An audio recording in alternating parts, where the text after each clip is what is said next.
Hello everyone. As you can hear, I am still not 100%. And I'm getting quite consistent nosebleeds at the moment whenever I blow my nose. So there's no camera, so I can just stuff pieces of tissue up my nose like a poor ill-ridden boy. But we are going to be doing some. It's sort of like it's not like a tutorial because I'm still figuring it out myself. 4.3 introduced some huge changes to Stellaris. And so we're going to be investigating them together. We're going to be going through some of the early game again and some of the mid game hopefully today as well. So yeah, please, if you've got any questions, please ask. I will endeavour to do my best to answer them. This is my D&D one, so we're not going to be using this. I don't know why. Oh, that's why. Delete that one. Ignore goth girl delivery systems. That's for a YouTube video. Ignore this. Just ignore the goth girl delivery system. You don't need to know about that one, okay? So we're going to create a new empire. I realise that without context, it's a weird thing, but it's fine. I'm on YouTube as well. I do have YouTube chat open. I'm going to see if it works. I know that a number of people tend to pop in on YouTube when I stream Stellaris, so that's what we're going to. I'm going to hopefully have both chats available and open, so I can respond to questions from both audiences. Dolphin, you are beautiful enough for face. I am not. I am a snotty, horrible mess. But Spoobles, I appreciate the I'm always a snotty, horrible mess, or I am always beautiful enough for face cam. I mean, there's two ways to read that.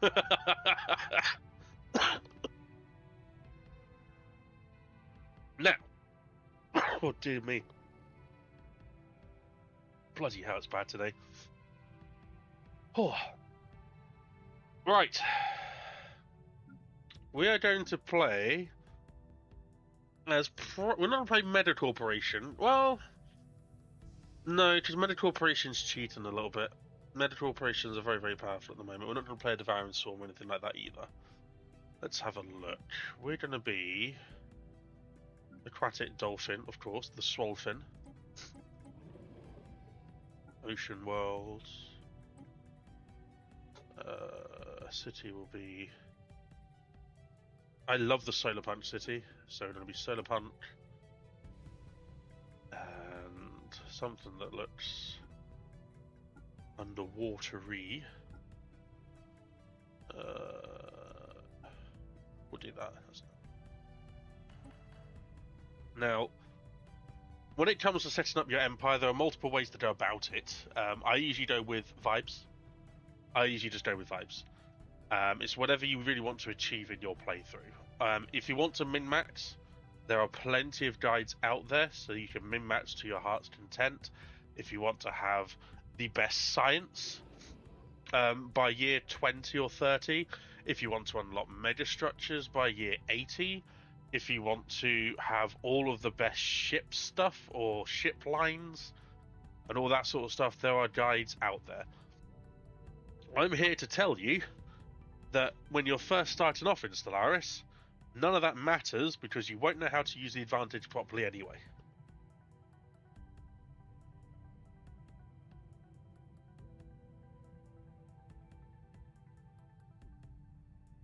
Until you know how to run a good economy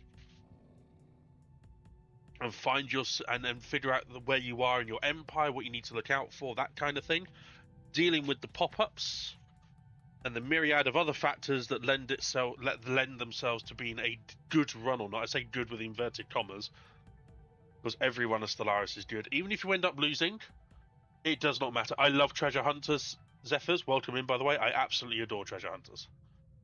It's one of my favorites. Not a lot of good stuff came out of that Cosmic Storm DLC, but treasure hunters is very fun. Treasure Hunters is very good fun. Also, welcome to the chat. Thank you for popping in. Hey, Design Storm! Welcome to Dolphin's beginner-friendly store for Stellaris. This is Professor Dolphin, and I was Storm sending this ad for our learning service. I wish you a good day. Over and out. Thank you, Storm. Also, Storm, there is a new... Stay tuned to the Discord, because there will be an announcement coming soon about a Gaming Brain special community-created galaxy that's going to be happening, hopefully before Stellaris drop anything. So I've not heard anything from Stellaris so far this year. Considering this time last year we'd already had like one major update and a huge DLC drop. I'm not too sure what they're planning. But yeah, new community created galaxy. And yeah, very much looking forward to it. I think it's going to get a lot of designer juices flowing, which is going to be very good. I've already got mine planned out.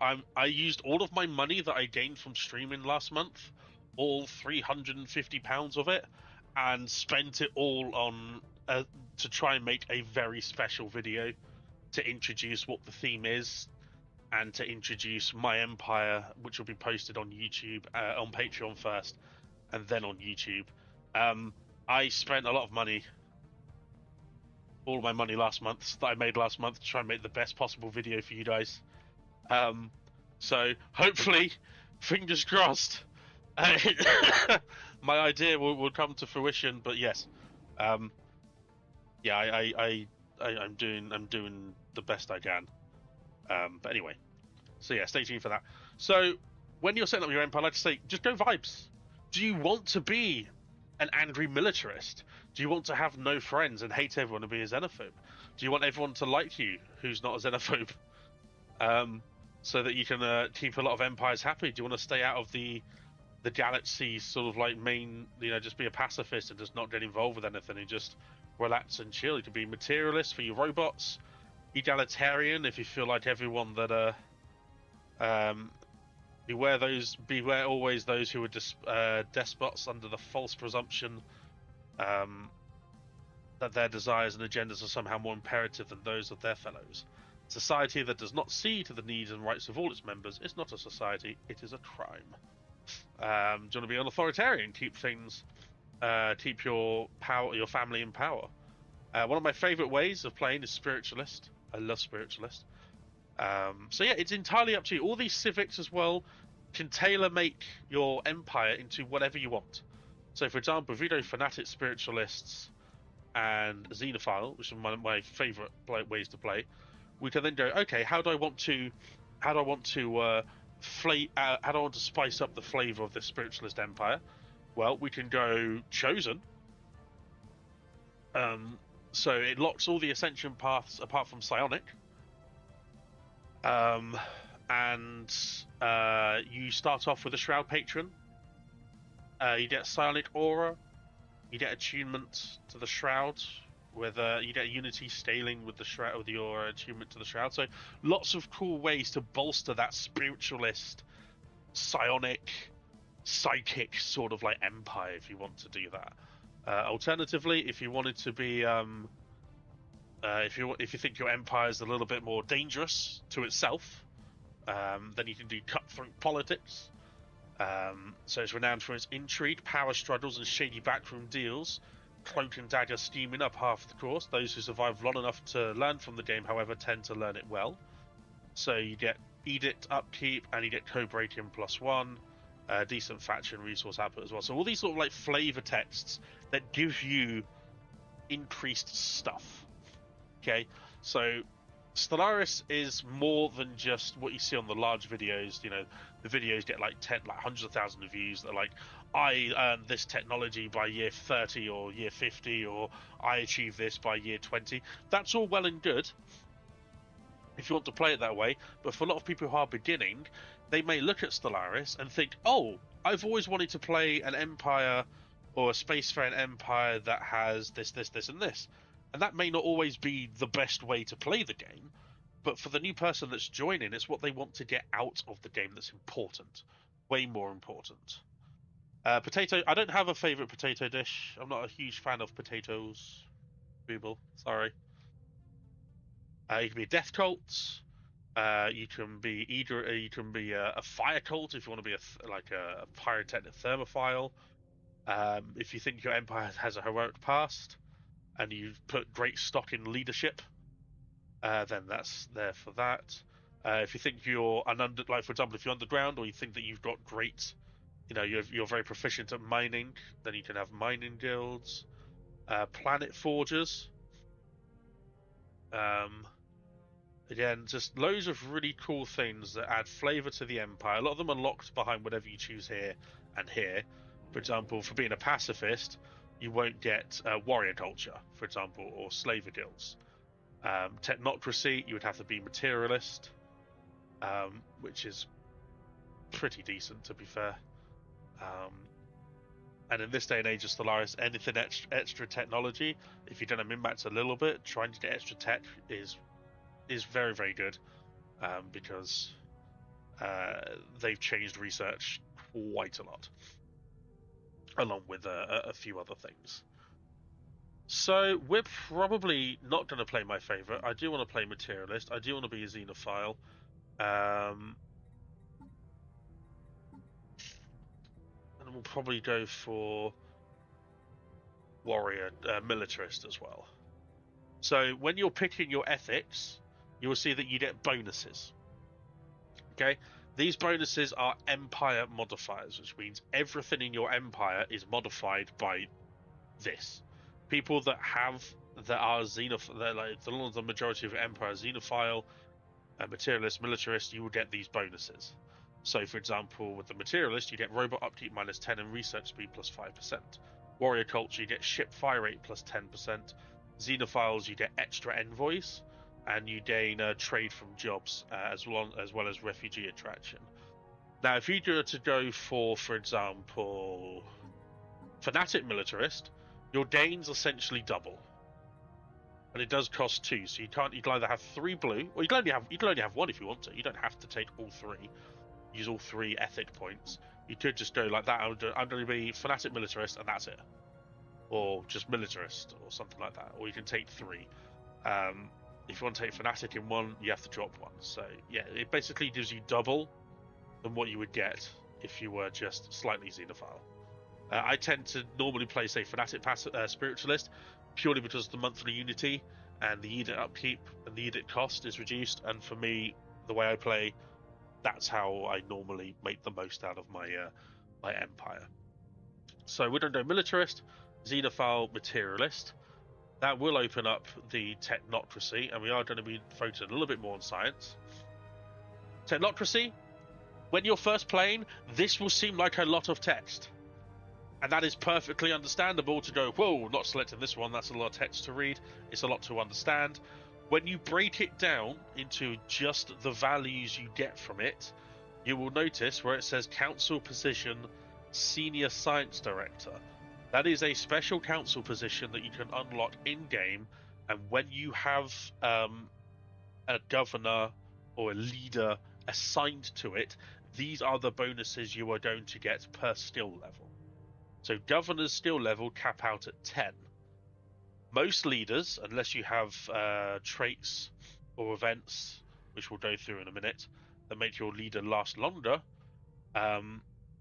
most leaders get to about level 5 or 6 before they need to be replaced, either due to them doing different things, moving away from the position, or just outright dying. So your physics, your society, and your engineering per 100 of each job goes up 0.05 per skill level. So if you put a level 3 leader in that position, you would get 0.15 extra research in each position per 100 pops. That does not sound like a lot, but because of the population changes they've done, it can be a lot, which we will show again in game when we get started. Research is, unless you really rush research is something you kind of build as and when you can afford it. Obviously, there are min-maxy ways to say, oh, I'm going to be researching 10k or 5k or 3k or 1k by X number of years because I do this, and this. It's like, yeah, whatever. For the average player, and I include myself in that, even with 3,000 hours worth of Stellaris experience, tech is something I really invest in. Research is something I invest in, as and when I can really afford it, alongside other variant factors, which again we'll get into when the game starts. So it's a good one for science. Also, things to again see. Politician jobs are converted to science directors, and scientists start with random expertise trait. Expertise traits have additional effects. Start with an additional scientist as the governor of your homeworld. So most times when you start a game of Stellaris, the governor of your homeworld will be a governor, will be an orange lead from the orange leader pool. That is not the case for a technocracy, which is why you will see that you and the modifiers you have one extra scientist capacity. It's just so you're not hamstrung in being able to explore and find the cool stuff in space without having to pay over the leadership capacity. But your official capacity is down by one, which means that you will have less officials to manage your planets. Officials tend to have more planet-focused and sector-focused traits. So things like that reduce the time it takes to build stuff, the cost of building these things, resource output of like your minerals, your energy credits, etc.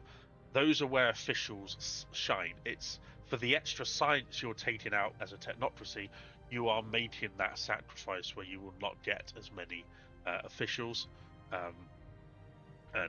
So it's something that a technocracy would sacrifice for the age of research, for the unknown.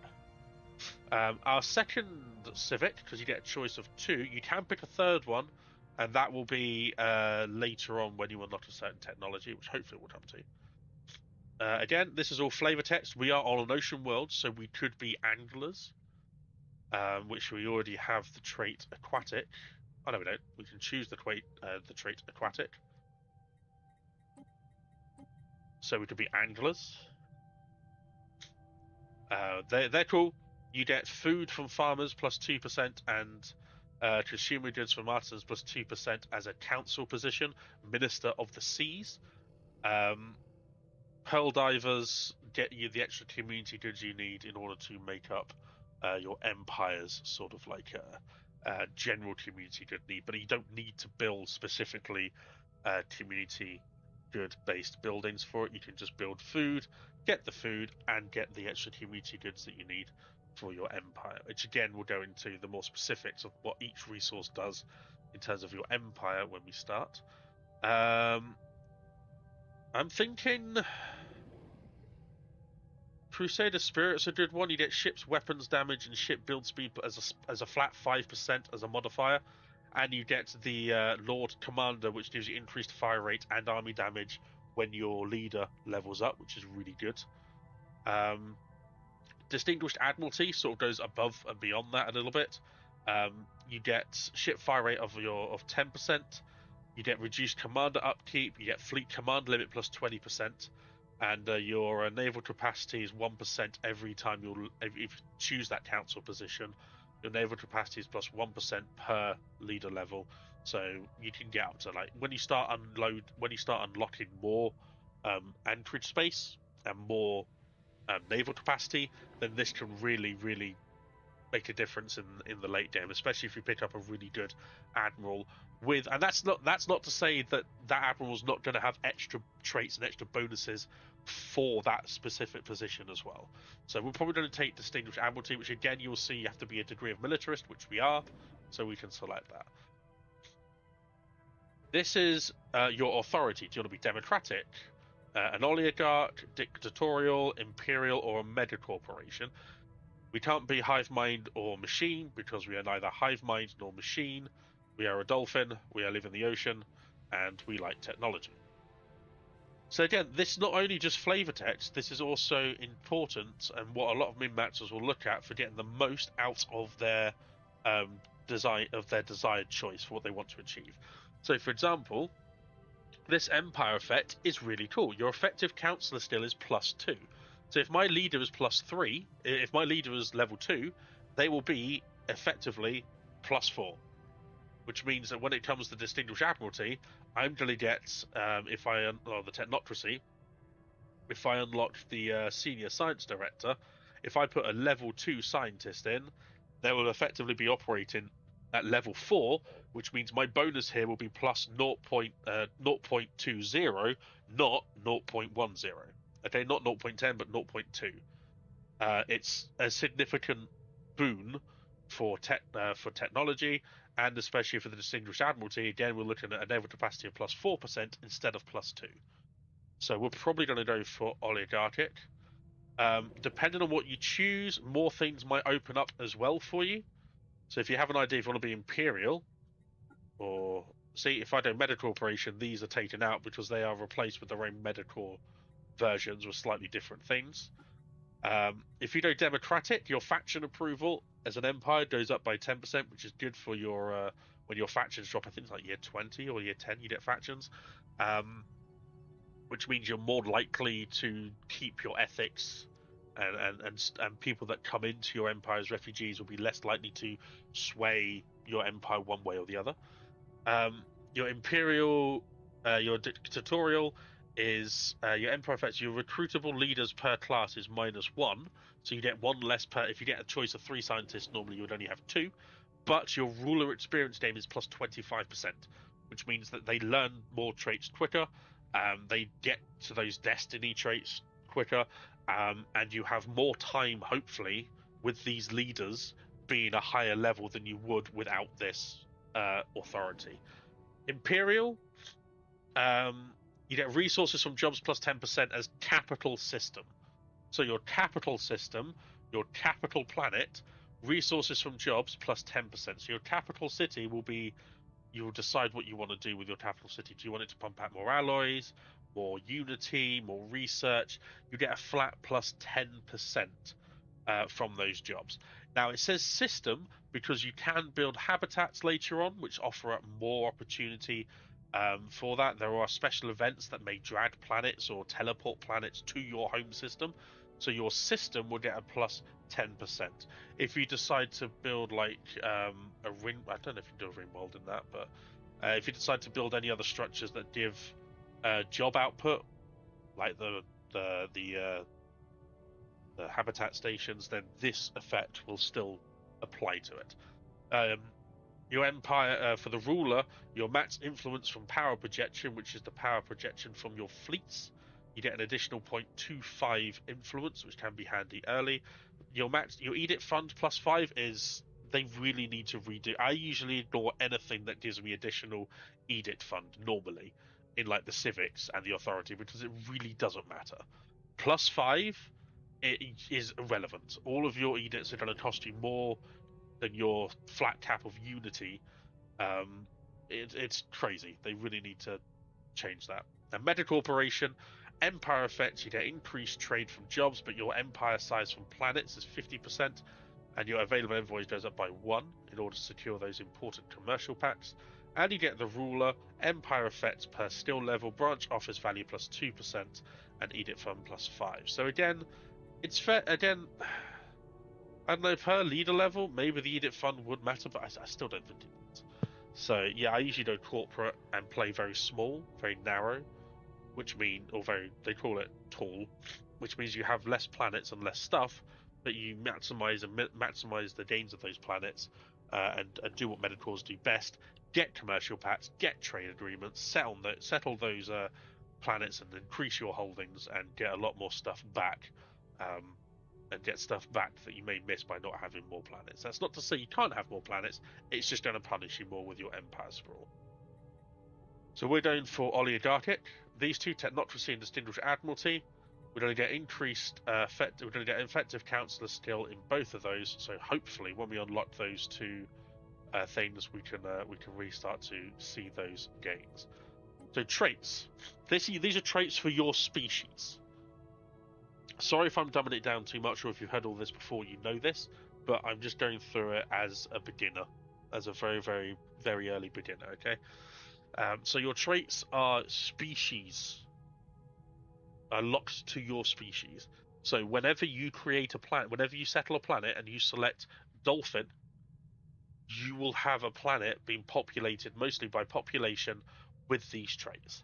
When you are taking in refugees, when you are doing migration treaties, when you are settling planets with other empire populations, other empire species, then they will have their own traits and their own differences. It's quite important to, especially if you're taking large amounts of refugees, or if you're taking in larger, if you do a migration treaty with someone and you settle a planet with their species type, make sure if you're looking to do a research world, for example, or like if you're looking for what's a good one? Yeah, if you're doing a migration treaty, this negative trait, the nascent stage, when they start growing population, they will spend the first 5 years. They'll spend the first 5 years as a pre-FTL species, pre-sapiens. So you won't be getting anything from them at all. They'll just be population in your on your planet, in your citizenship, in your citizens, and they won't be giving you any resources or anything like that. They will literally appear, and then for 5 years they'll mature, and then start giving you whatever the traits, whenever they ascend from pre-sapienthood. So that's an important one to look out for. Likewise, if you're bringing in an empire, if you're bringing in a migration treaty for an empire, and you want them to be soldiers, and you want to recruit them to your armies, if they've got weak, their army damage is going to be minus 20%, and job efficiency for the normal drones, like your electric, your energy, your minerals, your food, is going to be 2.5% less. So when you're settling planets with other species, just keep that in mind. Just be careful of what traits they have, because they might mess up whatever plan you have for that particular planet. Again, sorry if this is too basic for you, like too down to earth, too boring, I should say. It's just I'm just going through it as in depth as possible. Likewise, if they're deviants, then your governing ethics attraction is going to be minus 15% per pop. So you may need to start managing your factions a little bit more. So yeah, we're going to take, because we're going to be doing a bit more tech than I normally would, we're going to go for intelligent, and we're going to go for traditional for the extra unity. Now you'll notice I got 2 trait bits left, but minus 3 trait points, which means I need to take some negative traits now. Now, we're not looking to be in war. Having said that, we're not looking to be in war, but we might be in war. We're going to take the psychological infertility one. Pop growth during war and crisis is minus 30%. So as long as we stay out of war, we shouldn't be in too much problem. And we're going to go for... we'll go for sedentary. Sedentary having the resettlement cost plus 35%. Hopefully I won't have to manually switch populations over to planets, but if I do, it's going to cost me a flat 35% more for my species. 1 second.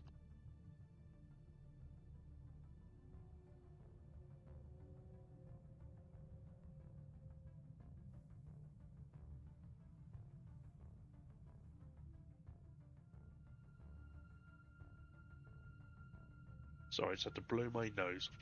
Which again, the reason I don't have my camera on. Because no one wants to see that.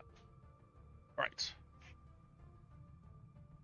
So this is my empire. These are my species. There are later points in the game that will tell you that you can increase, you can change your species. So, for example, if I unlock that technology and I'm finding myself in a lot of wars, if I save up enough of the points, I can get rid of psychological infertility, or I can get rid of sedentary and take another level 1 cost trait. But that's sort of like mid-game-ish. You normally unlock there. Name lists, it's entirely flavored into whatever you want to do. We're aquatic. I quite like the Judge of Battle, so we're going to go for Finn. Finn, Judge of Battle. Finn, Judge of the Morning Star. Finn, Beetle of the Divine. Names, species names. Dolphin. Dolphiny. Dolphinies. Oh. Caps lock there.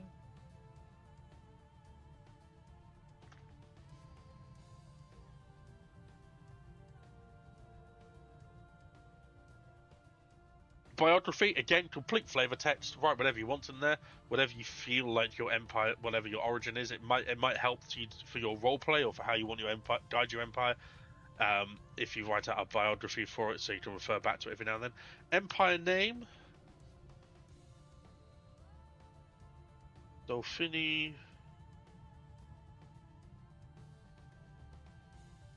Educators. The educators, why not? Homeward name again can just be sort of like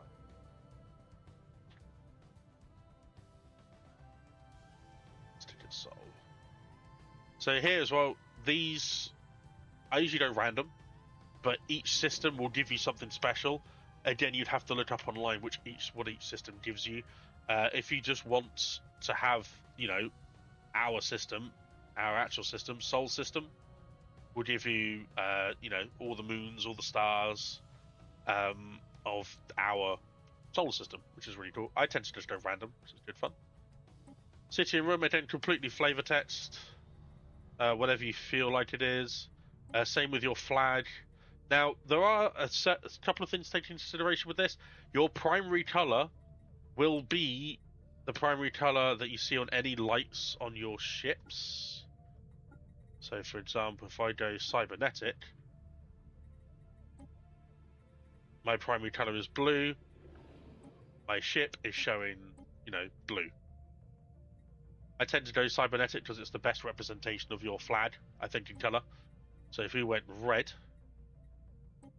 you know, this beautiful red Corvette, but because we are ocean, we're going for dark blue, so it's a beautiful dark blue there.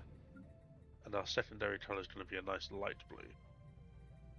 So there are plenty of mods out there, by the way, that will give you additional colors, more detailed opportunities of colors, more flag sort of like emblems, and more flag shapes and stuff. So there's plenty of options out there for mods if this is important to you, that you can definitely add more flavor text to it. Where's my aquatic? Not a medical. I usually use that for medical operation. Not squid.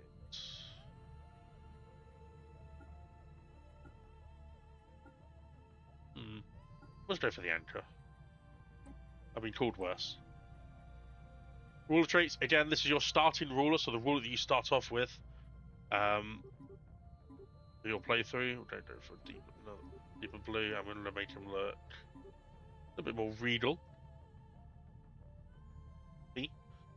Ruler traits. So when it comes to when your leaders level up, excuse me, when your leaders level up, they will get opportunities to get more traits, which means you could get ones that give you extra unity, extra lifespan, better experience gains. You know, we're gonna go through a lot of them when the game starts, because leaders can level up quite quickly. Your starting leader is kind of setting the scene. Now you notice that we'll start off with a scientist as our governor on our planet. So we're probably going to have a scientist that's going to be our leader as well, because again, as a technocracy, it makes sense for us to trust the sciences more than you know, an official, or to have a militarist. But because of our trait, because of our ethics, we could easily justify having a commander. I'm going to stick a scientist there. You'll notice that it has this little icon here. This is a leader trait, and it's also a council trait as well. Two big differences. Without the little sort of like without the little icon there, it would just be a normal one. So, for example, Mining Rush, this empire, our empire gains 2.5% more minerals. If it was just without the icon, it would be the planet and the sector that you're on would gain 2.5% minerals, and then every planet under them in the sector would get 1.5. Again, I can show you that in more detail. Because this is a councillor position, we're going to go for Spark of Genius, which our research speed is an additional 3%. So we're going to have a little bit more science than other people. Now, before you hit ready or done or save, go through and just make sure that you have got. We haven't done the origin yet. See, good thing I checked. The government and ethics, make sure they're all filled in. The traits are all filled in. and you're happy with it. Origins. Big decision time for your empire. Origins are usually story focused. They come with their own situations that you and their own trials and tribulations that you have to fight for, to get over, to complete in order to get the boon that most Origins can offer. For example, if you go for synthetic fertility, there's a whole storyline there where you have to save your population, which is why it says penalties pops in decline, and there's a whole story thing that you have to figure out and have to find ways to make work for you. Not necessarily a great one if you're starting. Under one rule will put you not under one rule, where is it? Broken Shackles, challenging Origin it has there at the top. Where's the one I'm thinking of? Where is it?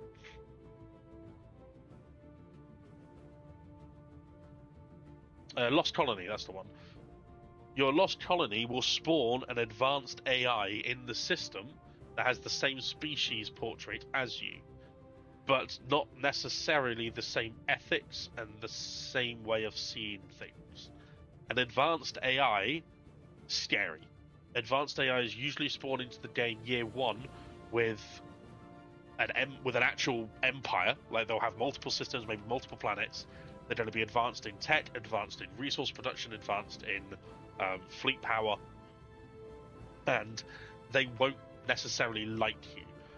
There's an entire story thing behind this, and special pop-ups that will come up as well. It's a really good fun thing to play once you're more readily familiar with Stellaris and how to balance economies and stuff like that. So the one I would recommend, genuinely, Prosperous Unification, very simple. You get an initial 400 extra pops for your home world. You get an additional generator district and agricultural district. You get Prosperous Unification, which for 20 years will give you extra resources, amenities, and happiness. And you get guaranteed research options for you gain 12 months of Unity production for 5% Unity. That's normally something that pops up, but it's a guaranteed one here as well. It's a good one to get. So a lot of people, I would recommend doing this because it gives you more people on your planets to do jobs, therefore more resources. You get the bonuses of extra resources as well, so you can be better. You can be more better positioned coming out of that early game with your capital planet in the first 20 years of getting those extra resources. You can really tailor your capital planet to what you want. Other ones I would recommend, Treasure Hunters is good fun. You get special ruler traits, you get treasure maps, you get a whole story around that as well. Evolutionary Predators is good fun. For every species that you basically just have opportunities to take species from other species, take traits from other species that you meet or have in your empire, and you can add them to your starting species. So I've had empires that have had like 30 traits or 20 traits or something like that, and it becomes a little bit difficult to manage sometimes, but it's just good fun. But there's not necessarily anything bad about that one, I don't think. Galactic Doorstep's fine. Life Seeded is good fun if you want to get used to one planet. Common Ground on the Shoulders of Giants is a very good one as well. It gives you a look at the archaeology sites, how archaeological sites work, how archaeology works, and the benefits of that. Gives you a really cool. I think you start on a relic world on that one, don't you? No, that's not a relic world. What's the relic world one? In so long since I've played them, I can't actually remember. No, I think that is the relic world, isn't it? I think Remnants is the relic world. Oh, that's because it's on the shoulders, that's not Remnants.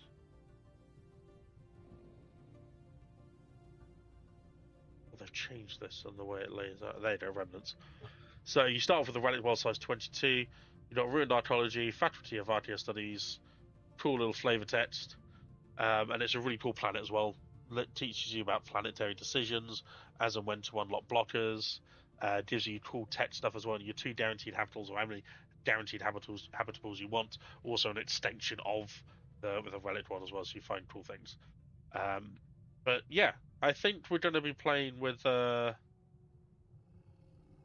Ocean Paradise. No, I've done one of those already recently. We'll be Treasure Hunters. Zephyr's mentioned Treasure Hunters. So we're going to go to our ruler traits, change that, and we're going to be ships destroyed plus 25%, 25 credits. Chance to increase resource deposit size 10%. Auto treasure hoarder. So it's just changed the traits. I'm going to put this as a commander. Oh no, we'll stick with the scientist. We get enough tech bonuses. So we're going to be treasure hunters, so we can see this. Good fun. Now, it comes down to, again, I would recommend if you're just starting out, small or tiny starts are fine. They're absolutely fine. You can have a maximum of 12 empires. You can have between 6 and 12. Like, you're guaranteed to get between 6 and 12, but not guaranteed to get 12. Or you can just say, no, I only want 2 other empires in here, and I don't want to, no advanced AI starts. Fallen empires are, they're good fun. They can mess up your late game if you're new, but they do also help you potentially during the end game crisis as well. So I tend to have them on full because they are good fun. You can change the size of your galaxy as well. We're going to go for a medium, which opens up some more options. Probably don't go for a starburst. Actually, no, we'll go for elliptical because that's the bod stat. We'll go for elliptical because it's a good way of teaching you about teaching folks about trait points and things. Whenever you change this or change the size, it will reset a lot of your options. So please do remember, be careful about that. We're going to have up to, we'll say 10 empires. Difficulty, there is no correct answer to this. It's whatever you want. If you want a bit of a challenge, I would recommend Commodore. When you're first starting, Captain or Ensign's a good one when you're starting, because the AI have a little bit about them. But when you're new, they can stuff you if they want to. It just means that they don't get any inherent economic, scientific, or military advantages over the player. Captain, AI gets slight bonuses. Commodore, AI gets moderate bonuses. I usually play an Admiral, which is major bonuses to economy, research, and naval capacity. So it's just a little bit more of a threat. And then when you go Grand Admiral, that's just, a little bit crazy. So I usually play Admiral, but we'll go down to Commodore for this one, just so I can focus a little bit more. A lot of the time when I stream this, people come and go, what difficulty do? And I was like, just Admiral, it's fine. I used to play Grand Admiral, but the changes have made it so I have still trying to get my head around them a little bit. Now, again, this is a lot of stuff, okay? Do not worry. The only ones really you have to make sense, you have to change, or worry about, really, scaling difficulty. So AI bonuses from the difficulty settings scale up over time, starting at 0 and reaching the maximum of the late game start year. So late game start year, as we can see down here, is 2,500. You can change this if you wish. If you want to quit a game, if you want to get the crises or stuff a little bit earlier, then you can change these. I tend to leave them as they are. Crisis strength. Sometimes I wouldn't recommend turning the crisis off, because it is still a good, fun thing that appears in the very late game, anywhere from the year 2,500, whenever your end game start year is, the crisis can appear. You get a choice of 4: the Praetorian Scourge, the extra-dimensional invaders, the contingency, or the synthetic queen. You can have all of them if you want, or random. I keep it at random, or if you want them off, just have them off. But I would recommend sticking them on at 0.25% difficulty just for your first couple of runs, because it is a fun thing to overcome, and it does genuinely bring the galaxy together. And that whole thing of like, the enemy of my enemy is my friend, or a common enemy. Kind of like a lot of empires will put differences aside in order to fight the end game crisis. So it is a good thing. I think it is a good fun mechanic to have in. It can be scary at first to see a load of red stuff appear on the map, but if you've avoided combat, it's a good way to see how well your empire is ready to meet this new threat. I tend to put it at 3 just to chill, but I do play 5 and 10 times if I want to try hard. Logistic growth ceiling and growth required scaling. Leave them as it is. I legitimately don't. I've always left these the same. I don't know what they do. I'm not going to mess around with them because I don't want to impact late game performance. AI aggressiveness, you can have it at low. So, for example, if you spawn next to an AI that has diametrically different ethics to you. So, say, for example, you are a spiritualist and you spawn next to a materialist, your ethics are already clashing. Spiritualists and materialists do not get along. They don't like each other. They objectively hate each other because of what they believe, because of those two belief systems. Spiritualists cannot give rights and do not want AI in law. They don't want anything to do with robots or AI, whereas materialists are all about robots and AI. So already there's a huge difference, and they will legitimately just hate you just because of what you are. So if you find yourself spawning next to empires, because Stellaris does like to do it where they spawn you not necessarily in close proximity to someone that's going to cause you friction, but they do put empires of different ethics in your galaxy, so at some point you are going to come across someone who simply doesn't like you because of your ethics. If you find this happens quite frequently, or if this happens and you're worried about being automatically steamrolled by another empire, you can turn the AI aggressiveness to low, so they're less likely to declare war. They're less likely to declare war. Likewise, other things about, say for example, you are inferior or pathetic to someone's fleet strength in higher difficulties, an empire will see that as a weakness, and even if your ethics aren't different, even if they aren't different to you, they will still look at your empire, what you're pumping out, and your resources, and your empire cap, and your fleet cap, and your naval strength, and will see that as a weakness, and will use that as a reason to attack you. That turns off when you're low. They're less likely to do that. It looks like even if your ethics are in a direct, just different, they might still declare war on you. But there are ways to mitigate their feelings towards you. Those affect how fast pops grow, and messing with them used to have. Yes, thank you, Ryan. That's what it is. Yes, that's what I was talking about. The logistic growth ceiling and the growth applied scaling. It's how fast pops grow. Sorry, Ryan's on YouTube. Thank you very much, Ryan, for popping in. They added this, I think, to try and help people's PCs with the late game. But, like you said, messing with them tend to have serious impacts on late game performances. So we just leave them as they are. It just works. It's fine.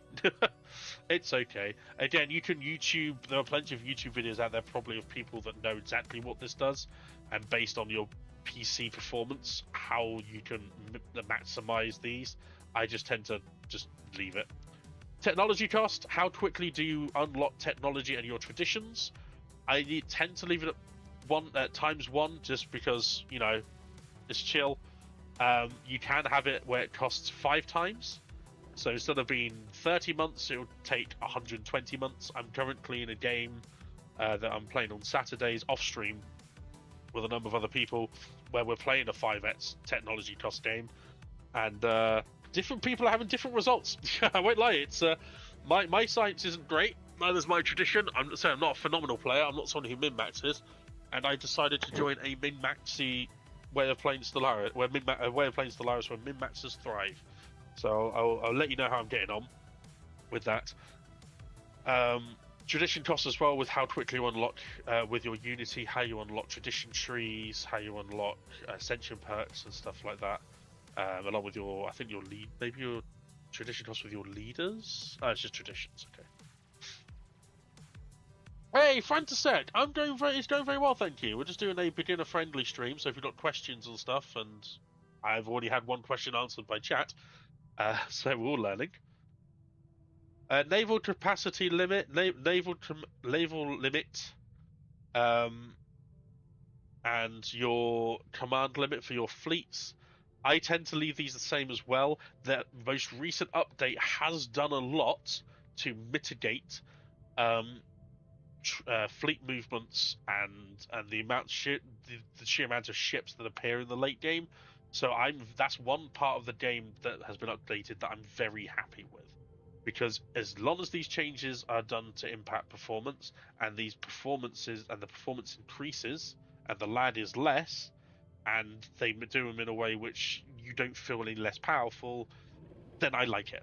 And with the fleet change, the changes to ships and fleets, it's one of the ones I'm really behind, because in my mind, having 20 fleets with like 30 battleships or 10 battleships and like 60 corvettes in each fleet, when in the end game it didn't really matter. There was only really one way to play the game, and that was to build battleships with no armor, no shields, throw on some arc emitters or Tachyon lancers, or I think it's Tachyon, isn't it? Yeah, Tachyon lancers, and then just send them, I guess. It's still worth tech rushing. 100% still worth tech rushing. We're building a technocracy because of the change they made to research and how research has changed. I've not built a technocracy in many years, so we're going to see how that goes. It's still probably the way to play, is tech rushing or just being a fanatical purifier or whatever and just destroying everything to get as much territory as possible. But tech rushing is still very, very valid. It just has to be. You just have to do it in a more specific way and be more careful, because the way in which you create resources now through your planets have also changed, and it's one that I would recommend that if you expand too quickly without managing your menial resources, you can really suffer.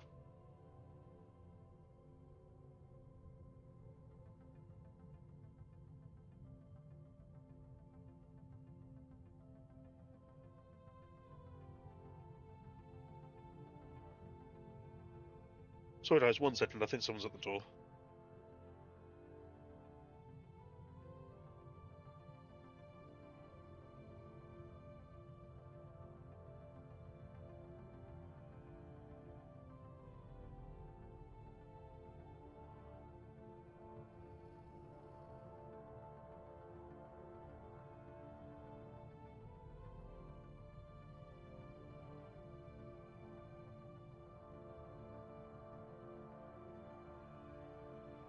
Just a delivery for someone else, so nothing exciting for me today. I'm expecting a few cool things to come through. Right. Fleet upkeep, logistics as well, I tend to keep the same. Galaxy, habitable worlds. Messing with this can have very big performance changes in the late game, because the more planets you have that are habitable, the more population you're going to have, and the more calculations the game has to do. I tend to do, excuse me, 1 times, just to keep it fair.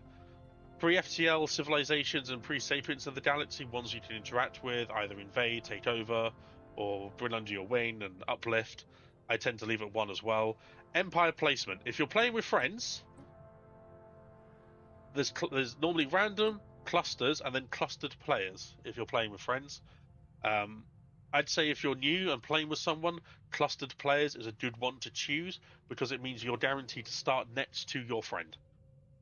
Especially if your friend is more experienced in Stellaris than you, then they can basically do things like defensive pacts and trade agreements and things to help your economy come along, and they can also help you with border disputes or any empire that comes a knocking for a good old punch up. But yes, it has been nerfed. It is harder, but I'd say it's still worth it. It's still a valid way to play. Guaranteed habitable worlds, I always put at 2. You can have off 1 or 2. I tend to have 2 because it is fun. Precursors, these are events that you could get, you're not guaranteed to get, but when you start surveying and start exploring the galaxy, you'll get things called anomalies. Special anomalies will contain your potential precursor. You've got the Voltum, you've got the Utes, First Lead, Arassian, Cybrix, Bowls, Roni, Enelian Traders, and the awful Adkaria. They come from the Storm Chasers pack. I'm going to turn off that. Actually, no, let's leave it on. So I'm going to be guaranteed to get it anyway, aren't I? Let's be honest. Each of these come with their own set of anomalies that you need to research. They have really cool flavor text, really cool history, really good stories. So I'd recommend reading each one as well for your first time. And at the end, you'll get a special relic. At the end you get a special relic, and then you get a special decision that you can do and unlock with minor artifacts to get the full boon of the Lost Empire. Fallen Empires are empires that used to rule and used to roam the galaxy that you are now in, but they were lost to time.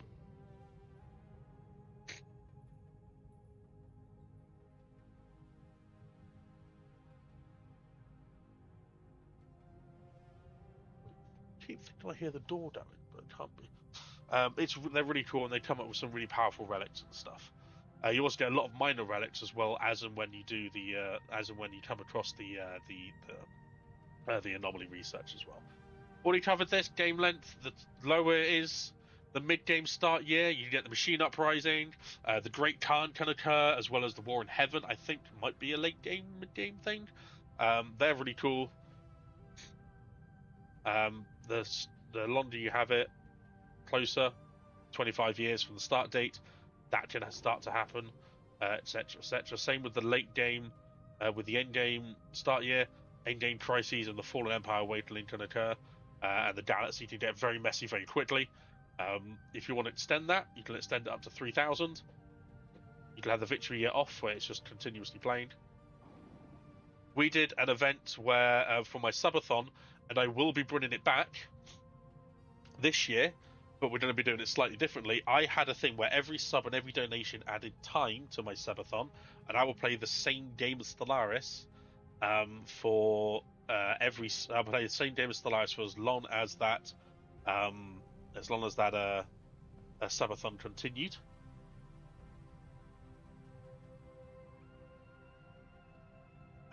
So yeah, that's what I'll be doing, but I'm going to be making several tweaks to it. So I noticed some flaws in my calculations last time, and I wasn't nearly painful. It wasn't nearly painful enough for me. So we're gonna make some changes to it, but it's going to come back this year. Not sure when yet.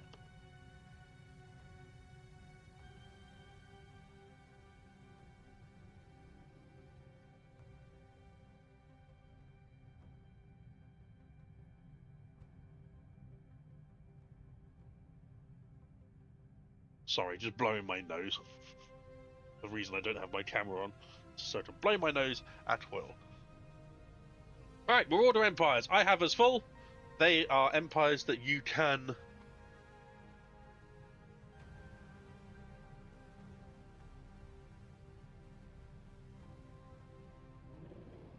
So Marauder Empires are empires that you can hire mercenaries from to attack other people. They are also the empires that can turn into the Great Khan. So if you don't want the Great Khan, turn them off. Or the potential of the Great Khan, turn them off. But turn them on because you can use them to attack rivals. They're also good flavor text as well. Blocks off pieces of space, maybe territory that you want. And until you get powerful enough, you won't be able to take them out.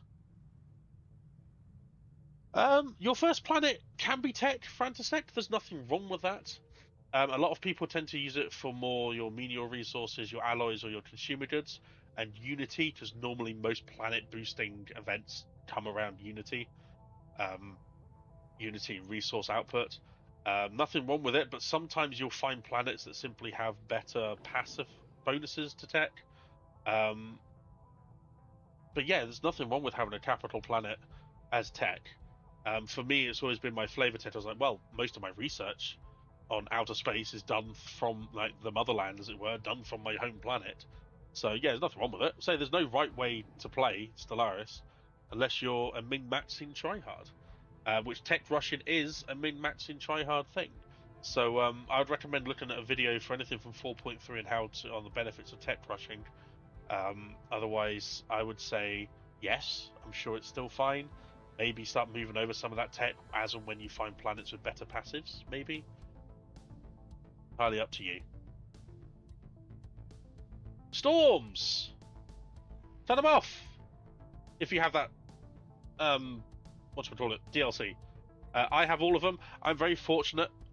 I have a version of the game that gives me free updates. So full disclosure from Paradox. I have a code of the game that gives me all the updates for free. So bear in mind when I'm talking about updates, bear that in mind.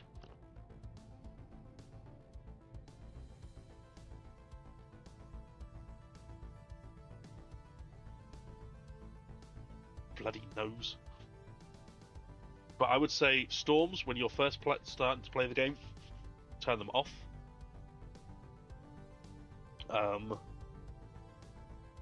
Same with the Cuthloids. Cuthloids are kind of pointless. Void worms can be fun. Can be a challenge as well.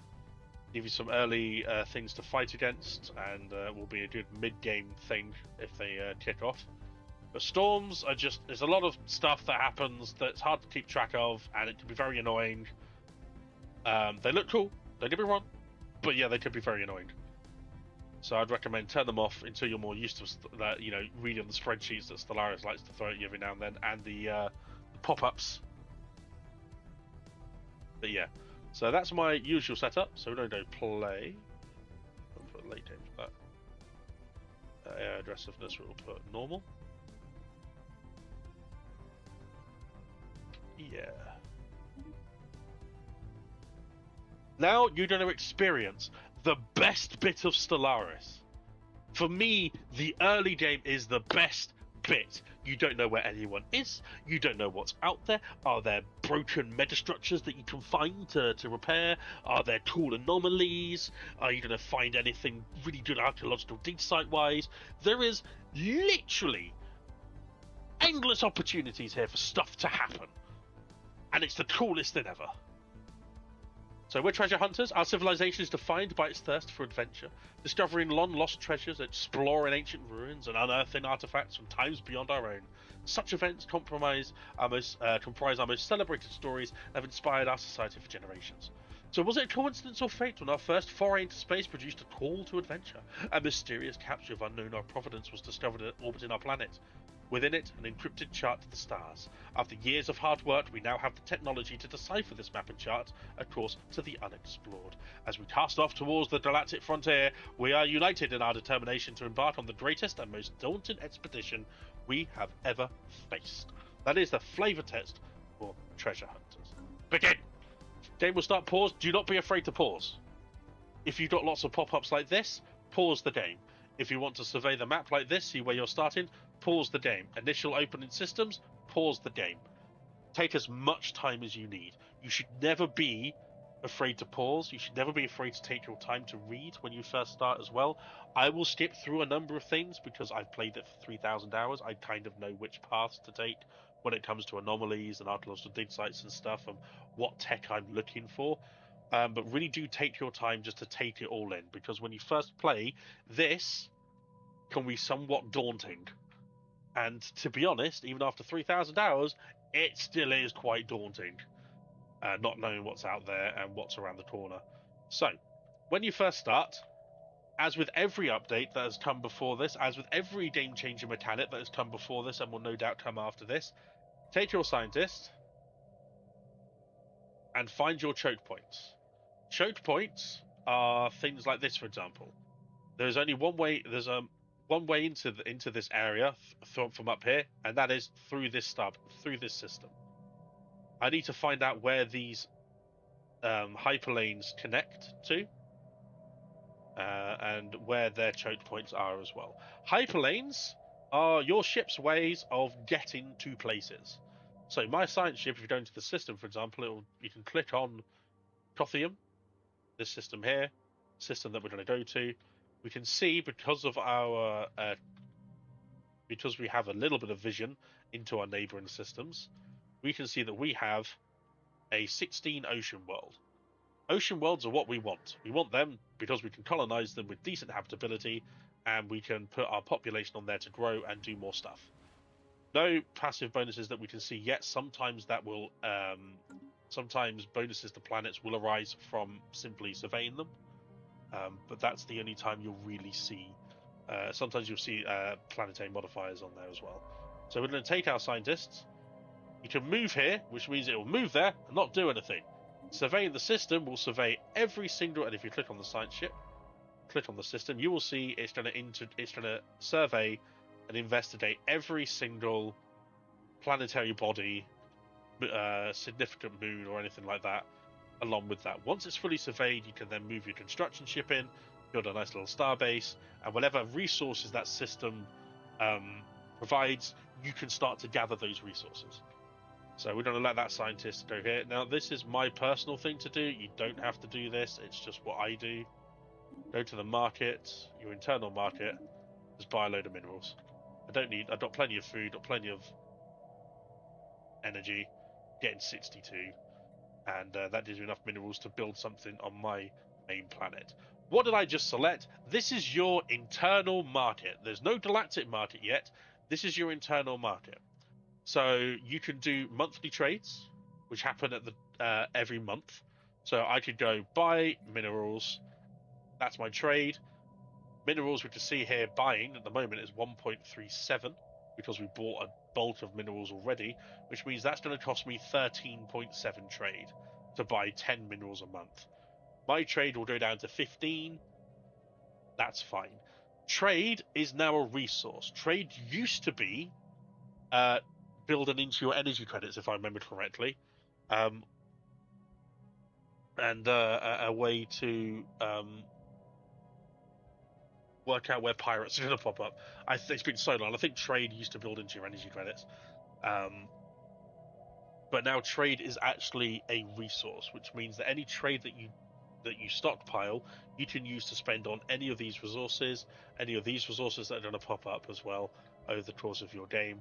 Trade is also important for your fleet upkeep, which you can see how much you're spending if you hover over it.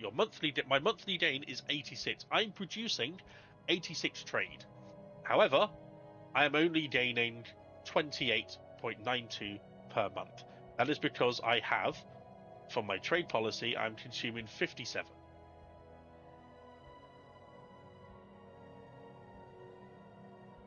So yeah, that I'm using 57 on my trade policy, which is all my internal stuff, and I'm gathering 28.92 in excess trade. Trade will stockpile until 50,000. Do not worry about your store limit. You will not have to worry about this for a while. On my main planet, this wonderful thing here. We'll get into that in a second. This is your capital planet. You can tell it's your capital planet because over here it says Empire Capital. It's very cool. It has a little flag. Now, when you get planets in other sectors further away from your home system, you will be creating new sectors, which you can put new sector governors on with different traits and different bonuses, and any planet under that sector as well will gain those bonuses. Don't need to worry about that for now. I think it's within 6 jumps of your capital planet, a capital system, a planet will be automatically included in that sector. We can get to sector and expand. Where is it? Where is it now? Actually, I haven't done it in so long. Planets and sectors. We can get into this later on if needs be. It's fine, not necessary right now. So yeah, your first 2 habitable planets, because we got +2, they are guaranteed to be 2 jumps away from your capital system. So there's one there, so we know that our other habitable could be here, could be anywhere in this range as well, which is why it's important for us to find them. I have 100 alloys. I'll get back to my planet in a second. I'm going to build another science ship for 100. And there we go. This is your capital planet. Lots of figures, lots of numbers, lots of stuff. Don't worry about any of it. Well, I say that. Don't worry about how it looks. The only things you need to worry about, really, are this, your planet production. So as your empire capital, you're going to have a lot of excess civilians. Civilians are people without jobs. Favorite emblem? Oof. For my flag, I would have to say it's for the flag background. It's the half moon one. It's like the half moon. So like my flag here would have like a semicircle here, and then I love the Meta Corporation one with like a planet split in half with some like alien writing on the right hand side. It just fits it perfectly. It's my favorite one, I have to say. For flags and stuff, that's the one I normally go for when I play Meta Corporation. But yeah, don't worry about this bit to begin with. This is just a more detailed breakdown of where your populations are. When you get used to now, they've really done a good job of showing you what you've got spare of. You've got 2,720 spare Denzians. In the mid to late game, or when you have multiple planets, people will move from planet to planet because there's more opportunities for jobs. If you are not building jobs on this planet, this will stockpile.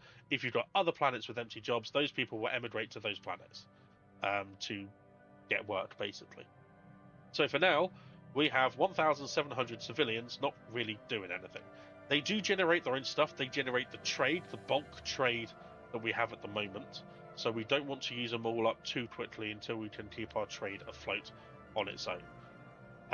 If you look at these are your specialized industry districts. So, for example, we are archives. Archives gives physicist, biological, and engineering jobs, as well as bureaucratic jobs. What do those mean? Well, you saw when we were creating our empire, physicist, biology, and engineer, those are the three staple sciences that will go into this score here. This is your tech score. This will determine how quickly you research technologies and other situations that require tech to complete as well, other situations that will arise as and when you play this game. To boost the tech, you build research labs which feed into these jobs here. They used to be a flat research, where that like just one research job, but now they've broken up into three, so you can min max how many. If you've got low, our physicists is slightly lower than engineering, so you can reduce the engineering jobs and build another. And next time you build research, they would limit how many engineers you have and will boost how many of these two you have. But don't worry about that when you first start. You don't need to worry about that. Mixed industry. You're able to build civilian industries, which are your consumer goods. Consumer goods are what keep your population happy. Consumer goods are what your empire use to consume those goods. So the more population you have, the more consumer goods you will need to keep your population happy. Speaking of happiness, amenities. We have a general stack of amenities from our buildings, from our pop jobs, and from our empire capitals as well. So, where's the jobs coming from? Amenities in here. I think it might just be from our planetary administration.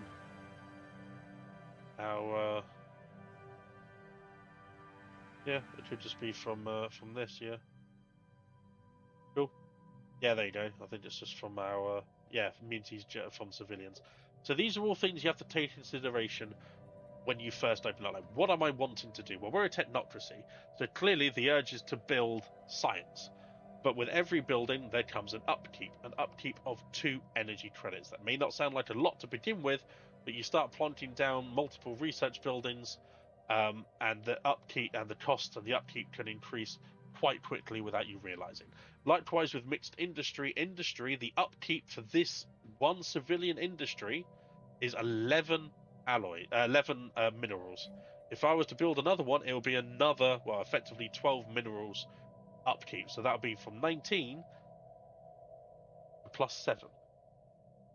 If I build another one for alloys to boost our alloy production, which goes into building ships and star bases, that will mean I will go into minus minerals. So what I like to do first is that I sell the food, I sell my credits, I have enough minerals stored up, and I will build one mining district. Based on your planet's type and your planet's size, will determine how many of the city districts you can build, and generators, minerals, and food. Okay, these 3 staples go into these 3 stores here. So everything will basically have an energy upkeep. Your industry, your industrial planets, your forge worlds, and your consumer good worlds will cost minerals, and your population, again, they need to eat. They must eat. So every population will have an upkeep, unless you're robots, and will have an organic food upkeep as well.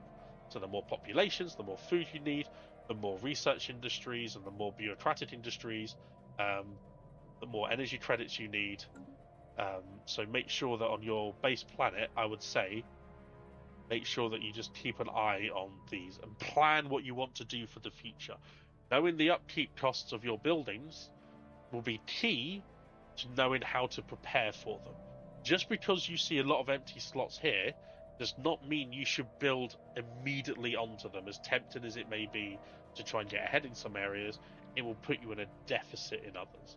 So I tend to build a mining district. I'm going to get 9 extra minerals from this, and it's going to cost me 300 minerals. Because I did the trade on my market, I have enough minerals. I'm going to buy one there straight away.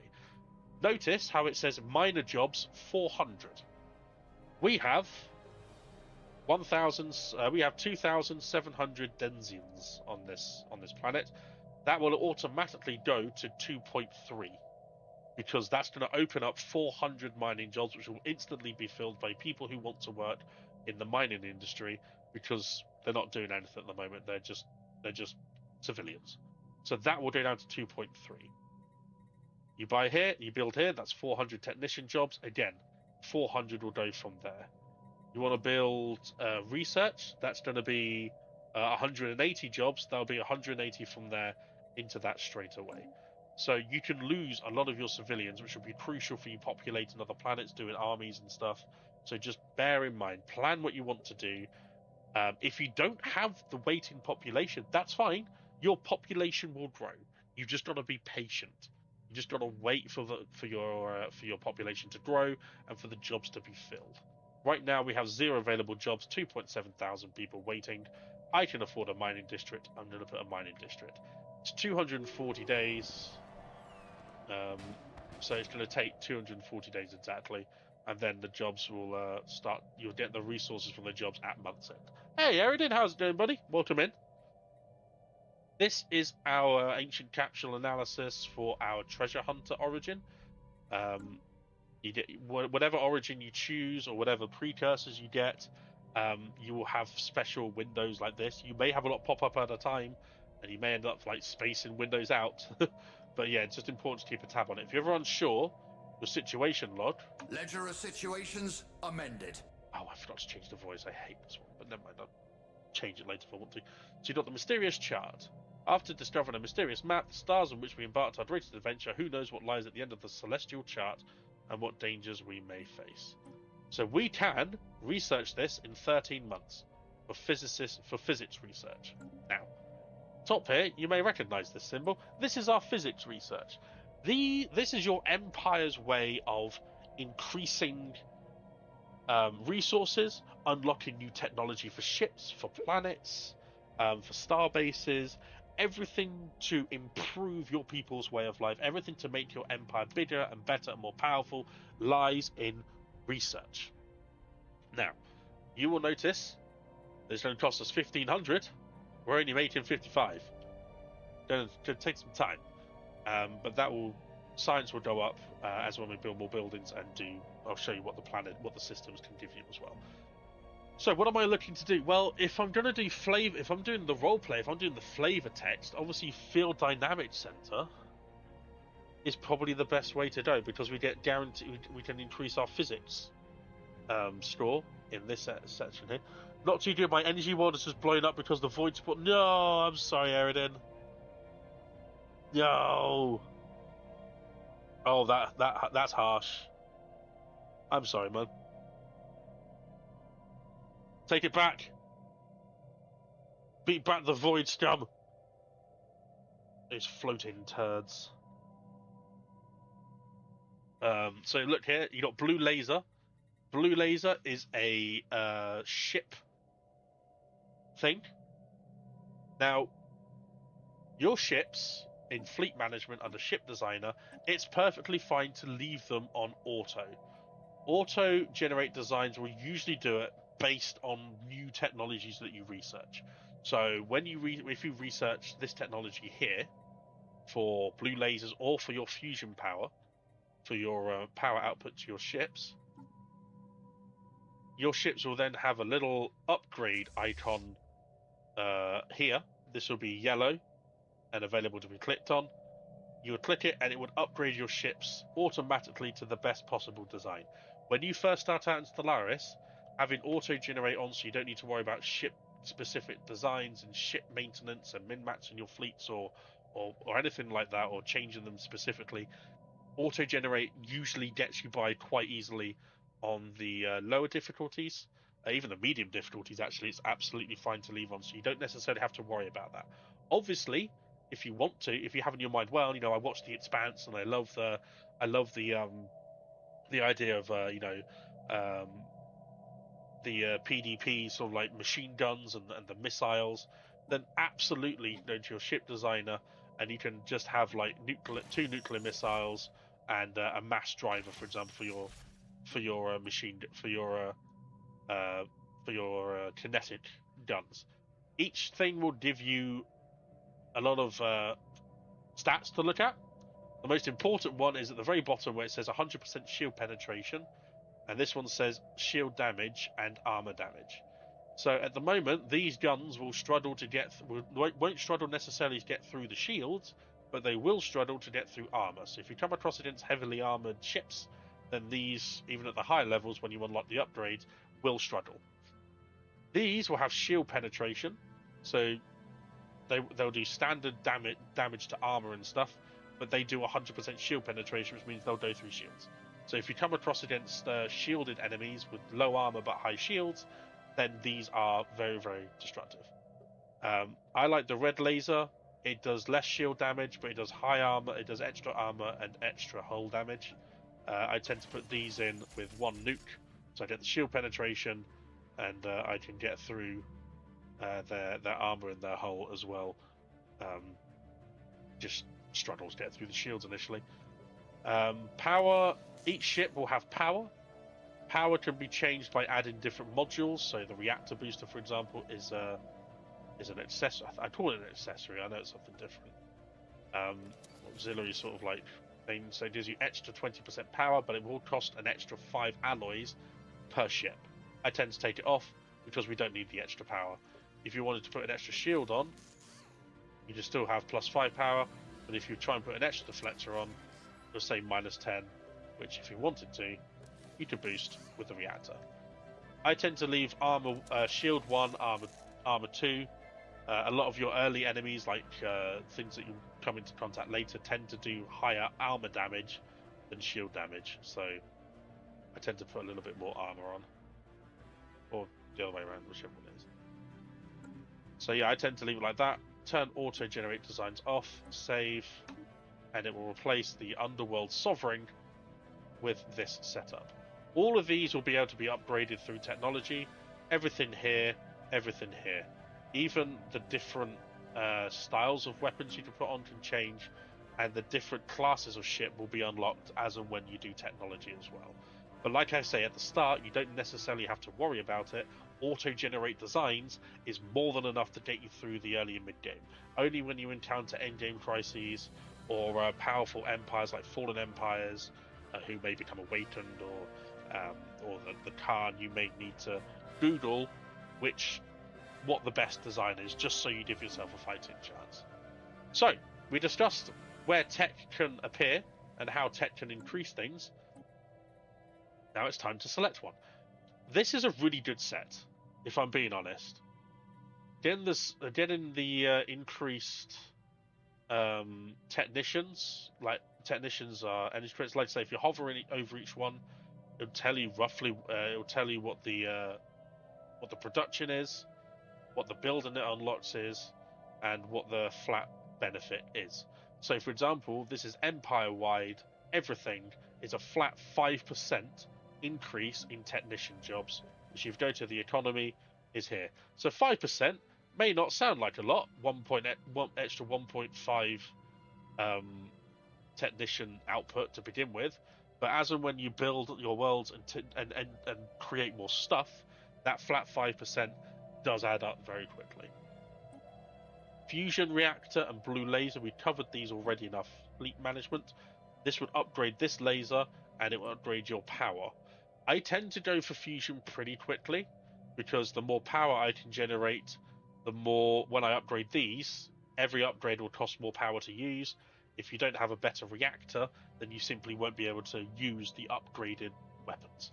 So I tend to do the fusion reactor fairly quickly, just so when I upgrade my weapons, I don't then have to worry about the fusion tech not rolling for a while, and I can just put them on straight up. And this is the Field Dynamics Center. It's a special building that you can put on your planet that will appear here or in your city districts. I'll go through all these in a second. The Field Dynamics Center is a special science building that does extra physics, specifically physics-based research. So your physics score will go up and your physics technology will go quicker. Okay? I'm going to go for the blue laser. The blue laser for me is a good starting point. I've already discussed that I can increase the power of my ships for additional alloys, so I know I can put the blue lasers on. It'll make me a little bit more of a formidable threat to anything I may encounter, and it gives us a boost to our fleet strength as well. Society research is normally about leaders, habitats, population, that kind of thing. The biological lab, much like the Field Dynamics Center, will add to your society research.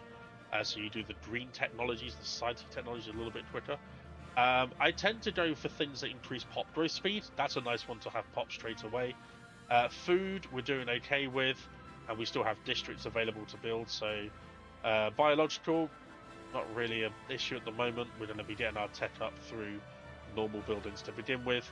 And naval capacity, we don't really have that many soldier jobs. Only 200. We're not going to get a huge boost out of that. And our naval capacity at the moment isn't too much of an issue. So I'm going to go pop growth speed because I want this planet to get more pops, and I want any other subsequent planet to have a nice boost to population growth as well. Engineering is usually down to your armor upgrades, your planetary sort of like governors, your official sort of stuff. So planetary infrastructure, planetary cost, upkeep, build speed, all of your ship upgrades. So, for example, like destroyers, frigates, will come through this research as well. So, if being a militarist is important to you, then boosting your engineering research early will make a lot of these go through a lot quicker for you.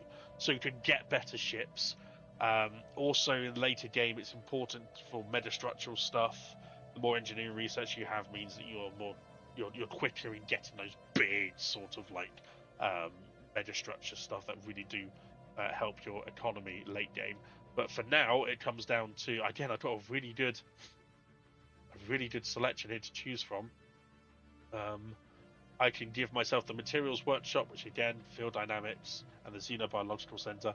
This is the materialist. This is the engineering specific building for more engineering research. Extra armor also gives us 5% army health as well. So our armor will increase, so we can take more hits. The afterburners gives us a flat increase on any ship using the afterburners in the auxiliary slot. Our ships just move quicker. Very good for corvettes and frigates. A bit wasted on the later game ships, but early game, very useful to have that extra ship speed. You can respond to threats quicker and maneuver better in combat. So there you go, the evasion chance of being hit is increased. I like the look of the job efficiency for workers and the job efficiency for menial drones. I'm going to take that. That's going to impact all of this. All of this. Specialists and the ruler class, not so much. But for the workers, yes, I need as many resources as possible. Now, this one is available leader traits. So our Minister of Defense starts off at level 3 and has a chance to get traits. So like I said before, get 2 upgrades for this one. These are not your government council traits. These are traits that are specific to this leader and the fleet they control. So at the moment, if you ever want to see where they are stationed, hit the Go To button, and it'll show you that it's in the Bronze Suffet, which we're going to call We Don't Need No Education Fleet. So if we go here and we go for Resilient, our leader lifespan will go up by 20 years. So this leader has an opportunity to outlive the standardized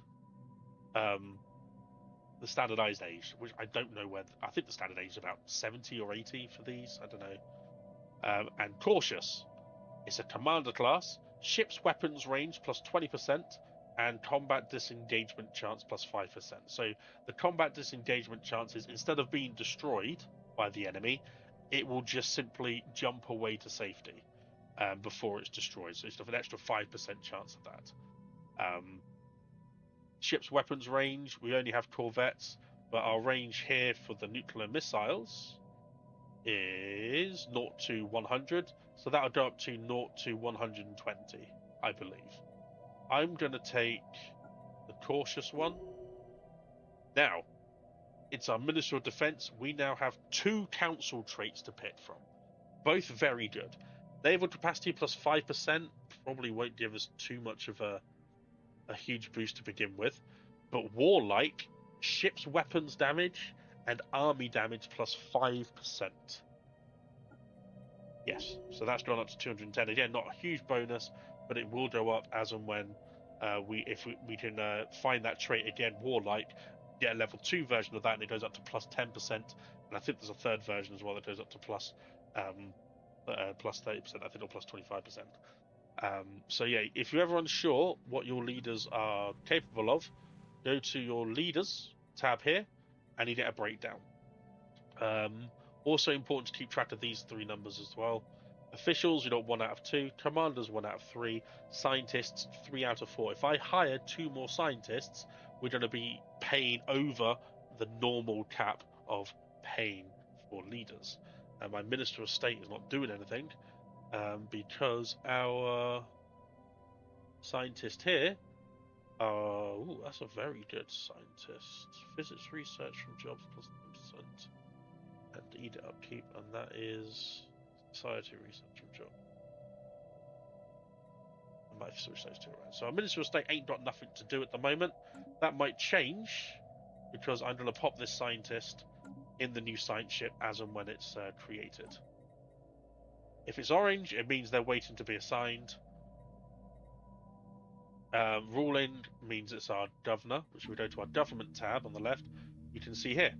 This outlines not every trait, this outlines all of your empire-wide traits. So, for example, our head of research is giving us extra, our planet is giving us extra 10% society research. Sector governor means that any planet, when I colonize this planet, if I put research on there, that means this governor will give me a 5% increase in society research on that planet, not the flat 10%.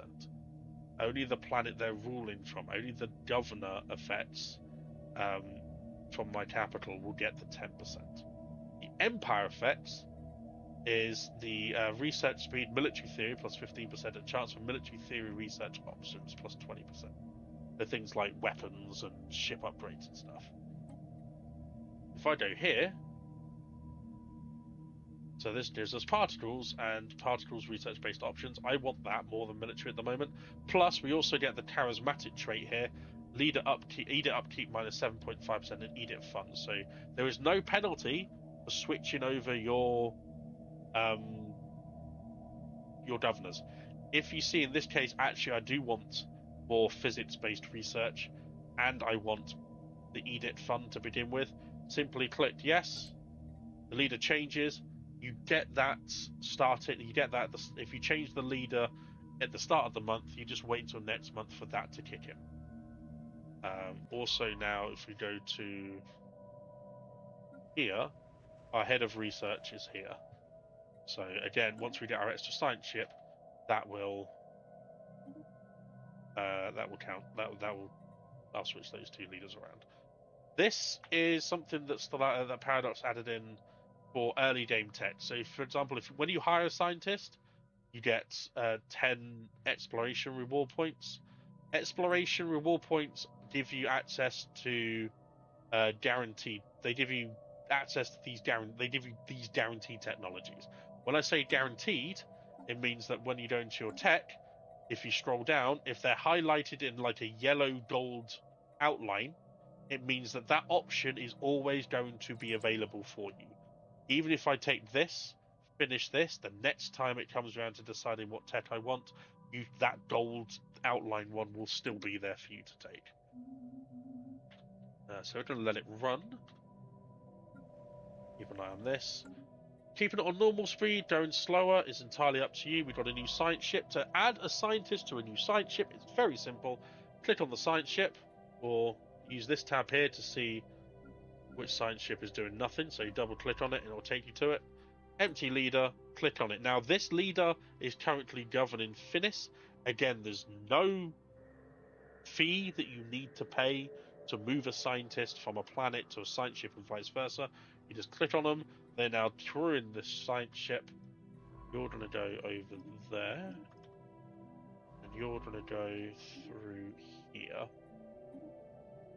See where... yeah, I can always get another sign. Yeah, see where those two branches go. You will notice now that we don't have a leader on Finis. This is empty, which means we are not getting any bonuses. Not having a leader can also do automatically add crime. The worse crime gets, you're going to get some situations pop up, and it's just detrimental. So I always say for the capital planet and for every sector capital, make sure that you have a leader. That should automatically reduce the crime a little bit and add some stability. Our lookouts have detected an anomaly. The higher the level of the official, the better it will do to reduce crime and give stability. So yeah,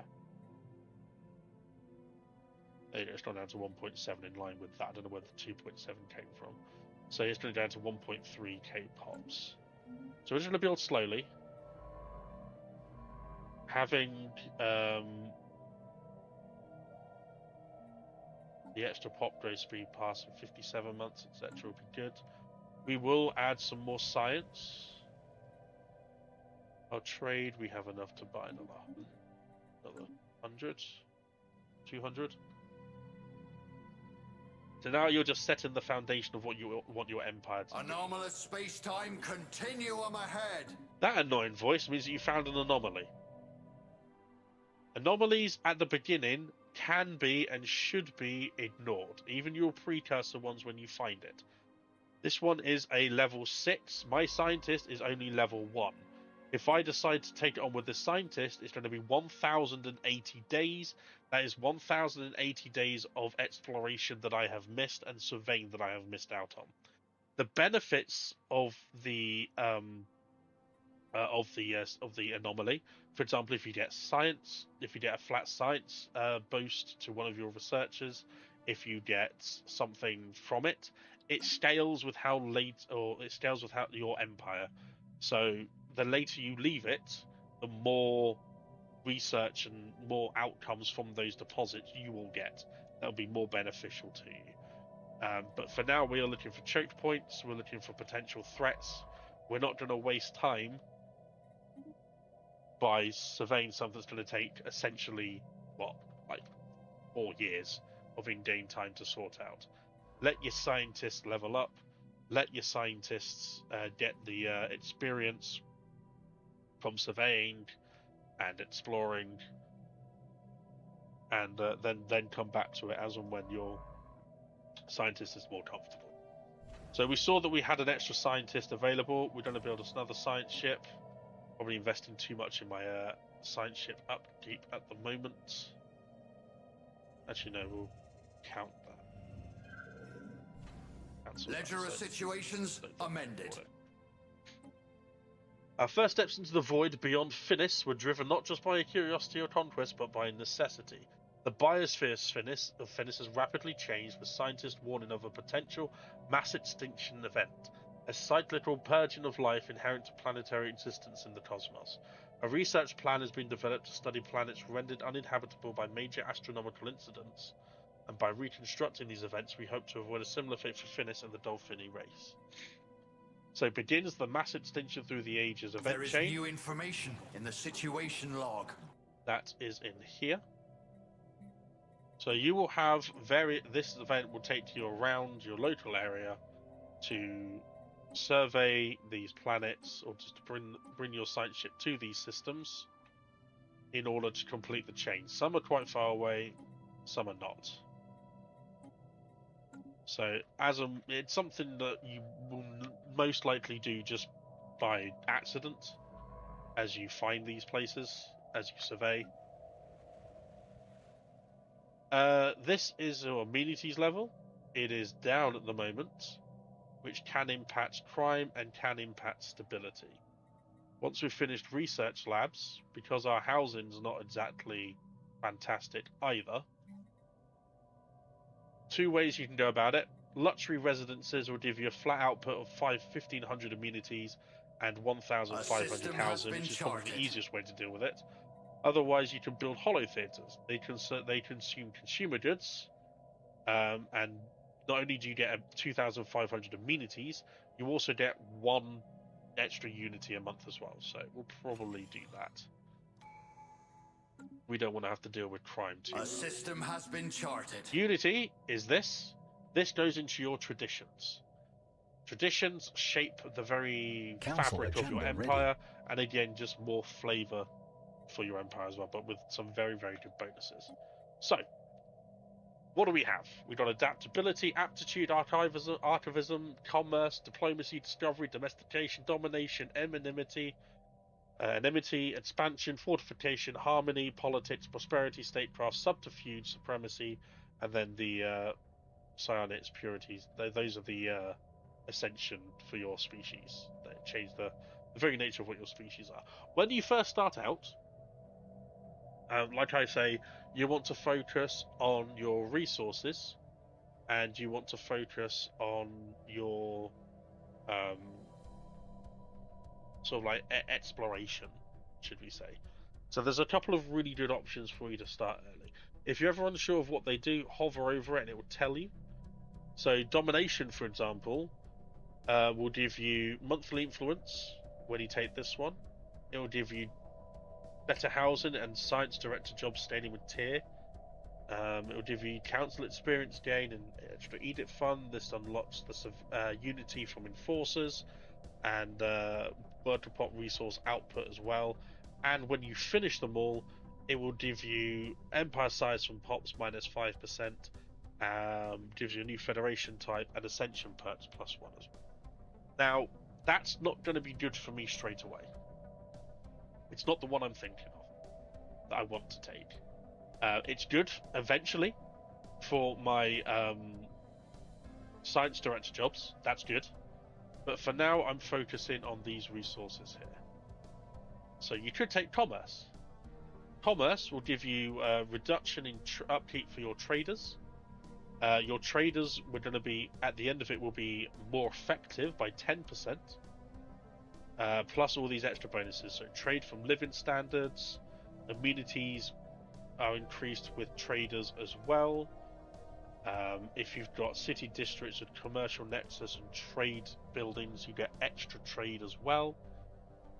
This one is all about markets, so you get a different way of generating wealth. You get market of ideas, so you can trade into consumer goods or unity. You've got the trade from jobs, the flat plus 10%, and the market fee is minus 10% as well, which means when it comes to buying stuff, everything's going to be 10% cheaper, either bulk or in your monthly purchases as well. Why is your day ruined, Tim? What's happened? Talk to me. Hell let loose, or just day in general? Either way, I'm sorry. You might feel go down to 20%.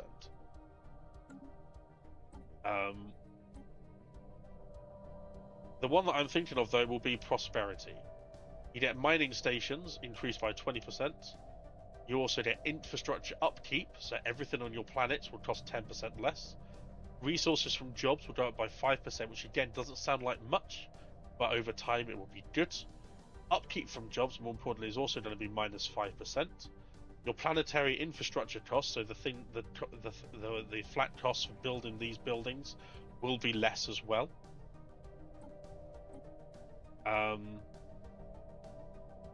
And city districts provide additional housing, so it just makes it better for everyone to live on. And at the end, you get resources from orbital stations. That's all orbital stations from all of your sectors will increase by 25%, and you get access to essential. So I'm going to take prosperity because I liked the idea of my mining stations being more profitable. Agenda available. The first one always goes quicker. Your next one will scale and will be so much. There will be quite a bit more, unless you invest in Unity, which is this one here. This is your government. We touched on it briefly. I set up a machine gun to shoot at everyone who spawns at the half track I spotted, and everyone spawns on a garrison next to it that I didn't spot. You get annihilated by half of the... No! Oh, Tim! Oh, just when you think you're gonna hit a clip, and you get clipped yourself. Oh, that sucks. I'm sorry.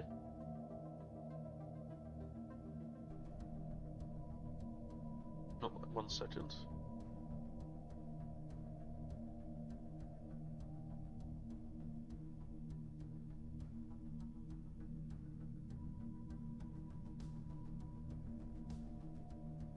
But what else is new? It's pretty much similar to being blown up on 2 by...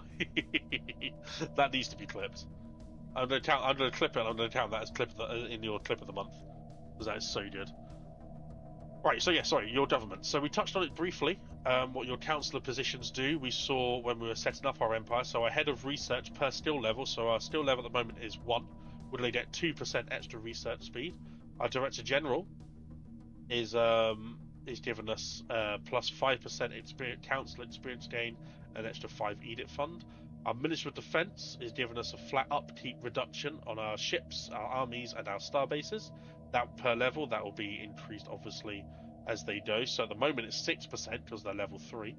And our Minister of State, every time we improve relations, harm relations, first contact speeds, and infiltration speeds for our spies, they get a flat 2% per level, which at the moment is base. But at the moment, this one here being minus 6% is pretty decent. It's not bad. Not bad. But yes, so our edicts. Well, all this edict cost I'm talking about. Why is plus 5 not important? Yada yada yada. Why do I not put much stock in it? Your edicts are found in your policies and edicts tab. These, for example, if I activate it, it's going to cost me 6, but I get 2 extra starbase capacity, and the upgrade speed is plus 50%. I have an edicts fund of 40, which means I can have, when we unlock more edicts, I can have up to 40 for free, effectively, before it starts coming off my Unity output. If I go 50 over 40, my Unity goes to 1, or nearly 2 per month, until I turn that edict off. Edicts, some edicts have an activation cost, some don't. It will tell you if it is an activation cost, like an initial cost, or a monthly cost. Some edicts will cost you monthly resources, for example. This one is going to cost me nothing. We're going to have it active. Oh, it's 4 at the moment. Cool. So that I can upgrade star bases when I need them for free. This here is your government agenda. This is where you get some really good bonuses and some really cool stuff. And you'll also see that when you start doing some ascension runs like psionics, or if you're changing how you want your if you want to mutate your species, or take them down some sort of like an ascension line, then you'll get different agendas that will be more tailored specifically to them. I'd recommend, if you're new to the game, not to go down one of those initially, unless you really want to explore it and do those situations. It's really good, but sometimes to get to the end game of those ascension lines, it can cost you resources and time, best spent elsewhere, should we say. So for this one, time to launch is 148 months. Agendas take time. There are ways to reduce the time it takes for agendas to do stuff, and they will be counselor traits or events in game that can reduce them. So, for example, at the moment we're getting plus 4% pot happiness. I'm going to get 10% now, which will sort out some of my immunity problems here. End of the month. Not much. But my pops are 10% happier. So we're doing those holidays instead. This means that there are no agendas set. So you click on it, takes you to this. These agendas are available based on your empire type, your ethics, and what tradition trees you have either started or finished. For example, because we are militarist, we can get a display of power, which means we get extra influence from our force projection, which at the moment, if you hover over it, is not a lot. But we can just build ships for that. It's fine. Evolving society is a good one. Our monthly unity, it goes to 10% and then plus 40%.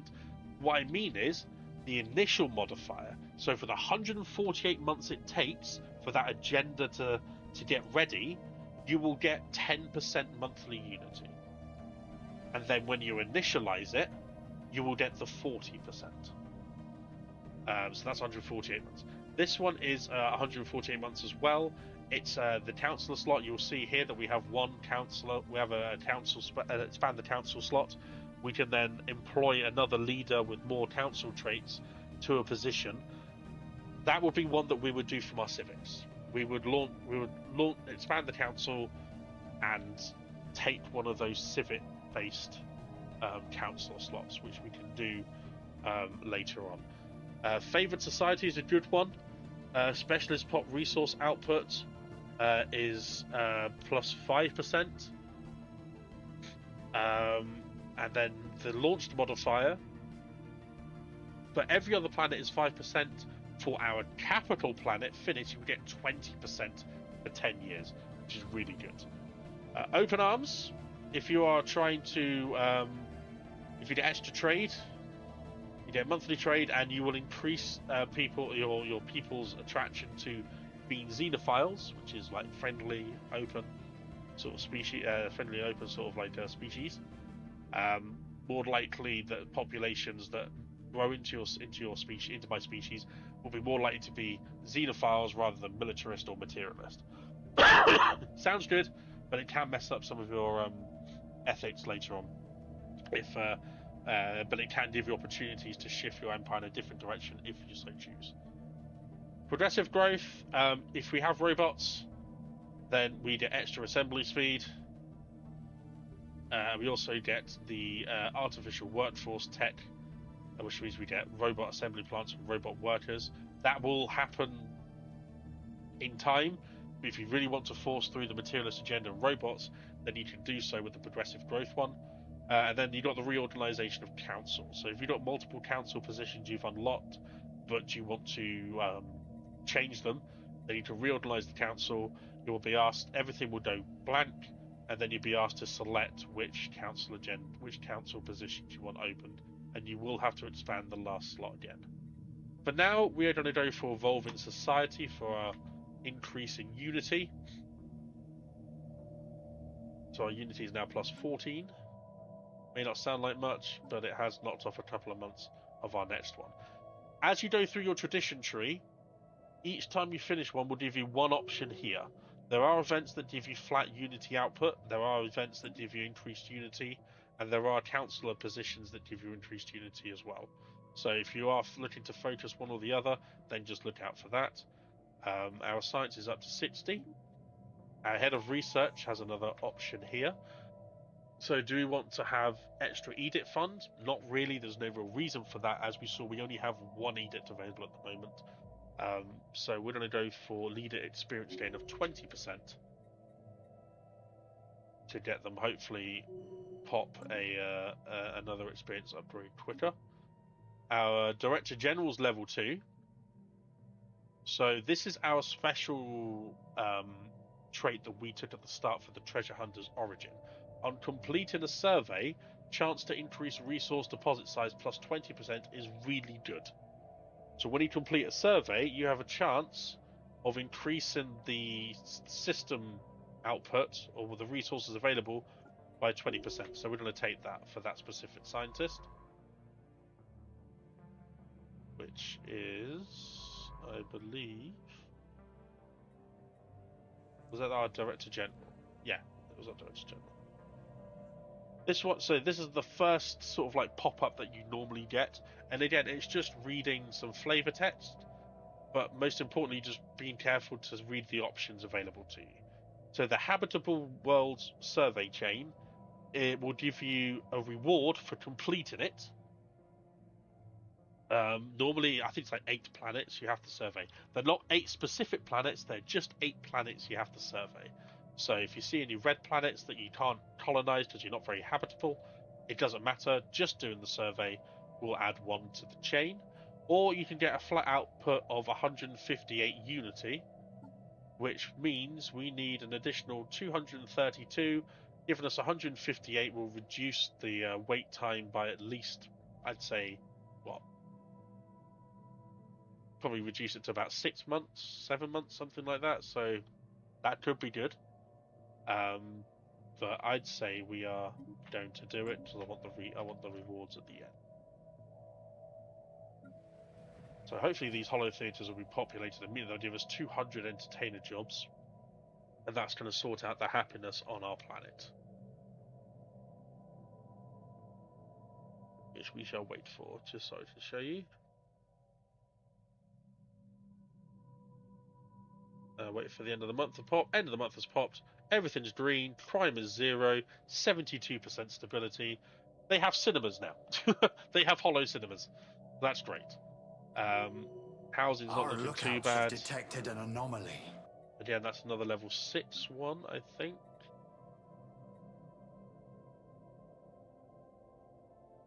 I think that's a level 6. Yeah, it's a hard, so it's going to take 1. So we're going to ignore that. And now we're going to do something for our main planet here. So our resources are looking fairly decent, but we know that when it comes to colonizing this planet here, we're going to need to build more buildings, going to need to kickstart more stuff, and we're going to need more minerals. So we're going to build another mining station, another mining district there. Governing Finis, so we get an extra stability. Stability is great. Stability gives resources from jobs. An extra percentage of resources from jobs, which is why it's important to look at your stability if you're suffering, figure out why, and fix it. Space charts updated. That means you've finished surveying, that's fine. We can get extra trade from jobs, so we're pumping out 53 trade, an extra 15% will be like an extra 8 trade, which wouldn't be too bad. Because they are a governor, they will get the principal, they will also get the spycraft. Operation cost and infiltration speed is increased as well. We'll put both principled for the stability. That should pop on at the end of the month. Let's see. No, it went on straight away. So our resources from jobs are plus 14% as well, which is good. We'll also have another leader. Updated. This is a scientist. But you have survey speed plus 20% so you can get through the surveying quicker. Oh boy, it looks like you've got 2 offshoots there. Okay. Go this way. Now, because I've got multiple branches, I am going to need to build another science ship.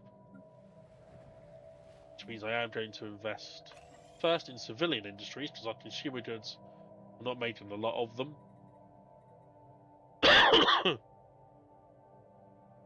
Minerals are looking good though. So it's all about balancing your early economy, making sure that you've got plenty of resources stockpiled, especially alloys as well. If you're going to be going to meet like a pretty militarist sort of playthrough, you want to have a decent stockpile of alloys because they've changed the upkeep of ships and they've changed how much it costs to have ships. There are some very, very good guides online through like Montu and EP30 and a couple of others who will really look at how to maximize your fleet power and how to get the most from the update. For me, it's all about knowing when to deploy, where to station your fleets, how to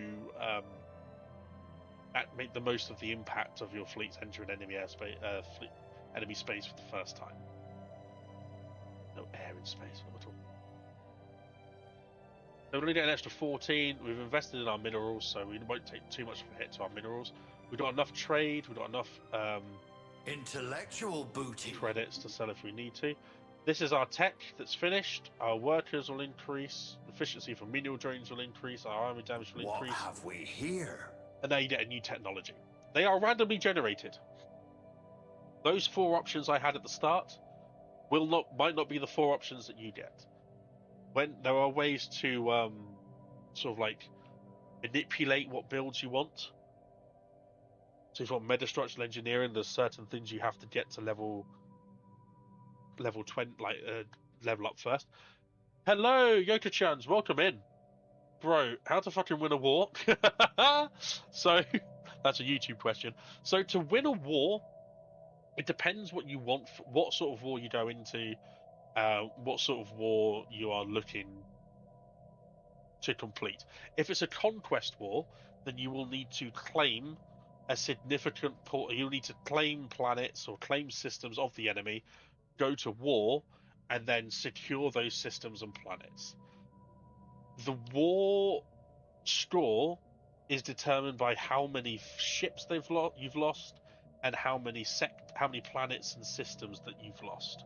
So usually at the start of the war, there's a big engagement when your fleets are at match strength, even if one of you is sort of like lower in power. Your fleets will be match strength, and you will have a big fight. And usually, whoever wins that first fight, especially with the way fleets are now, you will get a bigger portion of the war score in your favor, especially if you win. If it's like a Pyrrhic victory or something like that, where you've lost a lot of fleets as well, then the war score could be fairly 50-50.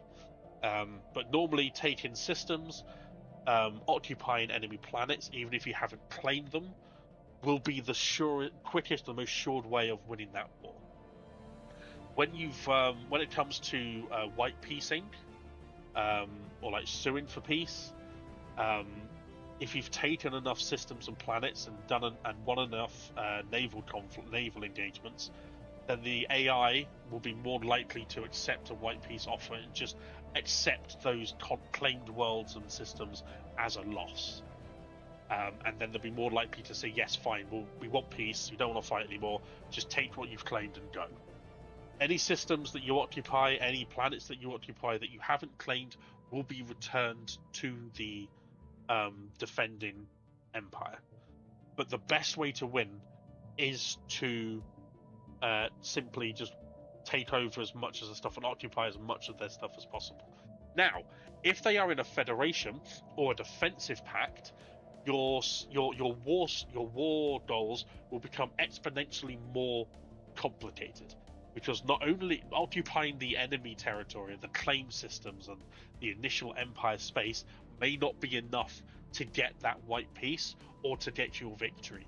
You may in some cases have to put a dent in their ally as well to say, hey, you may have a defensive pact, but I can knock the shit out of you as well. So that's why defensive pacts and federations are so strong, because the more empires that are involved in the war, the more war score you will need to do and to achieve your goals, depending on what they are,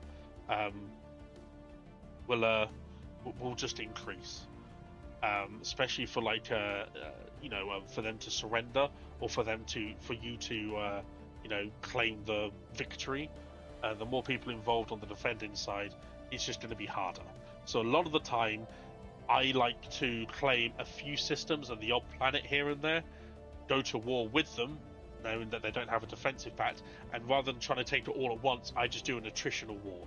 Because if you can take some planets, that means in the initial engagement they will have less population to pump out resources for them, they'll be weaker, they'll be less likely to annoy you again, and they'll be easier pickings later on as well. So that's how I approach wars. I only go to war when I know I can secure and I know I can hold onto the stuff that I want, rather than going all out war. Obviously, if you're playing an empire that has a total war goal, like a fanatical purifier, or like a devouring swarm, or something like that, or determinate exterminator, you may not need to claim. You can just go to war, and then whatever you take is yours. However, whatever they take of yours is also theirs. So there could be an awkward situation where you're attacking on one front and they swing their fleets around through a wormhole or something and attack you from the rear, and you're undefended. You could lose a lot of territory very quickly. That's the danger of total wars. At least when they're in claim wars or humiliation wars, even if they attack you from behind and they claim it, they take a load of systems. If they haven't claimed them, then they will not be theirs at the end of the war, and you can just say, "Hey, sure, you haven't claimed anything, whatever." Recently, a fallen empire asked me to win a war against a chosen opponent. The opposite side surrender, but still the fallen empire is displeased. Really? Huh. Did the AI give you a specific war type to do? Like, did they ask you to do a humiliation war, or like like take certain bits of territory? If not, then I would genuinely report that as a bug, and just see what they see what the team come back with. The bug reporting tool is on the Stellaris Paradox main website. I've reported a number of bugs myself that I've seen, or bugs that I think I've seen. So yeah, if it is a bug, then they'll sort it out. But otherwise, it could be that they only wanted you to humiliate them rather than taking territory. But yeah, I would definitely report that as a bug, because that's weird. Congratulations on winning the war. Normally, when they ask me to fight someone, it's someone significantly more powerful than me at some point in the game. Like, you know what? Nah. And a lot of the time, if you say no to that sort of stuff, they may be displeased, but very, very rarely, unless you've already pissed them off a lot, very rarely will they say, go away and start attacking you. It's very rare that happens.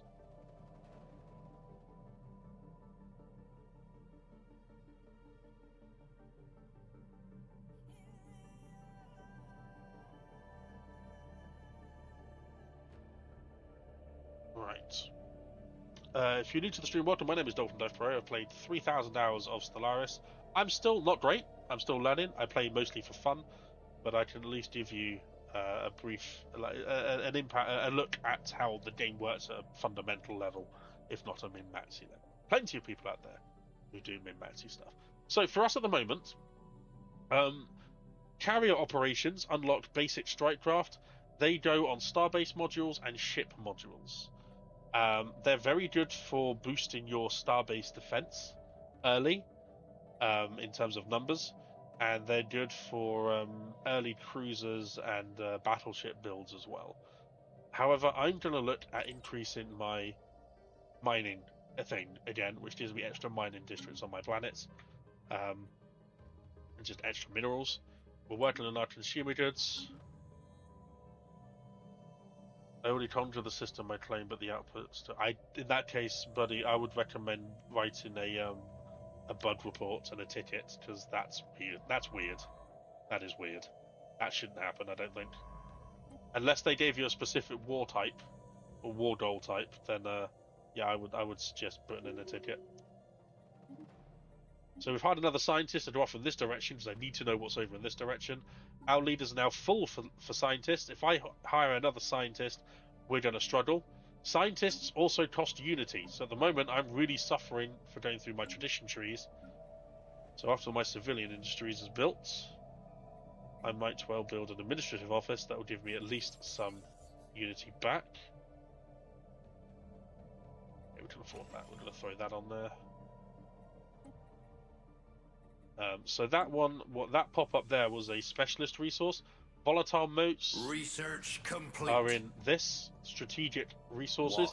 They're needed for later game techs, later game planet upgrades, and later game research edicts. complete. Like I say, if you get a lot of updates like this with just pause the game, chill, take a second, read through everything. So we completed our physics research. If you want to see what you've researched, click research, and we can see we've got the blue laser technology there. So we're now going to click on this, and we're going to go for probably extra credit. We've been upgrading our minerals through this. We're going to upgrade our credits as well now. This is all getting us ready for building more tech stuff and more buildings. We finished pop growth speed. That's good. 10% quicker for the pop growth. And you see there, planetary unification, that would have been the guaranteed tech that we would have, but like I say, it appears quite early anyway. But again, this technology scales with how good your empire is. So for example, monthly unity of plus 2.5 as a small amount of unity, and our unity would up plus 2.5. That won't be a lot for us. We're going to get more out of buildings, but the more buildings that we have, the more unity we output. The later we do this, the small amount of unity becomes quite significant. So we're going to hold on to this for now. We're going to go for naval capacity, which is this. We're going to be able to hold more fleets and more power. The fleet supremacy plus 20 will mean we can put more ships in this fleet. At the moment, it's locked to, it's 10, isn't it? Oh, no, 12. If we add an extra 20, we can put 4 more ships in there. At the moment, if we wanted to max out our fleet, it's going to cost us 1,000 alloys, which we simply don't have the capability to do that yet. So we're going to go naval capacity, just in case we need to build some more corvettes. Let it play on a bit. Got one planet here. This green icon means it means it's within the 70% habitability range.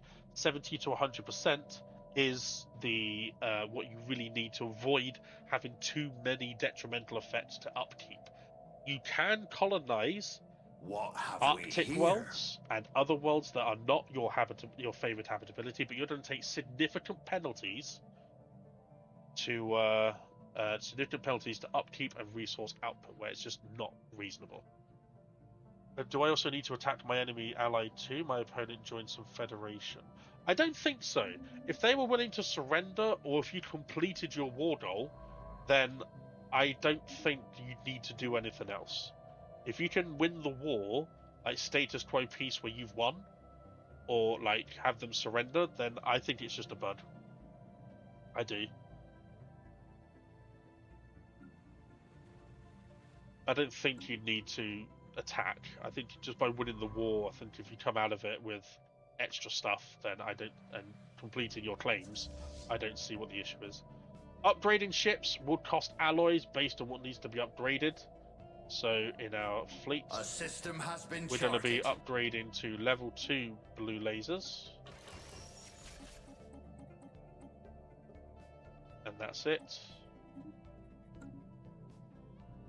That's going to cost us 42 alloys, which I can't afford at the moment because alloys are needed to build star bases as well as ships. We'll get to expand. We'll get to expansion in a second once this is finished being built. Oh, little tip: in management, most organic empires will have sprawling slums. This will give you 100 pops for the cost of 300 energy credits. We have plenty of those. We're going to get rid of this sprawling slums, and we're going to get an extra 100 population into our planet Denzians, and then we can look at increasing our alloy production as well. Right, our first one is ready. We're going to take... Yeah, we're going to take infrastructure upkeep. I want to get -10. I want to get 10% of my resources back, please, on upkeep into my economy. So we should see a little bit of a change. Yeah, so a little bit of a change there and there. That's good. We're going to go alloys here. And we're going to expand for the first time. So take construction ship, right click, and as long as this sector is fully surveyed, you can then build a starbase outpost. Now, something we haven't discussed yet is some of you may have been wondering, what is this? This is influence. This is generated by, you get a base of 3, and then it's your power projection. Some empires may have more based on what type of empire you have. And how to and your civics, you can get an increase in influence. There are also events that give you bonus influence as well. How to increase naval capacity in the mid game? Mid game, the easiest way to do that is to have a fortress world, Yokochans. The easiest way to do that is to have a fortress world. Alternatively, if you've got a number of empty starbase slots, like for example, if you're like 5 out of 11, upgrade some starbases and put some anchorages in there, and naval logistics if you've unlocked that technology. Each anchorage will give you 5, so space for 1 extra corvette, and then the fleet, the naval module will then double that, so you'll be able, like, each one will count as 10 effectively. That'll be the easiest way to do it. Otherwise, if you know you're going to be doing a lot of wars, it might be worth dedicating a planet, a fortress world, and have a military academy on there as well as looking out for your governors with decent fleet caps, fleet cap increases, and naval increase as well for your Minister of Defense. Alternatively, if you're into megastructures, Strategic Coordination Center site might be pretty good, although I think that needs to be buffed significantly in my book. Yeah, finding specific leaders. Anchorages are great for short term, and fortress worlds are good for the long term. I say long term for fortress worlds because unless you shove a load of population on that planet, it's just going to take time to grow. But yeah, those would be the 3 main ways I would say. So yeah, we are now going to the influence is going to cost us 75, which is why it's important to know where your choke points are. Choke points are things like this. If we take this system here, it stops people coming into our space here. If we only took this one and this one, then someone could potentially come through here and take up this system as well, putting us within our capital system. We want to make sure that we lock off certain areas. This is one of the ones from the situation log, the mass extinction stuff. So if we go here, we can see there was one here. Ledger of situations and now we have a amended. specialist project, which might be, yeah. So some specialist projects are in the situation log, like this. Oh, hello. So we've got spacefaring. And that is a science ship. I was correct to go there. So now, first contact. I've already done that with my starbase. The only alternatives I can think of would be the metastructure, fortress worlds, and leaders with better traits. Go to Chens. I don't think there's many ways to increase your naval cap. If you've got a lot of planets, or if you are looking to colonize another world, it might be worth looking at building, having a planet just with strongholds on. Each stronghold gives me 8 naval capacity, and extra soldier jobs as well, and the military academy will give you a flat 5% empire-wide bonus to your naval capacity as well. So I would say get a couple of fortress worlds going if you're going to be aggressive and you need bigger fleets. But yeah, you can get strongholds. You can also upgrade strongholds, I believe, to fortresses, I think. Yeah, fortresses in the planet, they give you 8 per one, so you can build. You can change the specialist here to a planetary defenses. Then each district gives you +4 naval capacity as well. So you can build a load of city districts that will give you +4. They will also feed into into that as well. If you build 2 of those, 2 planetary defenses, you get 8 per district. You then get 8 per fortress on each of these as well. On each of these, the only thing I would recommend being careful of with fortress worlds is make sure you have decent immunities, because yeah, you're going to need decent immunities for fortress world.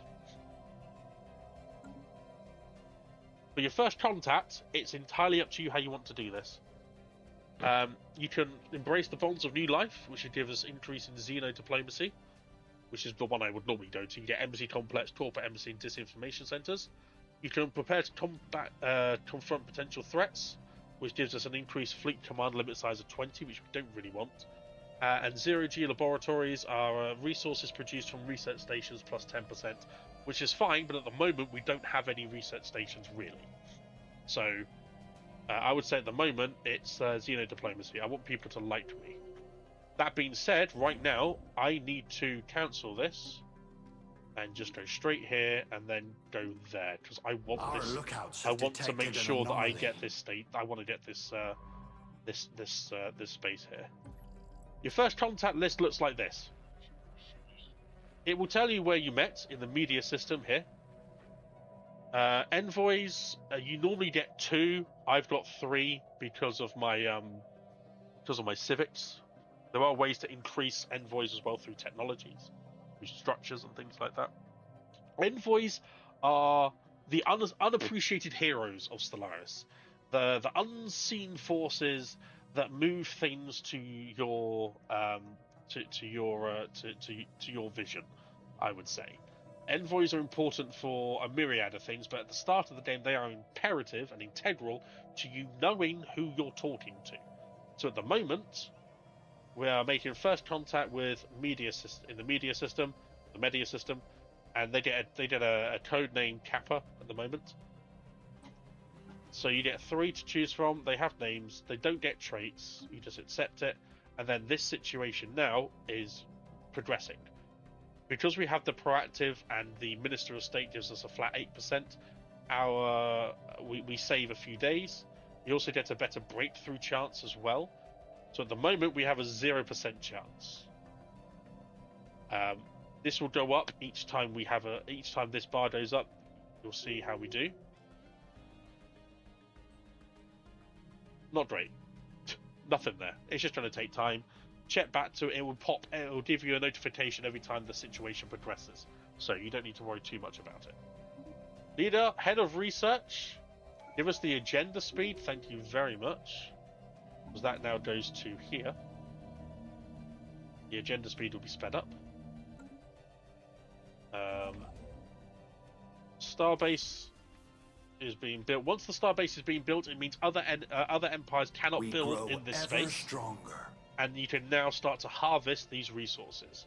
If I wanted to harvest them, it would cost me 300 minerals to get those monthly bonuses. At the moment, not really needed. My main mission is still finding choke points.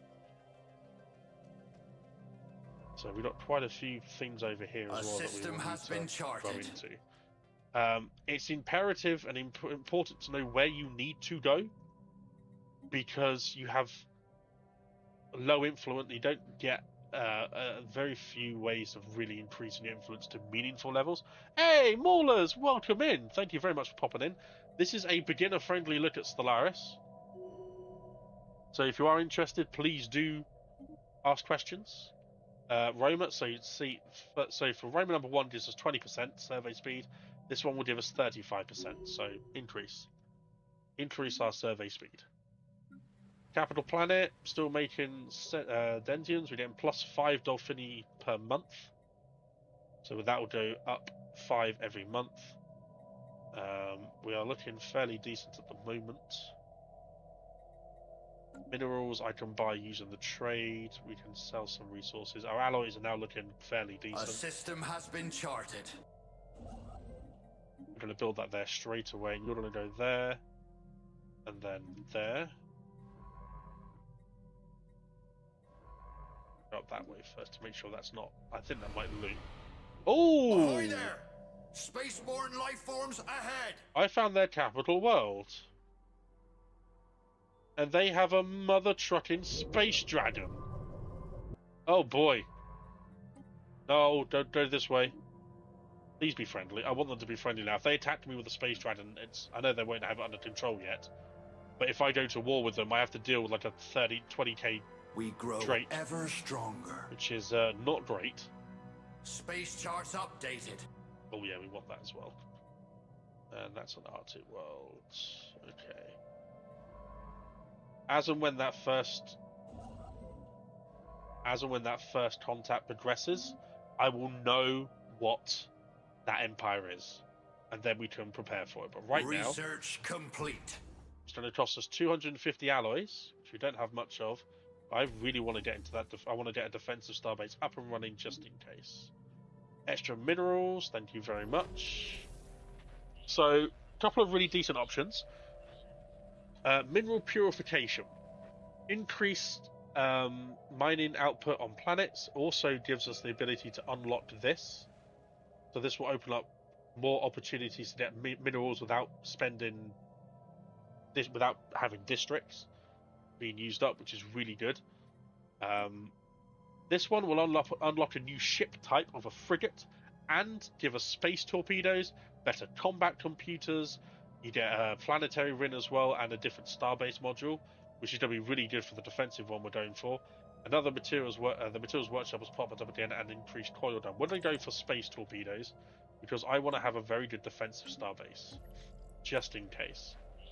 So now we're in stage 2. Oh, that's a different one. Okay. This one is still 0. God, come on, Envoy. You love star. Oh, some of the stars, like this one, beautiful. Do we have any cool pulsar ones? Do you like the cinematic camera for Stellaris? But it does need to be. I think you need more control over it. I want to find some cool pulsars. We've got a trinary system here. 3 suns.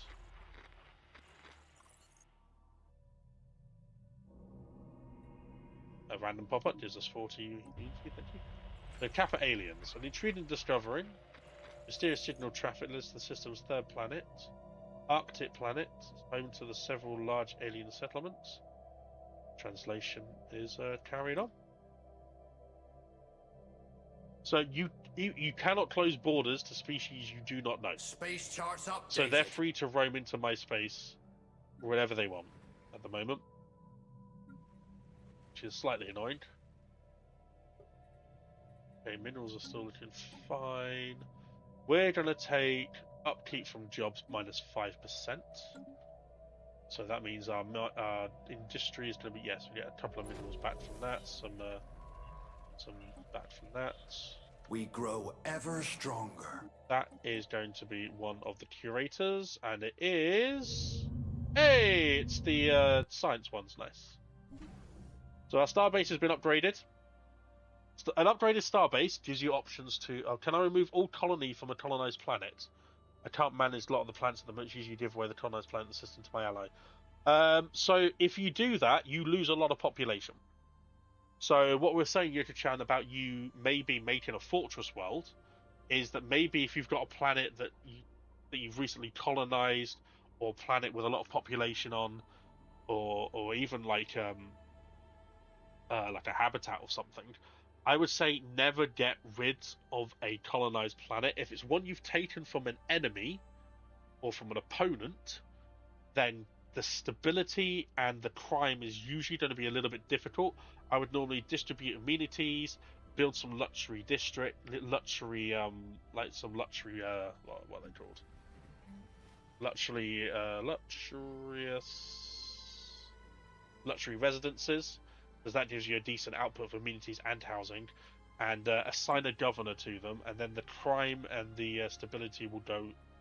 Crime will go down, stability will go up. If it's simply not needing the planet anymore, I would just shovel all the population into a planet that you already own that has a lot of space, so a lot of existing districts, a lot of space to build into, and you can fill up some other planets. It will cost you unity or credits to move citizens over from one planet to another. It will then cost you influence to abandon the planet entirely. I think the base stat is 200 influence to completely abandon a colony. But yes, you can do. But I would say always try and avoid it if possible. I will give you Spark of Genius because that's going to help our research. We'll go over there. We don't want them jumping a construction ship over. That's a fancy looking science vessel though, isn't it? That's pretty nice. What have we here? That doesn't look like it goes anywhere, that's fine. A system has been charted. Always try and avoid abandoning colonies. And just use the population because use that planet. Because space charts updated. Pops is power still. Extra credits, thank you very much. We're now going to unlock the fusion reactor so that our ships can have more power, and we can put stuff on the frigates and eventually other things. 914 pops now, that's good.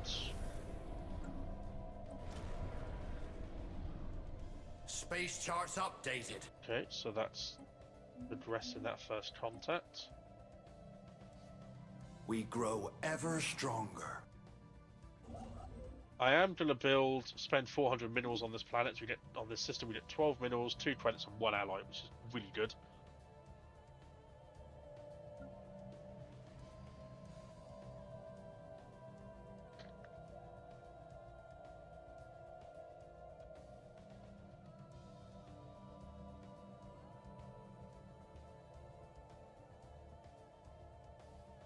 Some eye drops in. I am getting sidetracked a little bit. I should be colonising that world, so I'm going to build another constructed ship. You don't need more than 2 to begin with, really. If there's if aliens get aggressive with you, they will tell you. It will come up with like ba-dum, ba-dum, ba-dum, sort of like noise and alarm sort of thing, and it can be a little bit scary. Sometimes Our empires lookouts can have take your detected an scientists anomaly. hostage and perform experiments on them, which is not ideal, if I'm being honest. But yeah. We're going to take some space. I'm going to take this bit here. You don't want them jumping too far.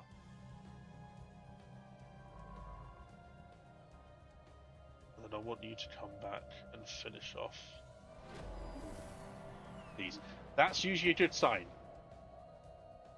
Yeah, so they're receptive, they're birds. We get 25% xenophilic attraction.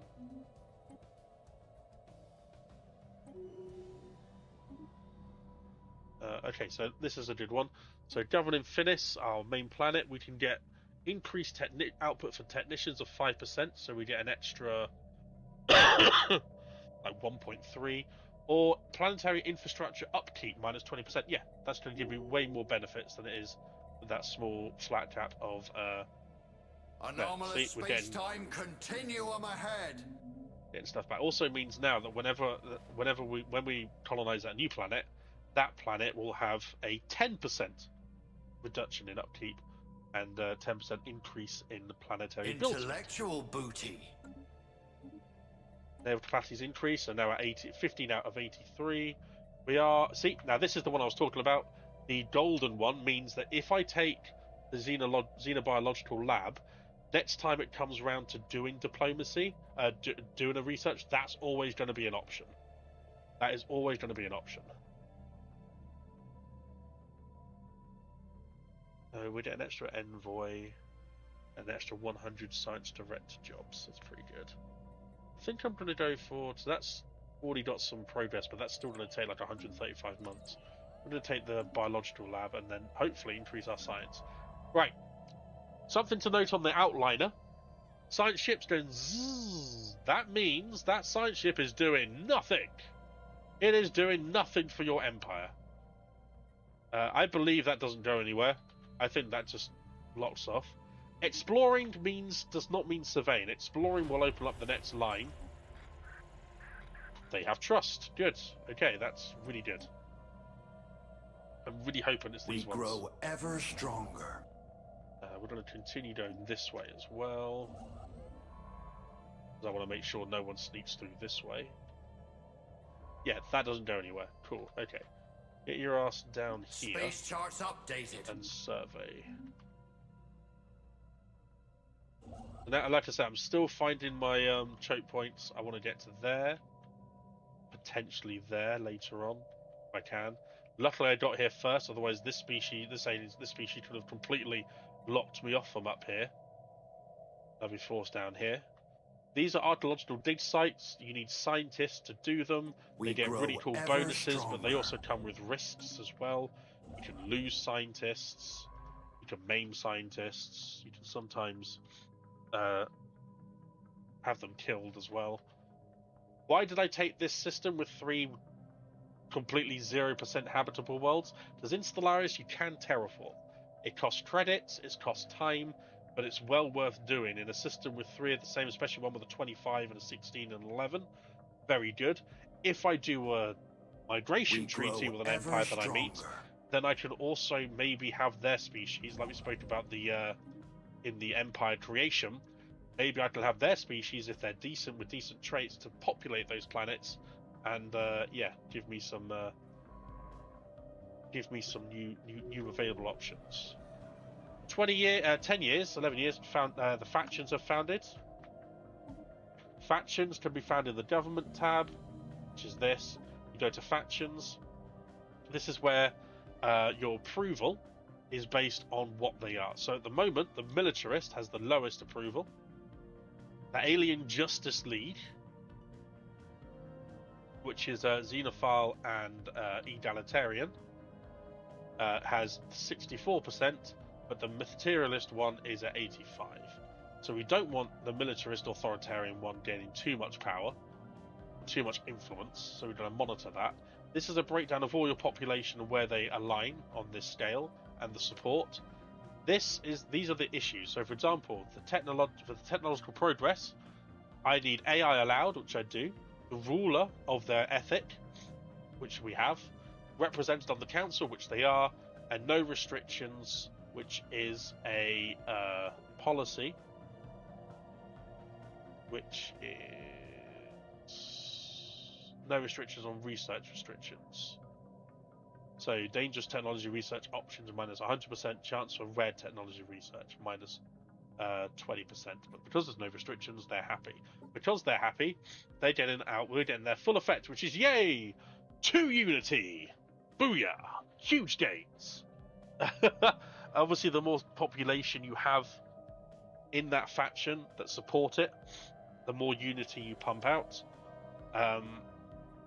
So yeah, that's something to keep an eye on. Anytime that anything like a pop-up that has a significant ethics shift chance, just check which way it shifts, and to make sure it's not detrimental for you. Because if that authoritarian get too much traction, then it will change me to an authoritarian in here, and will change a number of the way that people perceive me, etc.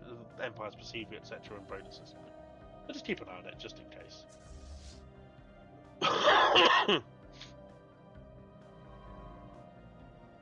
So for now, we're just waiting. Oh yeah, in our management tab. So let's go through a few more planetary things. We'll move this down to slow. Excuse me. The planetary management, planetary features. You will notice on the surface, you will have these 2 blot icons here. These are districts the planet has, but cannot use due to naturally occurring blockers.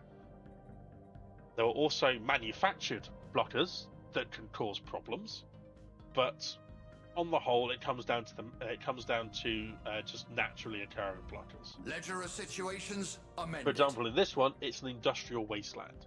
Now we have the technology and the ability to remove these blockers. It costs us 300 credits per blocker. We have plenty of credits. We'll get rid of them. That will open up 2 additional districts, and that will change that number to 7. You can see here that this one's blocked out, and that one's blocked out. Those are the 2 districts that were affected, but we still have plenty of generator districts and farming districts if we need to. We're now going to colonize. Simply click on the world you want to colonize. Click colonize, and then it'll give you a list of the colony species. If you have migration treaties and other species in your empire, they too will also be listed. Likewise, if you have carried out any genetic modification on your species, then they will also appear here as well. When you are selecting your colony species, only thing you really need to make sure at the start is that the habitability is 100%, and if you want to make sure it's your founder's species only, then click that button. It will remove everything else. Now, you may have in the mid to late game a couple of different variations, either something that's happened naturally in game, either you've genetically modified them, so make sure you select the right one that you want on that planet. So yeah, click colonize. You can change the name if you want, so I can call this one chat. Yeah, let's call this stream chat, just so you are represented in my game. So now what will happen is the nearest shipyard will start building a colony ship. It costs 200 food, community goods, and alloys, so make sure you got those to spare. Oh, here we go. Being contacted by aliens. Monobound warriors, they're xenophiles and militarists, so their ethics align with our own. Their ethics are ours. We are the same in thought in a lot of in a lot of ways, and we have a lot in common in this respect. So how you respond is entirely up to you. Because they are lovely and friendly, and we've had really good first communications with them, I'm going to select this one. We have much to gain from this encounter, which is their opinion changes by plus 50. If you want to be a dick, you can say you'll come to see things our way in the end, and they will have a minus 33% spy network growth on us. And if you want to be red, then we shall prepare for hostilities. We get a 33% spy network growth on them, and their opinion of us decreases by 50. So blue is like, hey, let's be friends. Yellow's kind of like, hey, just chill. You know, we're not a fan of you, but as long as you don't be a dick to us, we won't be a dick to you. And that one's just like, yeah, we hate you. We're gonna destroy you eventually. So we're gonna go for this one. You also get a little bit of tech for your first contact completion, and we can indeed see it is them.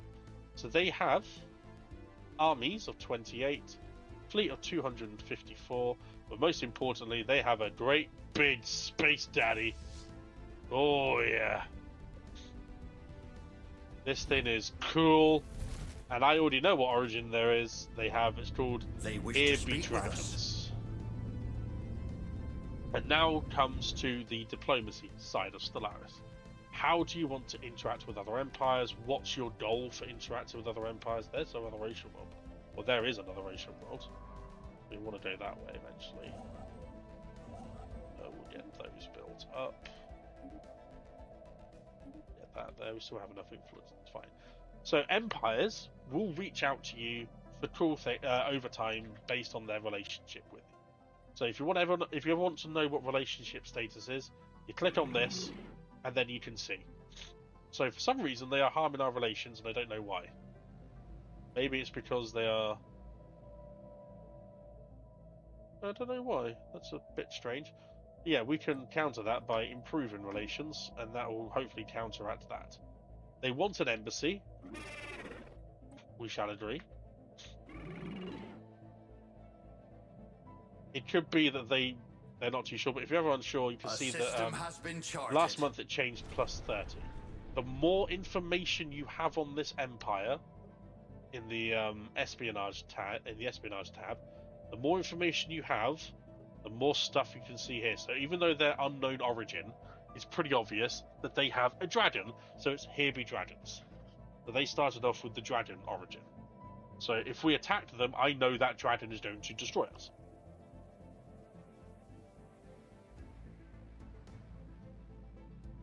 Sorry, just blowing my nose.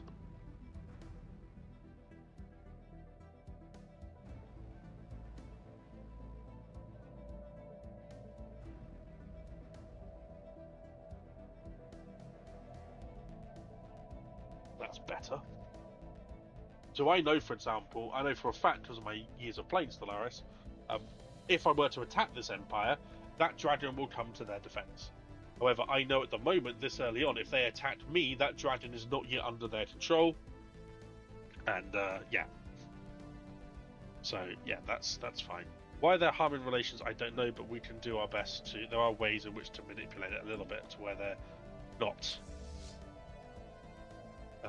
harming relations. Maybe it's because they see me as a militarily not a threat. I don't know. But we shall see.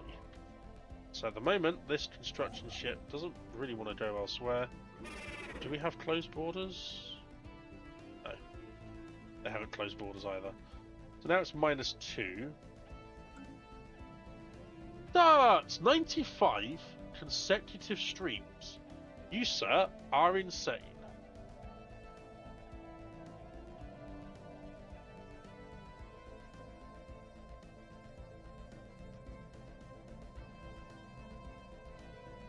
Clear horizons. We've removed a blocker.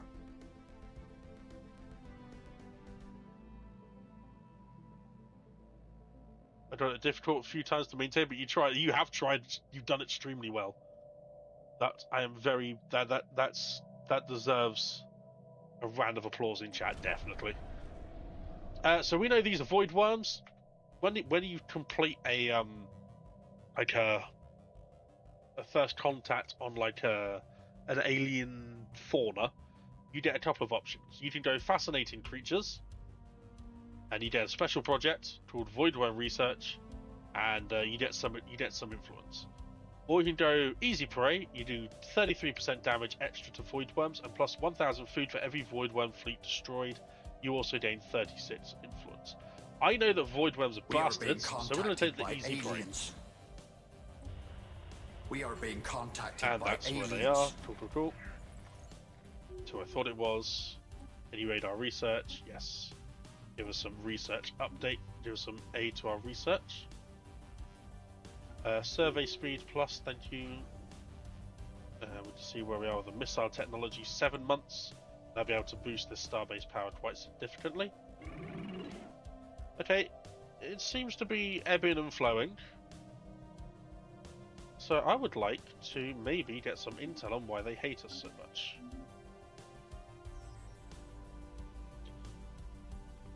That's to say that the spy network is in effect. Spy information is power, and it's no different in Stellaris.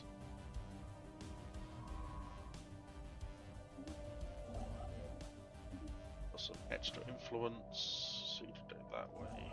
You are doing that. Back up to normal for now. Our planet stockpiling a nice amount of dolphiny. Addition, we're going to go for resources and job plus 5%. We're not going to see a huge boost in this. No. A little bit of a boost, but not a huge one. I can't stay fun, but I like that explanation of what each option gives before we choose the Void Worms Must Die option. Yeah, this is a beginner friendly stream. I wasn't too sure what to stream because, again, I'm still not 100%. And I need to talk to Doom about the golf game, which I really want to play. It's just going to take time to sort out. So I thought until then... Oh, and they have declared us rival. Okay, I don't know why we got the same ethics. So I don't know why they want to declare us rival. I'm not going to declare them rival. Booty. We get torpedoes now. So what am I looking at? Well, we could potentially be on the precipice of war. So I'm going to build... I'm going to do corvettes, so they cost a little bit less and they have increased build speed.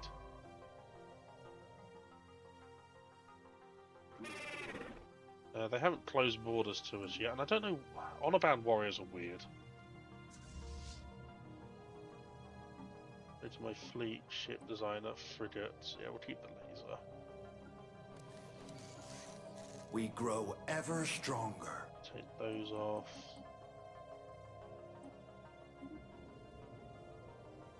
Ooh, we have a Leviathan. Port of Leviathan, where? I don't know. Nothing to really hear, it's just basically impressive how trophy it could be. That's one of the worlds there, that's cool. So at the moment I'm frantically, because AI will jump. So for example, they could jump here, because I don't have closed borders. And there's a lot happening where it's difficult to maintain. A system has been charted. Trendsetter, so our leader...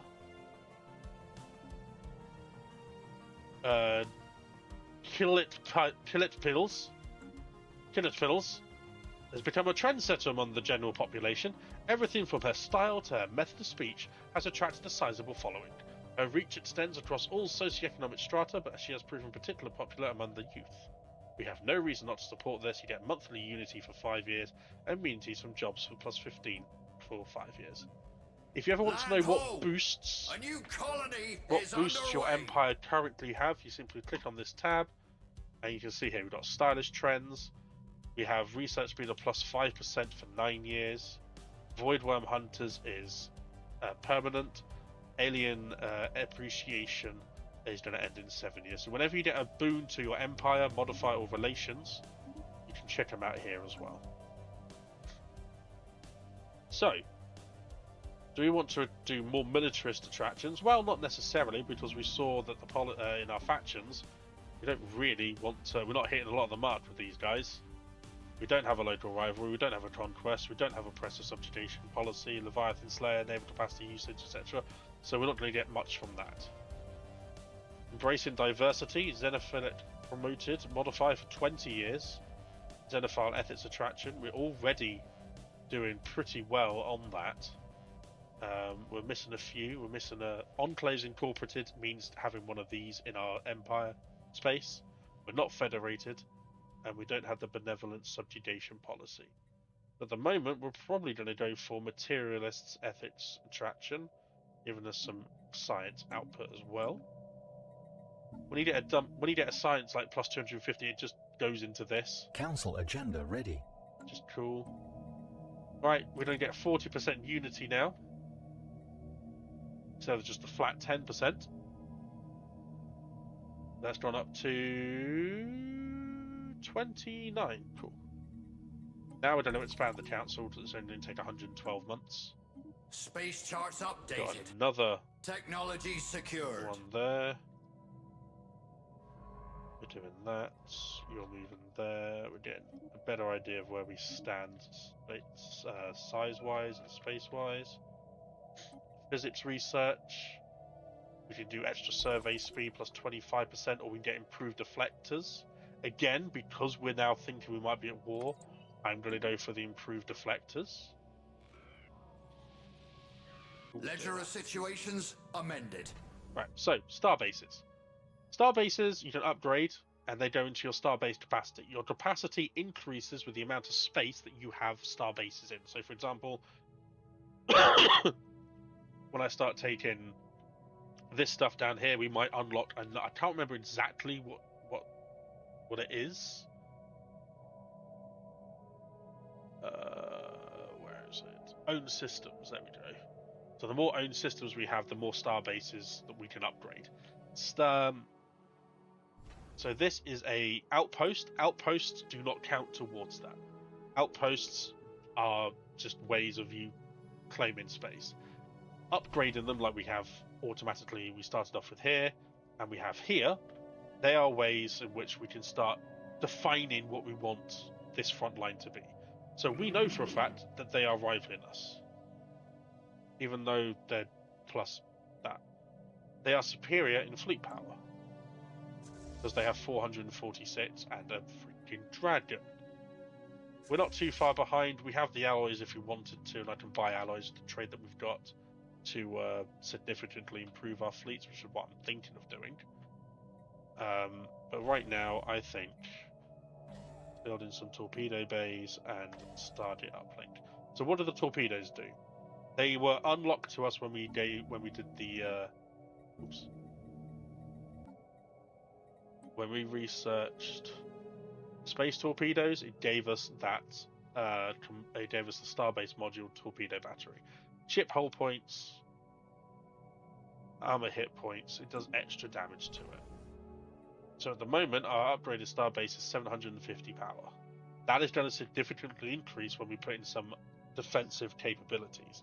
There are other ways of artificially increasing, not artificially increasing, but increasing the power of your star bases. And when you have alloys to spare, defensive platforms. At the moment, it's going to cost 460 alloys to build a defensive platform. But there are lots of different ways you can build them. Did you want some? Because we unlocked the when we unlocked the We grow ever stronger. the hangars. Is that a? Oh, okay. Is that a fallen empire? I think it is. We're delighted to meet you. Yeah, the shards. So this is a fallen empire. They are dismissive. They are an empire of immeasurable strength and power at the beginning of the game, and they have like hundreds of thousands of fleet power against you. And they're isolationists. As long as you don't settle next to them and annoy them, they'll be fine.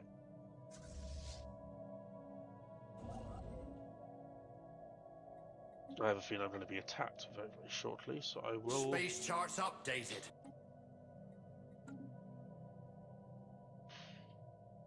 Is where... About 2,000 by that for all our trade.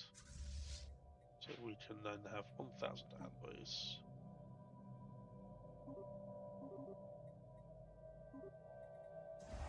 We can reinforce all of those. It's better to buy monthly than it is to buy stacks, but yeah. I don't have the energy to continue my last game instead of sleep, and I chose to watch this channel. Oh, I understand that as well. Thank you, Yeti Chance. I do understand that as well. I understand the whole, when it gets to a point where it's just like, oh, I've got a lot of planets, or I did something and the game didn't reward me for it, like your War Doll with the Fallen Empire. Yeah, it did. I get a lot. I get through a lot of my runs to the point where I don't even get to the crisis. I just like, I don't. This Empire has been annoying me all game. I'm going to subjugate them, vassalize them, destroy them, and then I'm just going to call it quits because I'm burnt out on this playthrough. Perfectly reasonable. Unless I stream, I very rarely complete. Unless I stream, I don't complete as many runs off stream than I do on stream. Space there we charge go. updated. We now have one more to go before we complete this and get the completion Our bonus. system has been charted.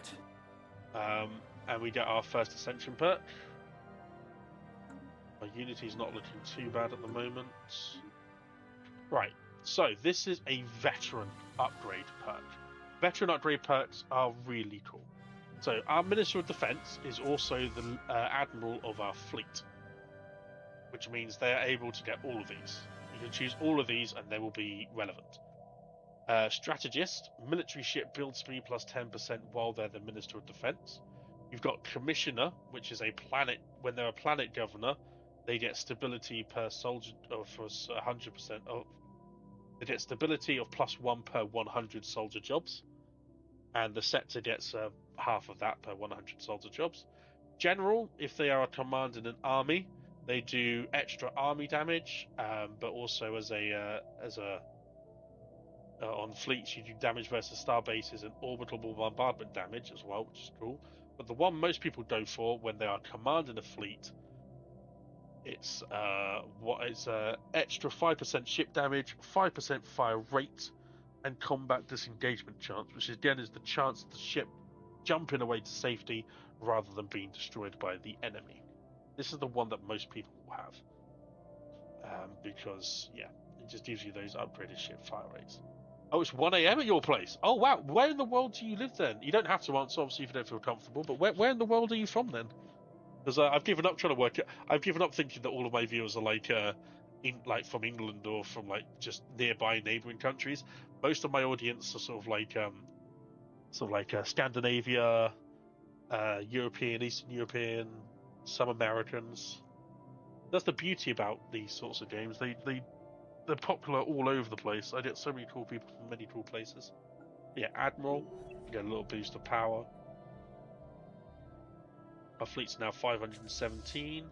They're also increasing their fleet. But yeah, I'm just going to try and see if that is the case. Our starbase is now 2k damage.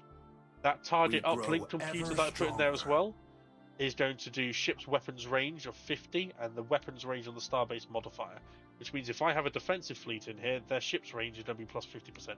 Indonesia, oh cool. Never visited that part of the world. Ooh, that Tomb World, and that's an Arctic World. I don't want you jumping, so.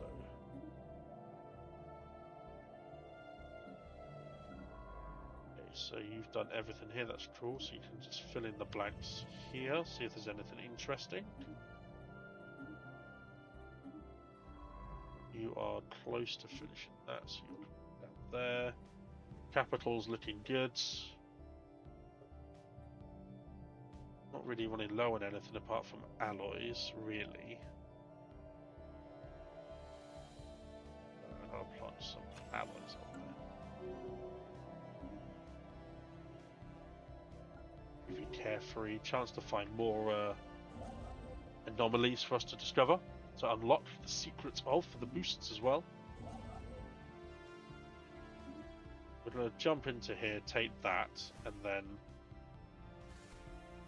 Our lookouts have detected an anomaly. Wait, that's my outline. That's fine. Volcanic? Is that a volcanic world? Oh, I thought it was 30 at first. I was like, geez. A system has been charted.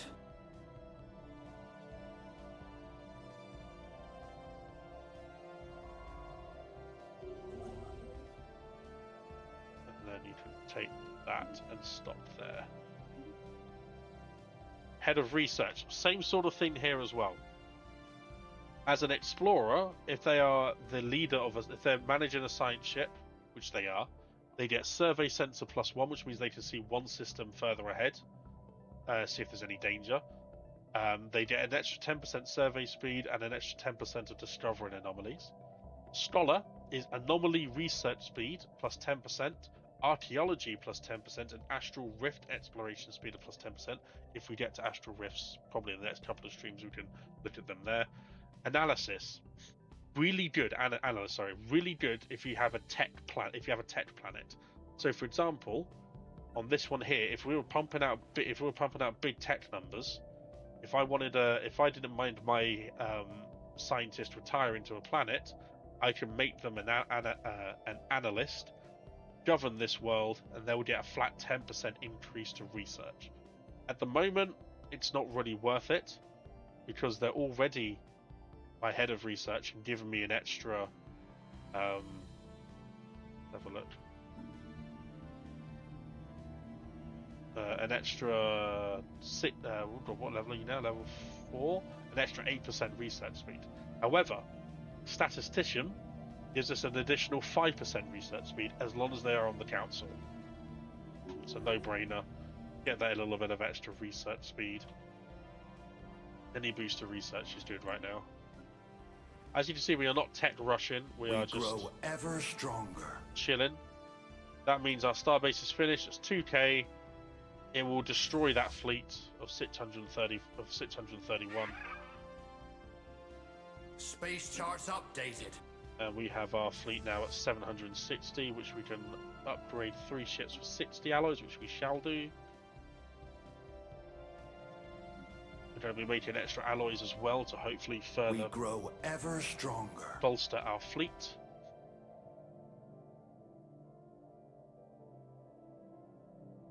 End of the month. The fleet has been refitted. Thank you. Yeah, 23 alloys now. Nice.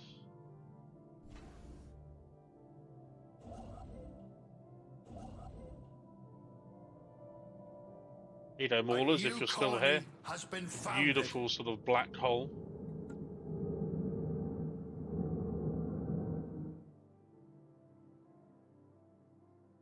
It's incredible, doesn't it?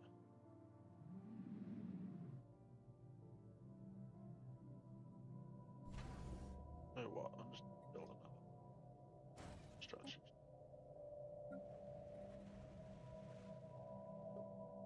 Right, our world has been colonized. When you have a newly colonized world, unless there's anything, like for example here we've got the materialist ethics attraction plus 100%, which means any denizens on this planet are going to be materialist. Our economy, we have colonists. They produce food and they produce trade. Very little amounts of either, and planet deficits as well are something that you might want to look into on planets that you... I'm not 100% sure of how bad planetary deficits are yet. I've not done that much research, I'll be honest, in this update. So I'm going to watch a video or two on them later on, I think, just so I know if I really need to address them. I don't think they're that integral to begin with, but again, this planet has plenty of districts, so we can easily make up any deficits ourselves. I think it just puts strain on our trade, I think. So what's this planet going to be? Well, there's no passive bonuses here. We've got a lot of the districts open. We don't have the technologies to get rid of the toxic kelp, but that's not a problem. There's nothing special really. We've got enough amenities and we've got decent housing. We do need some more unity going forward. So my first thing is probably going to be some administrative offices. And then probably consumer goods as well.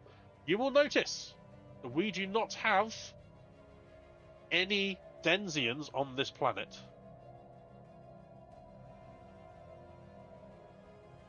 To be honest, Yoto-chan, your English isn't that broken. I've never struggled to understand what you're asking or anything like that. And to be honest, your English is better than most people that live in England, if I'm being honest. But I had you sort of like in my usual block of viewership, sort of like European.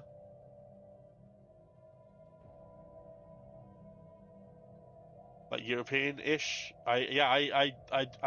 Your English is not that. It's not that broken, but it's really good. But yeah, so we can make these offices, and then I can show you what I like to do. A construction ship is doing nothing, so you're going to come down here. We have the.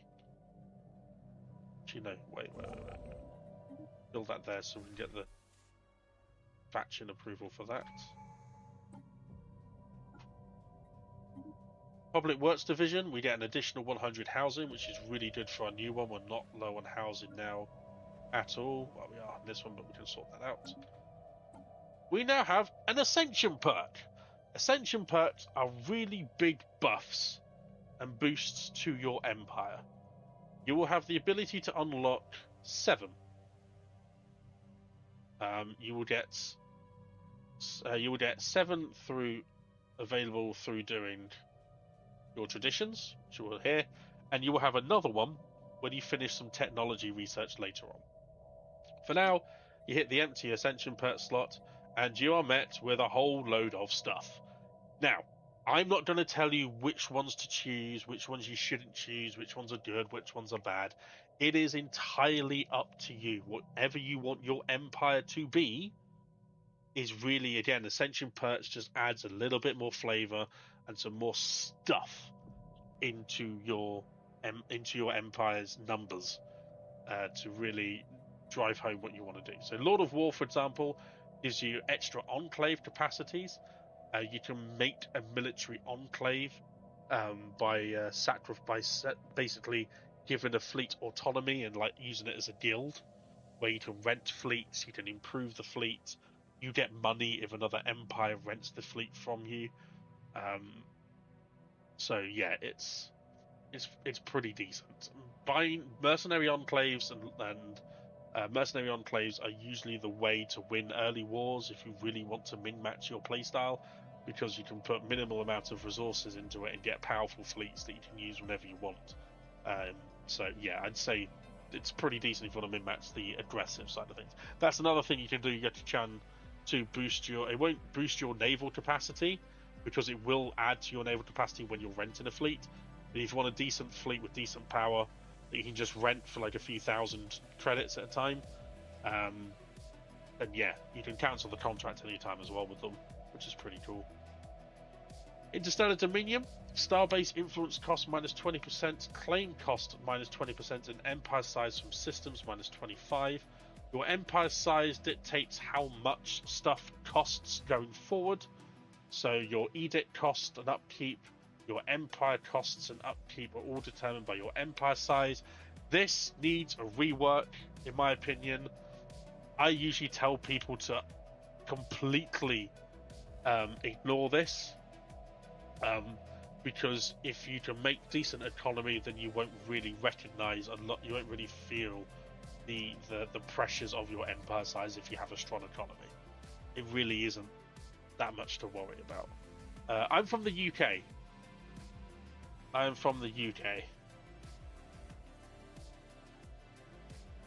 So yeah, planet size here from systems, it's only adding 11. We get minus 25%. It's probably going to take off like 2.5 from 11 systems. Obviously, if I was a bigger, sprawling, much bigger empire, then removing more would probably be useful. But it's usually from pops and from colonies you get the most of your empire size from. Technological ascendancy enables research-focused policies. Chance for rare technology research options plus 50%. Very, very good. And one that we'll probably be taking. One Vision, I love One Vision. An extra 10% unity and governing ethics attractions plus 50% as well, so your empire's more unified. I just like the cost of the extra unity. Mastery of nature.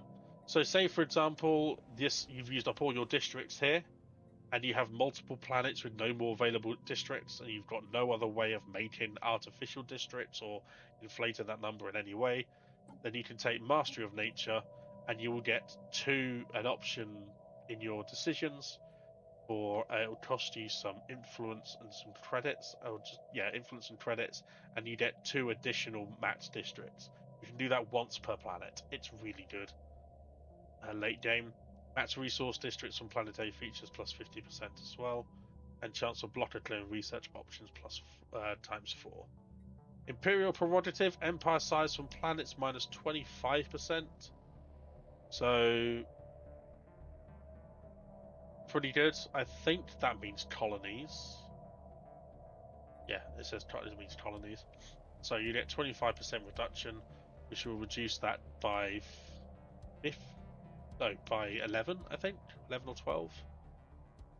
No, 10% is 4.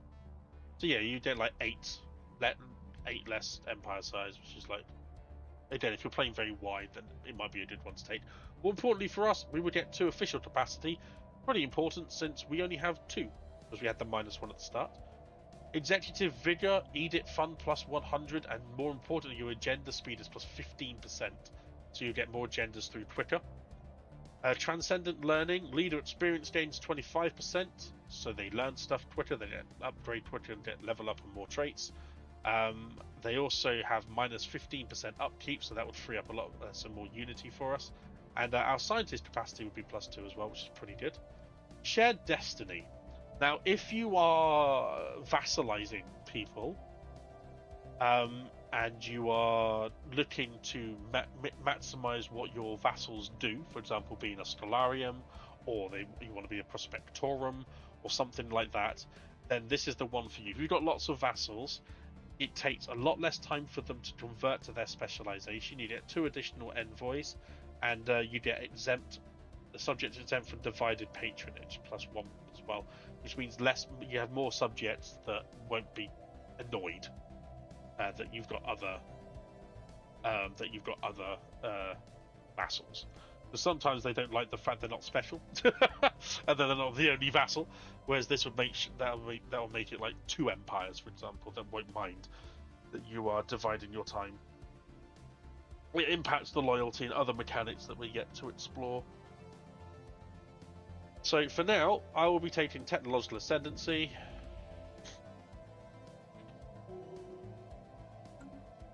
Boom, thank you. I'm going to take that. This is a pre-FTL civilization.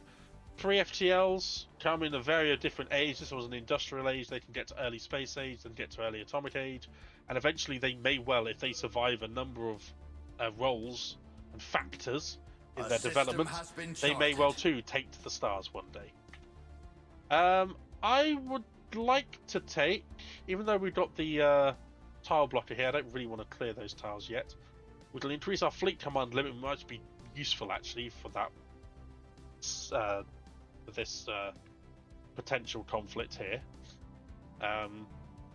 Or I can do the Unity one.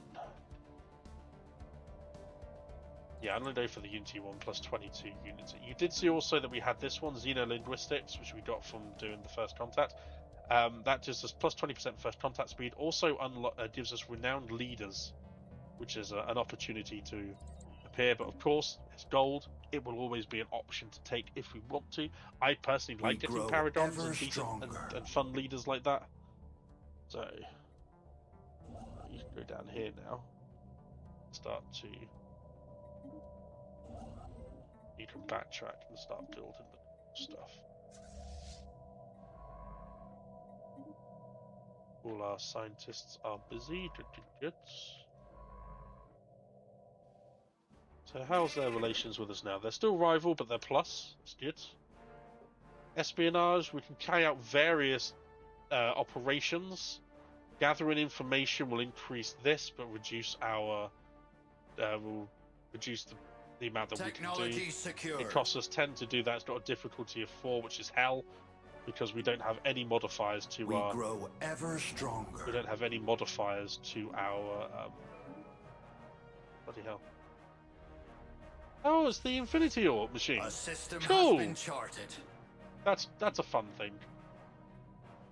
So, once again, because we're worried about war, we're probably going to take fusion missiles for 23 months, just so that we can upgrade some more military things. A system has been charted. Start stockpiling our alloys a little bit. Check in with the Empire Focus. We grow ever stronger.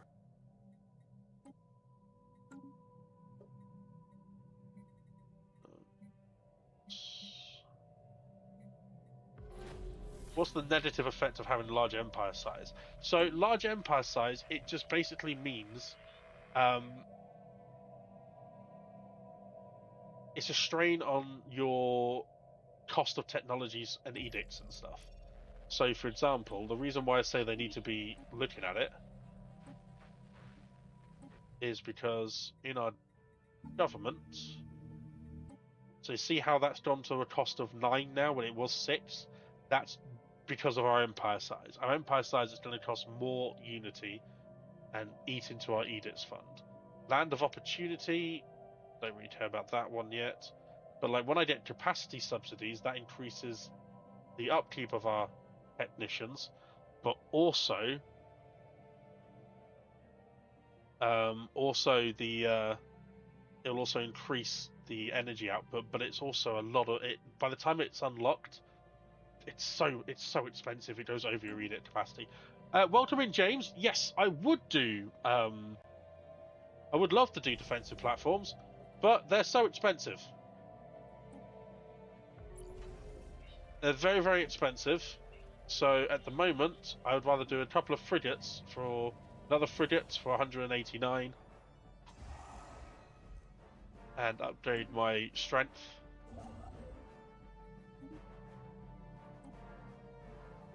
Don't think anyone's coming. Yeah, they. Oh. Hello. What on earth are you? I do love defensive platforms, and when we get a forge world and I can afford or forge to get it. No, okay. To when I can afford to get some more platforms, I will. At the moment, our bureaucrats are full. We grow ever We still have stronger. plenty of workers, so we're going to pop down a consumer goods thing here because we're only +2. Stronger. And we're going to be colonizing this planet as well, our 21 ocean worlds.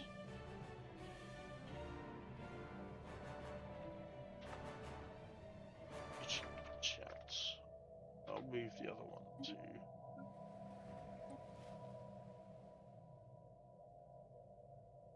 Where's chat? There we are. So I do some Stellaris videos as well on my channel. Intellectual booty. If you're on my YouTube, we are going to be taking a break soon, so because of my eye condition. Yo2, thank you for the subscription as well. That's very kind on YouTube. Thank you. Charted. Thank you. But yes, defensive platforms will be there you go. See, so this will unlock. So it says that's the edict capacity subsidies when I was talking about. The unlocks the build of the energy grid, but also unlocks this, the global energy management, which is what that technology is. It will unlock this build, unlock this, which we can click and upgrade at a cost of like 1,000 minerals. We can increase how many credits we make, how many energy credits we make. We will also give credit-based jobs without having to build districts. It's also where you can do the automation, but I don't do automation, never have, and I never will. Our star base is under attack. Oh, that's an asteroid. Are you shooting at it? Yeah, you are, Jane. So that's an asteroid that's heading towards this planet here, the pre-FTL one. We get a nice chunk of minerals if we destroy it, so I'm just going to send my fleet over there. I don't want the pre-FTLs to suffer.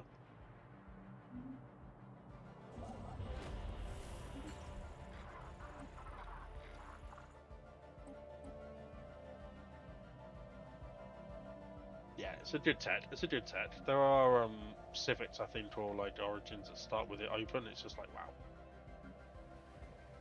Right, if I reduce your colonist jobs, will that make the... Yes, it will. Good. Okay, then we will do...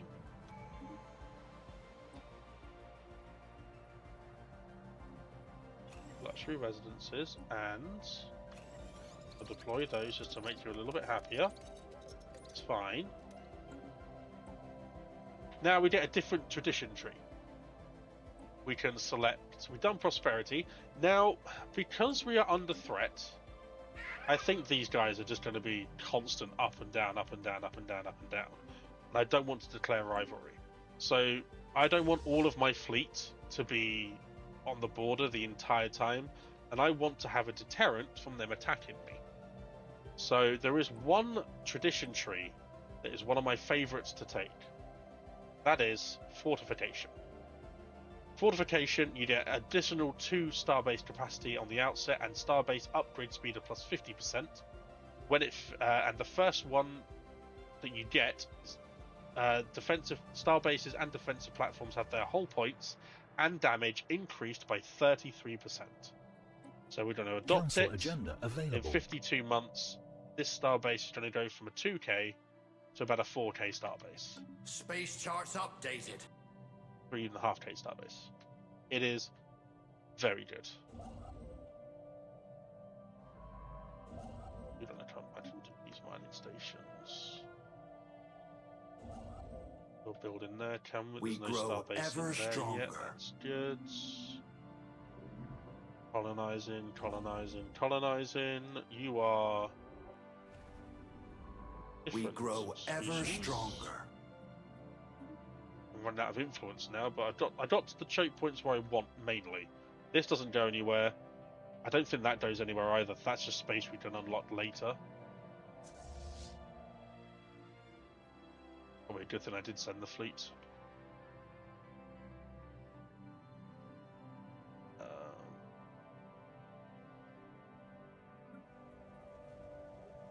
So now we're going to have automatic resettlement chance anyway. Research So complete. there are going to be people that move over into this new planet because of the jobs that are going to become available.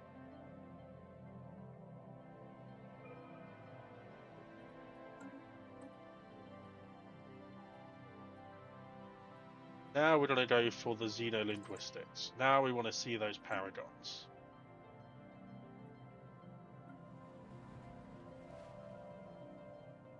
I'm not going to build any of these. I'm in fact going to build these. These are going to give me extra extra research jobs, extra bureaucratic jobs, an extra artisan and alloy jobs. I'm going to build a couple of city districts. So they're going to in turn give me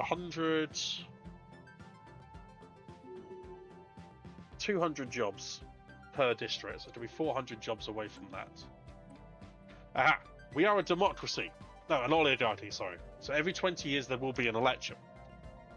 So you can spend unity to elect one of the candidates. If we do not interfere, a random candidate will be elected. So if you want to keep Dolphin as a director general, it's going to cost you 920 unity, which will mean it's going to put back our fortification thing back by quite a bit. We can't afford to do that because we don't want them to be in a position where they can attack. So I'm going to go abstain and just hope. No, of course, yeah, they chose the popular one. Okay, now that means Dolphin is now out of a job. Fortunately, there is that there. There's a planet for me to govern. But we do have a lot of bonuses that are not being used. So if we go to our government and our head of research and swap it out for us, all those bonuses we were getting while we were the director is now under the head of research, so our tech won't drop, and neither will our complete and survey.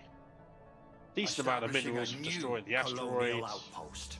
You We can come grow back ever and stronger. upgrades.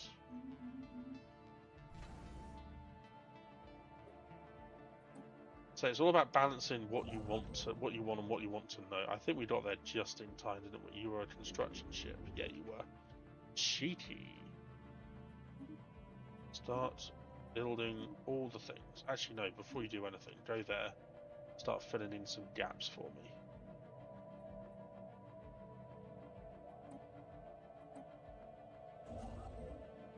Space charts updated. Now we're over 100. We're over 114. At our empire size, technology costs and tradition adoption costs are plus 2%. It's not too terrible yet, but it's only going to get more.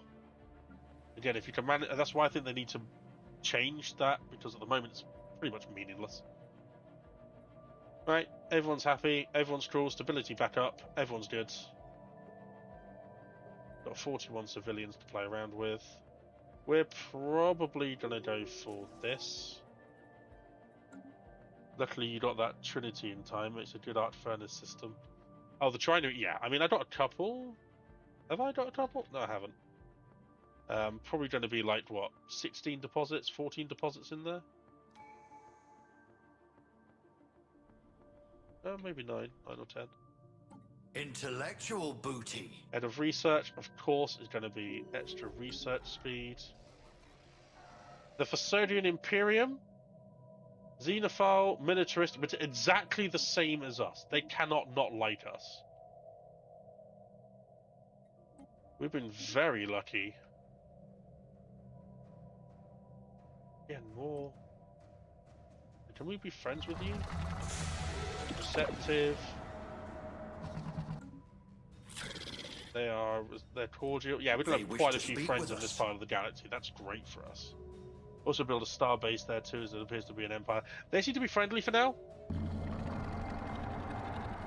They seem to be friendly. We're going to build extra hull points for our corvettes and our frigates just in case. Just in case. We grow ever stronger. We need to chill out with the influence now, don't we, a little bit? Yeah, so just build,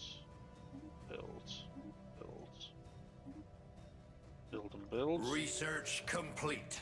Influence gain plus 50, never mind. We're going to send out the call for Paradons. And now we're going to do... So this will be really good when we unlock the Galactic Community. Off-world trading's fine, but we kind of need the... At the moment we don't have another starbase capable of housing our ships. We will do. We're probably going to upgrade this one to a starbase for a fleet starbase, or this one maybe, make more sense. We don't need more to the Edict Fund yet. We don't need to reduce those tile blockers, so we're going to take fleet command limit. 2 months away from increasing our starbase damage, which will really put them off, because starbases are lethal Ships in this new update. Ready for action. Right, so we've got quite a lot of empty science ships not doing anything, so we need to make sure... Oh right, yeah, our scientist was taken away.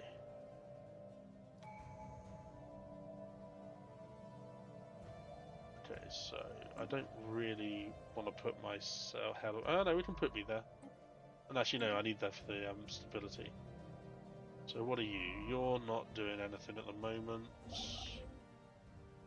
What's that? Popular, right? That's a good.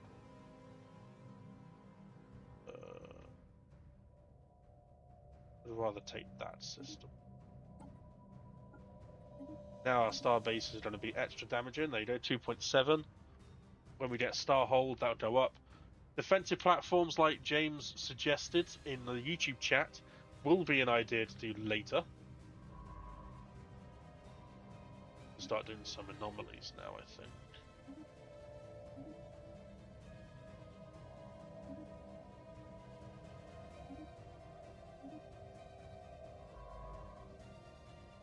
So you can be, what's that? What's your name?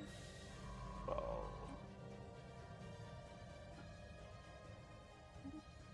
carry on down here, see if anything happens.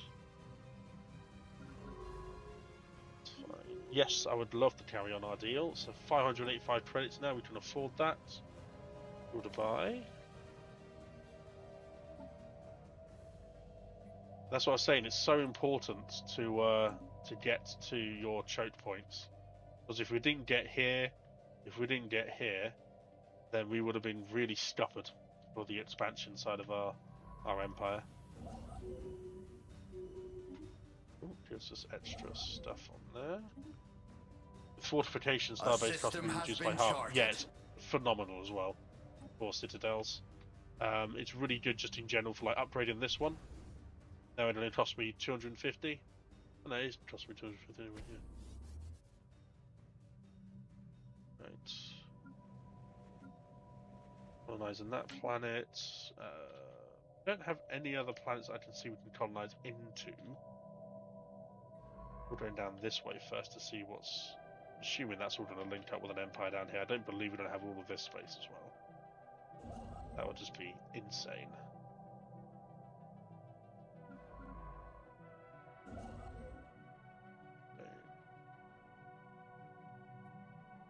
Build that there.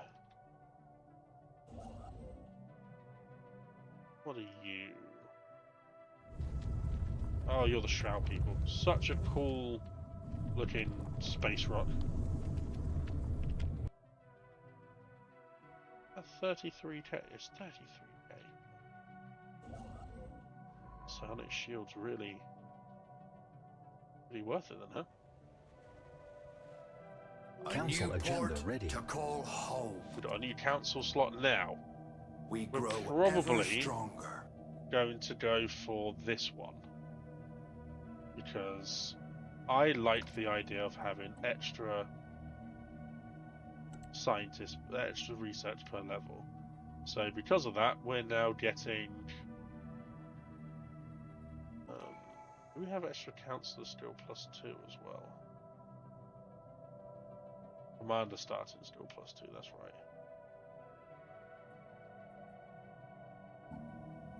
So we're now getting 0.20 science, so our science has gone up to 82.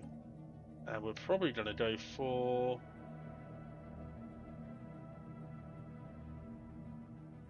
I don't need impenetrable border, we'll just go for favoured society.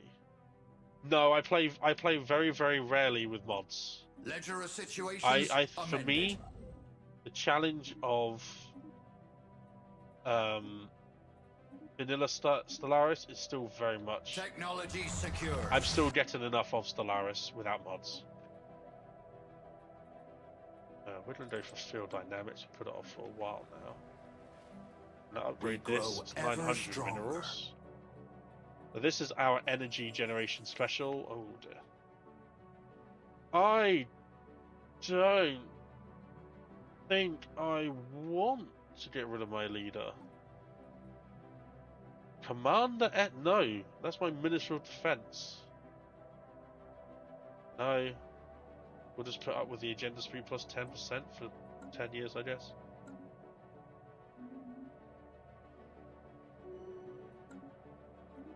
Upgraded, you're my Minister of State.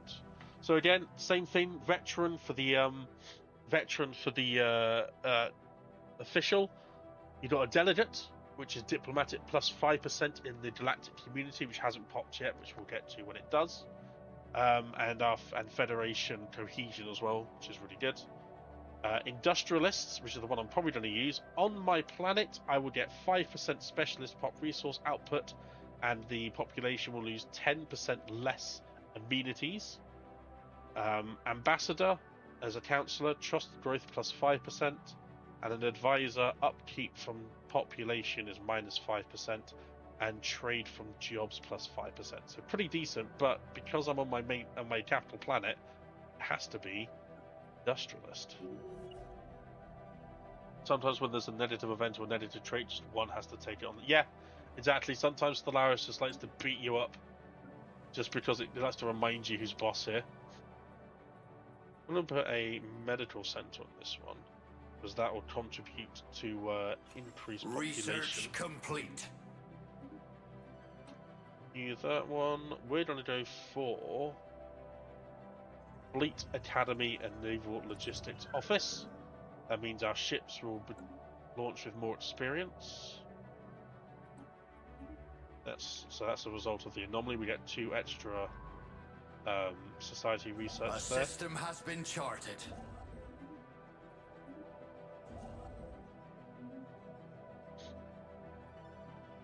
Science ships without scientists, you can move them, you just can't do anything with them.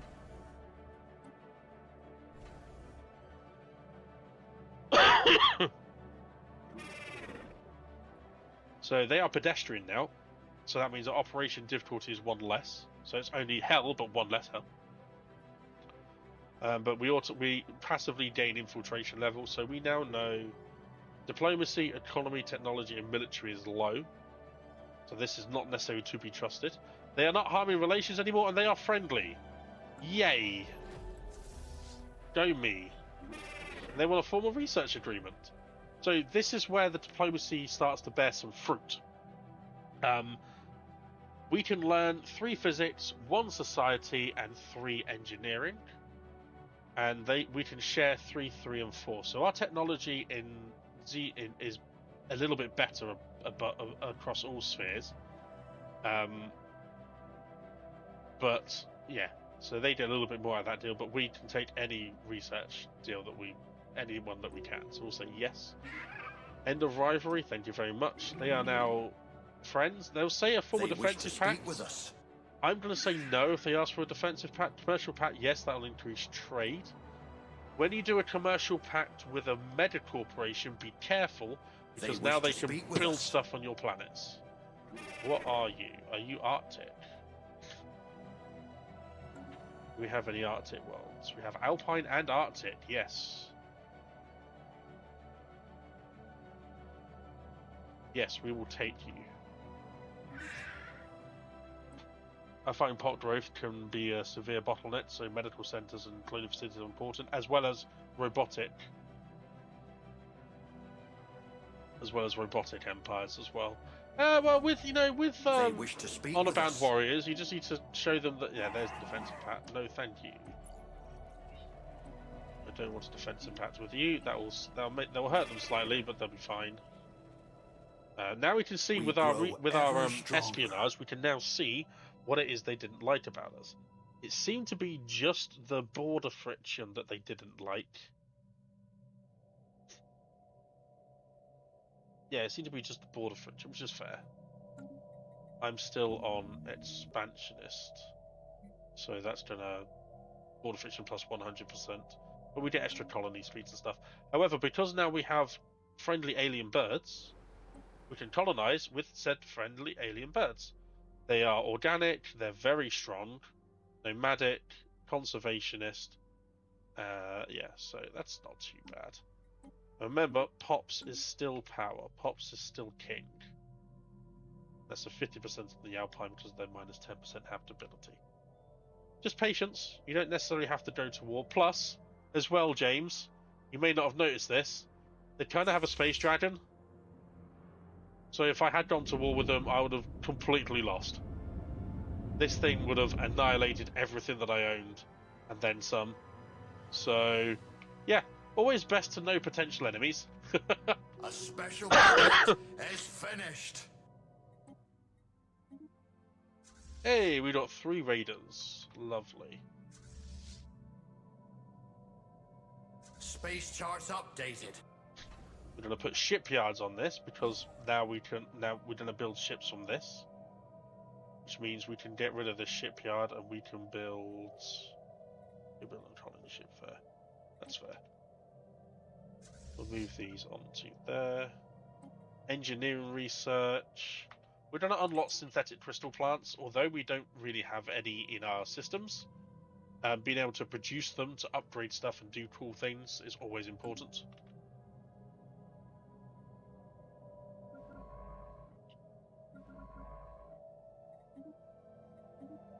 I like to min-max where my scientists go. You can just click automatic exploration and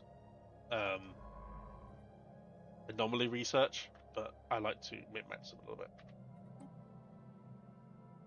Do get 1 astral thread in there. I will do that.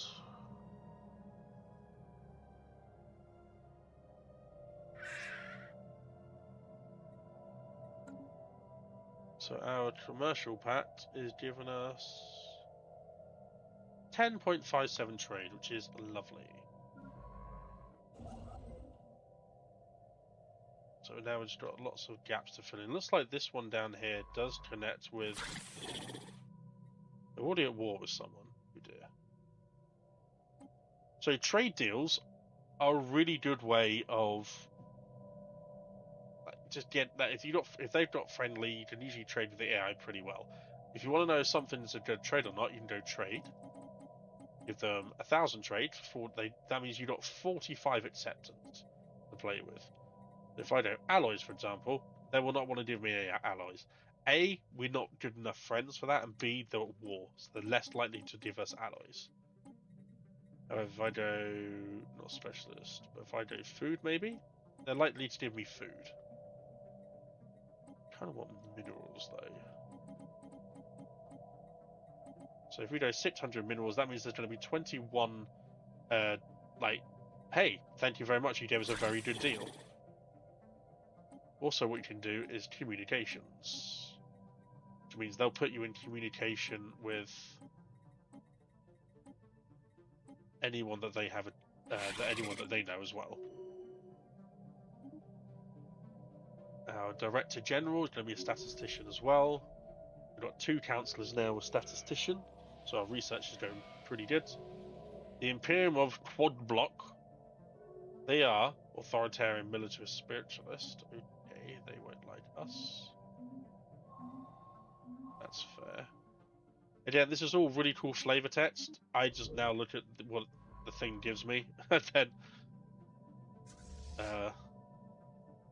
yeah, I'm not going to merge those two ever things. stronger.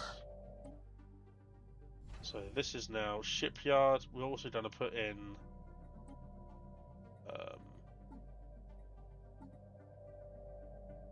the Fleet Yard Academy. We grow ever stronger. That colony ship made yet? Yes, it is. Solar panels. Yo.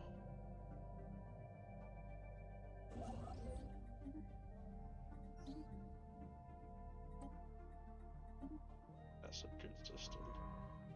Got lots of good systems, decent resources actually. Right, how's this one looking? Fill up.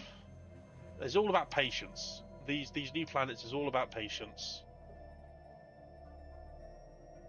Just waiting for them to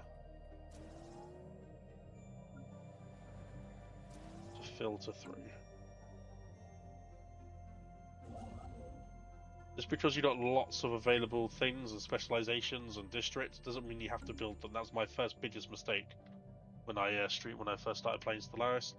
It was my biggest mistake was to just spend. I had lots of minerals. I thought, yeah, I'm just going to build stuff, and then people went into jobs I didn't want them to go into, and jobs just weren't being filled. And I thought I should be getting more, but I don't.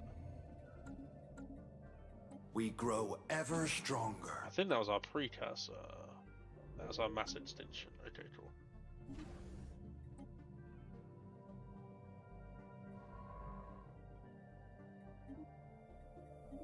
Not going to that space. Establishing a new They didn't give us the colonial communications on the people that we're at war with, it seems like. But never mind. Galaxy is already down there. As long as that stays away from me. That's pretty nice. We're still going to keep our envoy in there. We can always prepare sleeper cells if we need to go back, but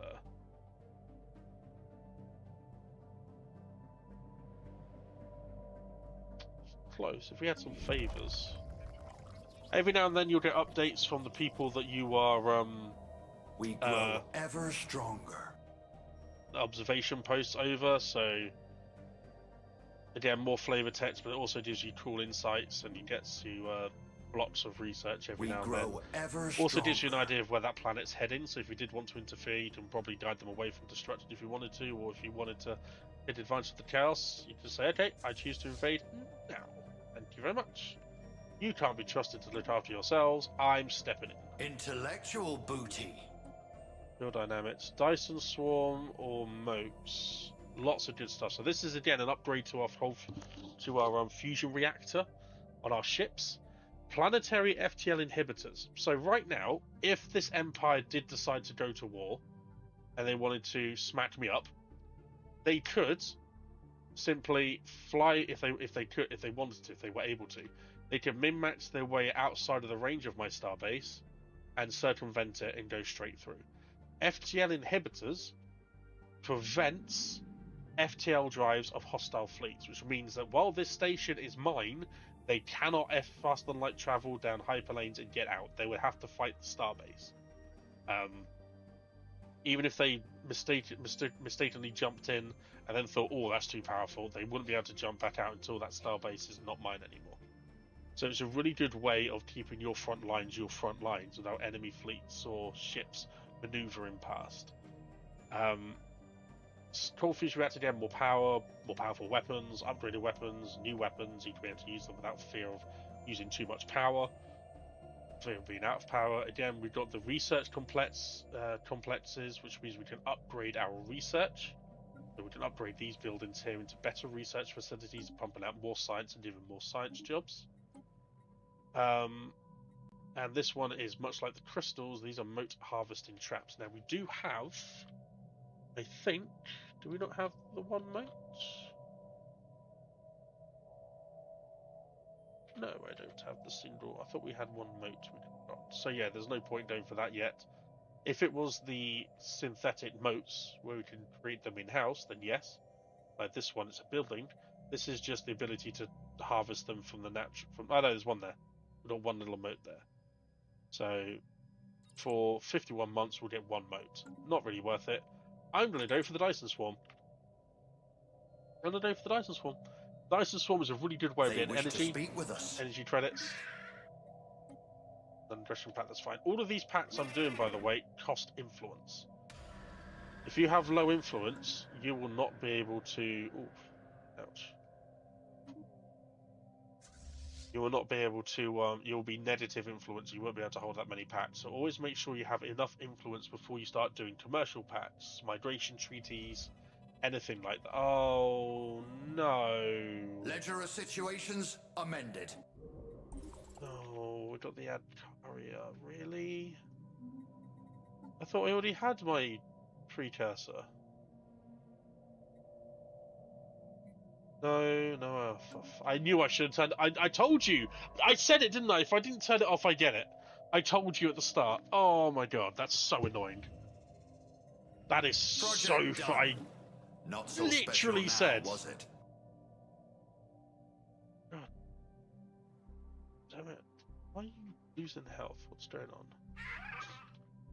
You keep doing something to your fleets. Stop it. Get some help. I cannot believe I called it. Oh well.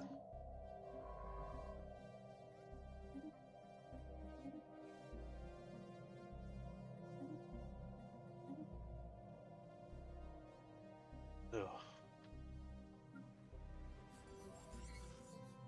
A special That's project. our first minor finished. artifact from our collection. We'll get into this as and when we need to.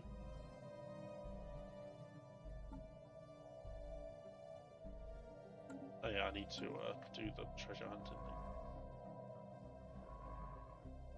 Shall make a start on that when I return from my break. Now my breaks are usually 15 to 20 minutes long. I usually use it as an opportunity to eat some dinner and to take a complete break away from my eyes because I have an eye condition that can flare up if I don't look after it.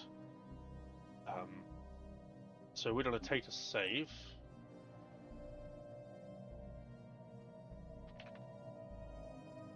Stream education. So we've barely explored anything. We haven't really explored anything up there yet. I can't imagine there's going to be much there because of the Fallen Empire.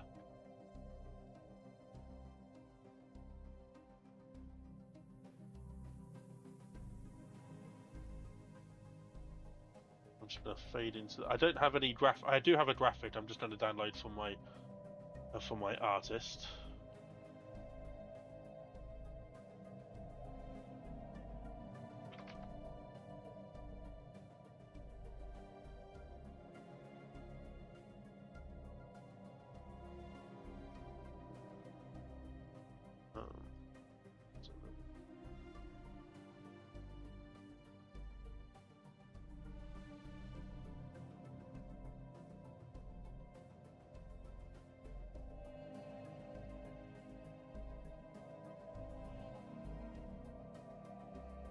There's the one.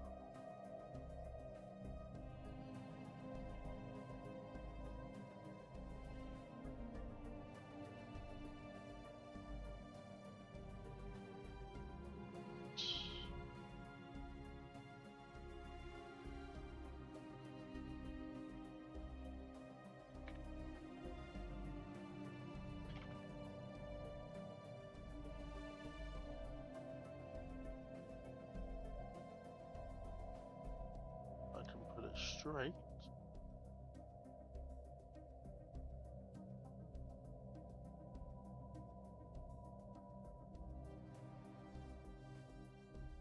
Yeah.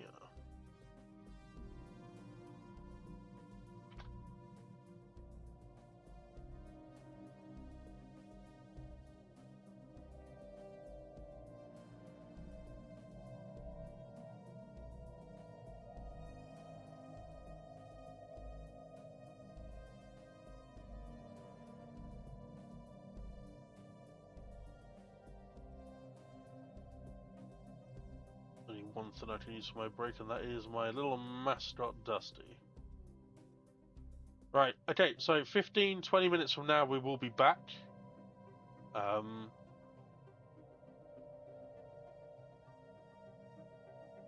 Please do stay tuned. If you do need to go elsewhere, obviously, I do not blame you. We do have some goals for this month as well. It's something that you guys were suggesting.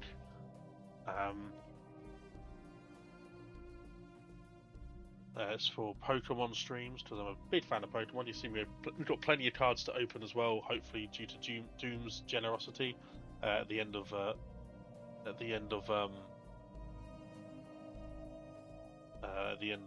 Easter, and I managed to find some pre-orders for the new stuff that comes out in May. So you got lots of content coming for that. We're going to open them live on stream, of course. But yeah, it's just something that a few of you mentioned that you would like to see me do as Pokemon streams themselves, the games. So that is why that target is this month. But yeah, give me 10-15 minutes. YouTube, I see you. Thank you so much for your questions and chilling today. I say I'll be back in 15-20, and yeah, thank you all for your support. It's really nice to see this many people willing to learn new things. I've already learned a few things myself, so yeah, it's been good fun. I'll be back in a bit.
Sorry about that, folks. I have returned. That was a lot longer than I thought it would be. I had a bit of a nosebleed, which wasn't fun. So yeah, that was a horrible thing to go through. But anyway, so very much appreciate the power of Dyson Swarms. Yes, Dyson Swarms are very, very important. Hey, Hamster. I'm not surprised everyone left. It was a way too long break, but never mind. We shall carry on. Right. So where do we get to? We've got our fourth world coming. We are trying to get as many of the deficits out of the way as possible. Someone can use a hegemon Cassius spell against us. That won't be a problem because we're not going to be anywhere near them. Lots of space to expand into. And just research, survey all of these. If you want to chain your surveys, just hold Shift, click Survey, and then click Survey, and click Survey while holding Shift. That will do them in order. Ever stronger. Very, very useful. Logistics office is up. Updated. We could go fleet command limit, but that'll take quite a long time. So I'm going to go for... Oh, they're both take long. I'm going to go for improved job efficiency across the board for capital buildings.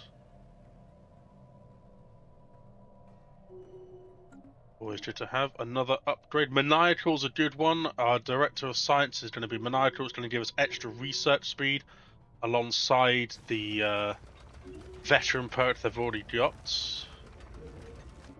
Plus 10 down there. Oh, nice. That's an anomaly.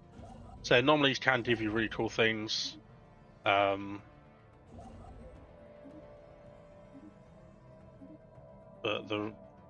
it's always worth, I think. Some more fallen empires. It's always worth, I think, doing them later.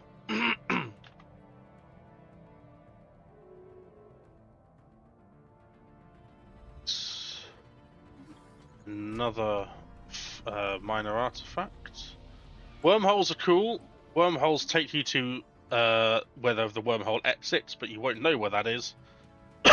Excuse me. Until you get the technology for you to explore them and basically survey them, and then you get where they pop out. They can pop out in random places in other empires if you want to. In other cases, they can be in the middle of nowhere, or maybe bypass certain. Allows you to bypass certain systems to get somewhere. Other times, I've had a wormhole here, I've had a wormhole there, and they've just gone to each other, which is quite funny. We're going to start painting, essentially, some more of our area, some more of our space. So that's all locked off. We've got a lot of space here, Hamster. How you doing, by the way, Hamster? Good to see you, man. Again, any questions? This is a learning stream. We're going to be doing this for most of this week, I think, while I recover still from this stupendously stupid illness. A new colony has been founded. New colony. It's okay, we're going to put down some luxury residence here. No, we'll put hollow theatres down. Technology secured. Synthetic crystal plants, good. Exotic gas refineries, that's the good one. But we also have armor. Now, we're no longer under threat from this empire, and we've overtaken them in military. So we don't need to worry too much about military at the moment. So we're going to focus on our economy. Where did you find that? All the way down there? Yeah, of course you did. Seems like they are expanding as well. So. I like it inside. It's a good one. Alloys are looking good. We've got a decent stockpile.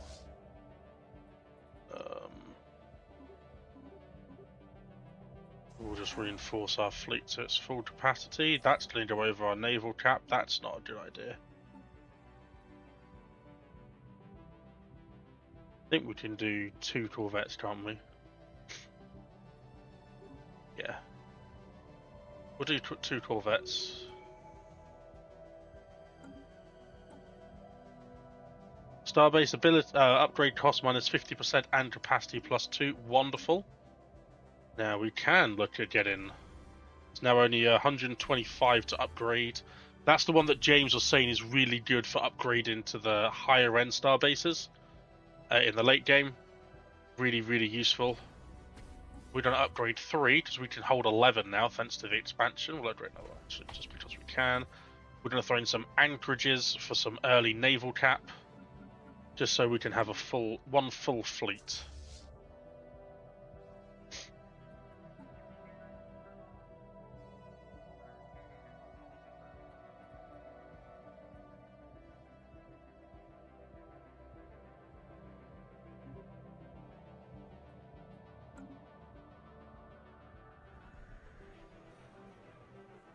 The political frontier. So ethics shift or politically assured. Yeah, we want stability and we want ethics things. So we're not producing any minerals. Oh dear. We had an eruption. That's not nice. A system has been charted. That's not good at all. So a volcanic eruption on a Arctic world is a little bit annoying. Devastation is not really something to be worried about to begin with. It can get increasingly more dangerous if you're under enemy bombardment or under planetary effects. Basically, devastation reduces resources from jobs in pace with the devastation that you receive, and reduces housing and pop growth speed and amenities. It rises in level with the amount of devastation. So someone's bombarding you, or you have an ongoing planetary effect, it's best to deal with any situations that arise from it, just in case. Right, we're going to research this now. Yeah, 10 months. It's only going to take 10 months. It's fine. So this is our origin. It's the ancient capsule. It used to cost 130, or at least cost like 80 months, and now it's only 10 because of our science output and the bonuses we have towards it.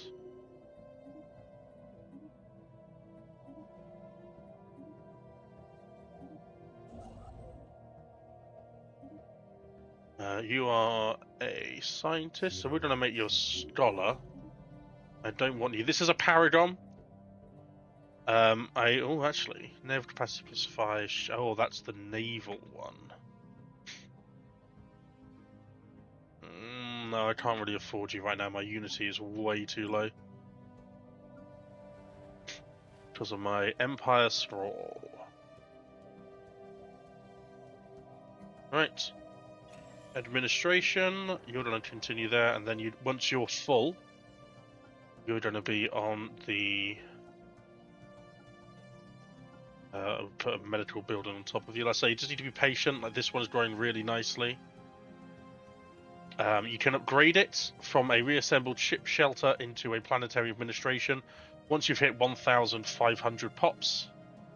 Oh no, 1,000 pops for this one. So again, you just got to be patient. What's the biggest new things you have to watch out for that have not played the most recent update of the game? Fleets, hamster. This naval cap of 82 consists of this. Frigates now cost 8 Empire naval capacity. Now cost 8 naval capacity, and corvettes cost 5. Your naval capacity is much lower. The reason they've done that is to reduce the end game lag with ships and to make ships feel more Open arms. Hey, we've finished the capsule. So new information. Opened up a new, previously unseen. So we're going to go there. We're going to have them meet there as well. It's done to reduce the endgame lag of ships. It's also been done to make ships and fleets feel more impactful. So we've got 15% society research now for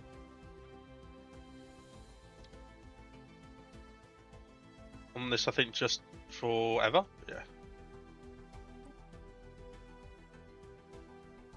Could hire another official. They cycle every 5 years, so if you don't see someone that you like, you can just wait. Now, this is a pre-FTL species, so a pre-sapient species. You can now interfere if you want. Preaching a radical doctrine of planetary unification, a charismatic leader has appeared on Stellaris 1. Now only a small and relatively ill-equipped band of rebels stand opposed to a majoritarian rule. You can aid the rebels, which will cost you a lot, everything, basically everything that you own, for until that's done. You can aid the leaders, which is less, or watch and learn. We're going to watch and learn. Can't afford to start kickstart a rebellion. So trade from jobs, that would give us melancholic leader. That's not a bad idea. Hopefully it will stop with this, help with stability as well. Council agenda available.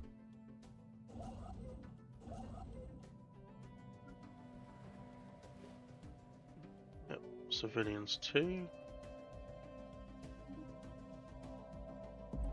It's a little bit more expensive every time.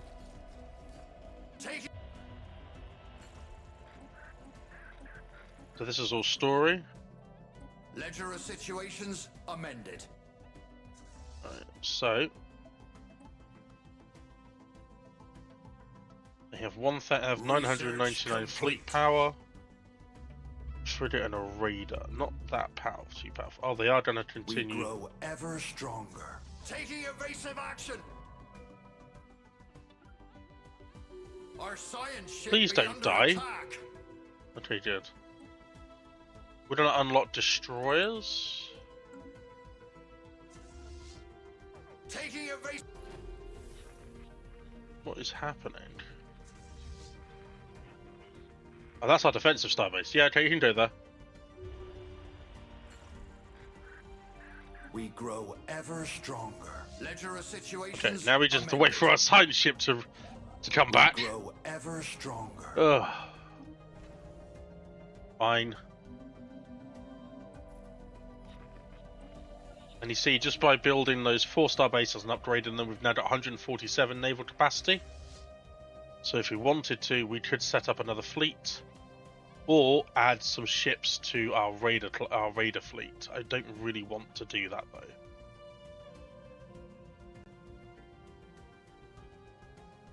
But I'm not going to get rid of them because they are fairly decent. They'll do a pinch.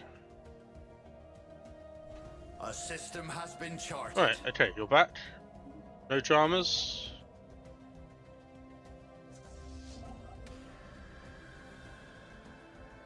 $50 devastation. Now these are marauders. Marauders can attack you, can threaten to send stuff to you. You can pay them off with whatever resources. We're going to send them credits so they don't attack us. Cool. We're going to go with naval capacity. It's not going to take too long. We grow ever stronger.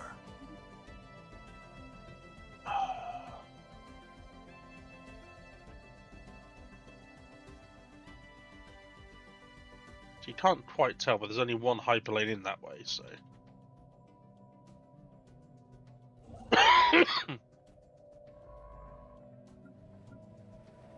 There you go. So this is going to change the job slightly, which is why I didn't build anything for these civilians. Because normally when you upgrade them to planetary administration, you get stuff like enforcers and traders, I think. No, maybe just enforcers. We're going to build the energy grids. It's going to give us extra energy credits on this planet. Wait for... Surprised this didn't get it first. Okay. Maybe YouTube chat's just more attractive right now. Well done, YouTube chat. You're outperforming Twitch chat.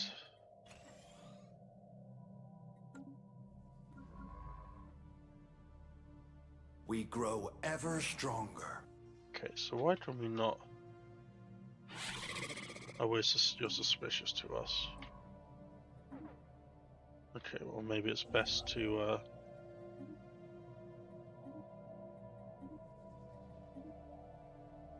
some of that in there.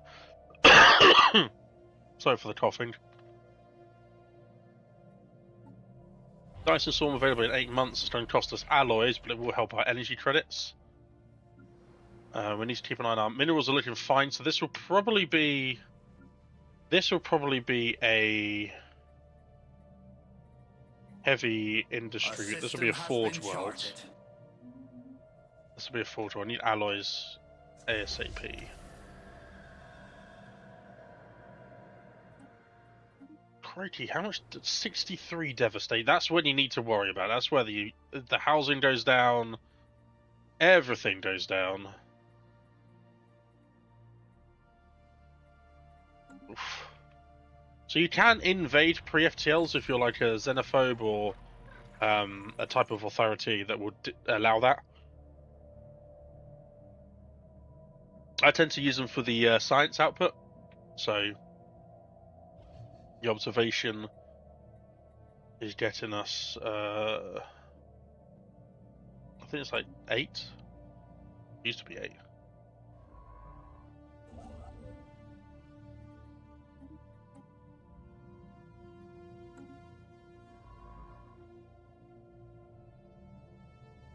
I think we're still friendly with these guys, aren't we?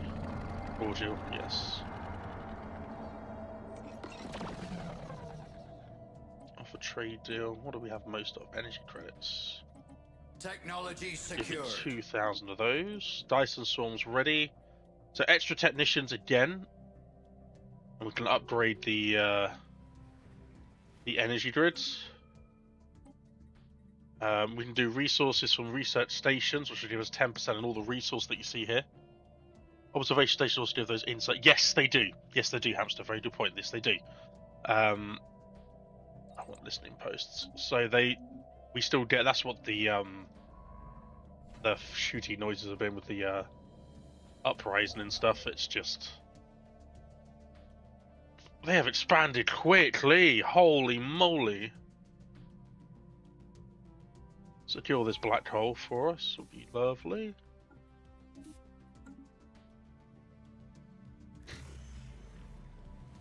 We've got 10 minor artifacts, Project 1,000, and we can define. Okay. Yes, we Literal will pursue this situations endeavour. amended. Now we want the next bit, please. 14 months. What are we doing? We need the listening post. Peace between the Imperial Quadrilock and the Kazam Commonwealth. They are both. Oh, they're in a. Okay. I think they're in a hegemon. Yes, they are. Okay. Insight technology. So they're cordial, friendly, cordial. Friendly. So it's the dragon. Okay. So they're the hedge enemy with these people. Okay, cool. Well, I'm friendly with all of them. So as long as I can keep it that way, then that's the main thing.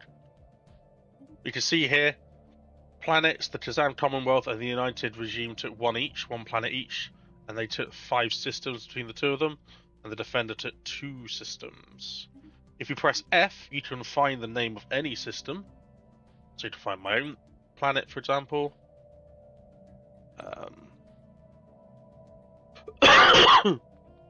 Alpha Refuge is where those people is where the Fallen Empire are. So if any time you see something pop up like if an empire makes a claim and it's like Kujum Kazam or something like that, just type it in and they'll be able to fight. They'll find it.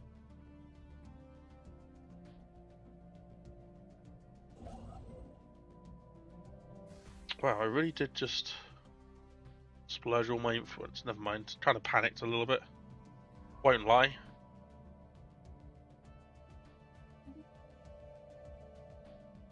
See what's in these two systems. And that should be, yeah, here's a pulsar. Pulsars look really cool. Pulsars are beautiful.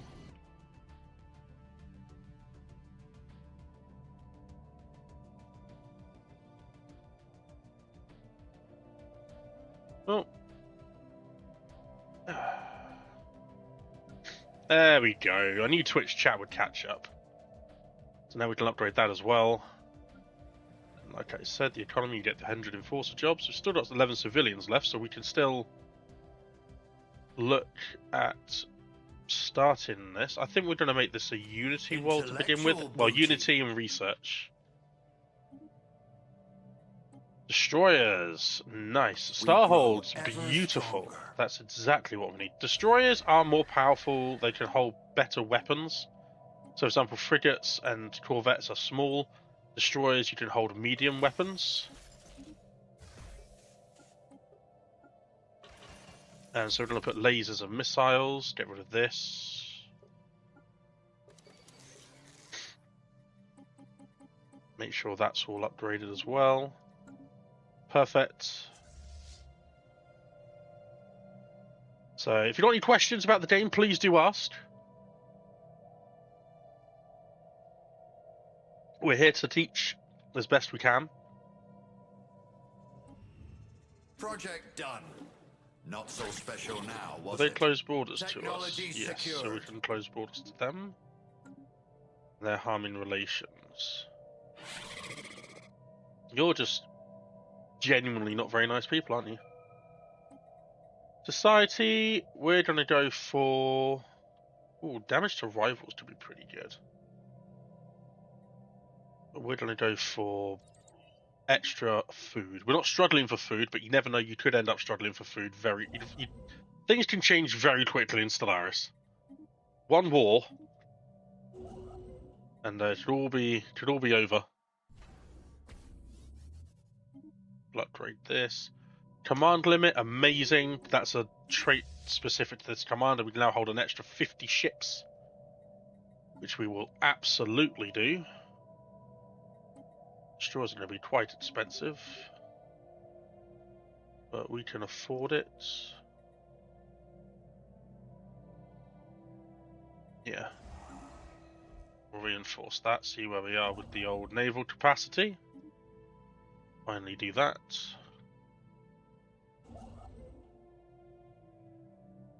Excuse me. Are you Spiritualist Medical? Now, we are not, actually. We're playing something a little bit more different. We're playing a xenophile, militarist, materialist with technocracy and distinguished admiralty. So far, everyone that we've met, apart from these guys, have exactly the same ethics as us. These people were aggressive, and yeah, they're friendly now, which is really cool. No longer a threat as of yet. I'm still not changing my defensive starbase here. We grow ever stronger. We grow ever stronger. I'm gonna go missiles, and then more importantly, listening posts when this is finished, so I can see what they're planning on my borders. There is new information in the situation log. Do I need armies for that? I do need one transport ship. Sorry.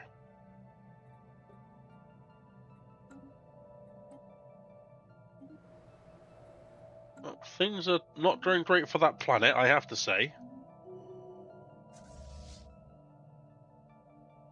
You do get negative traits.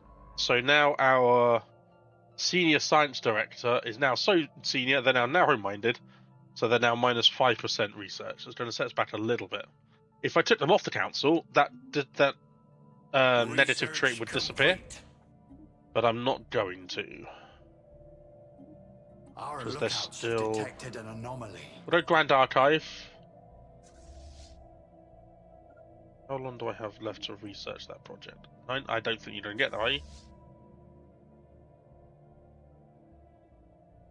I don't think you're going to get there in time. Oof. Well, we'll try.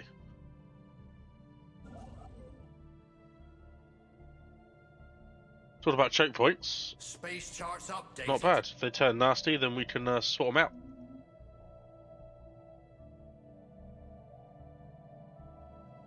If they turn nasty. I very much doubt that they will, but you never know. Just because someone's your friend today does not mean they're your friend tomorrow in this game. They wish to speak with us. Oh. So association status to a federation is a way of gaining trust and appreciation and good faith with all Federation members. That's usually a prelude to you being offered to join the Federation. But I don't have any real need to join the Federation. I will do a commercial pack though. I could always do with some more trade. You're diving in here. You're not generating much. We grow ever We'll say stronger. Unity. Okay. We're doing FTL inhibitors definitely now to make sure that no one sneaks past us. We're going to put down a listening post. Got a new first contact, which got a spare envoy for.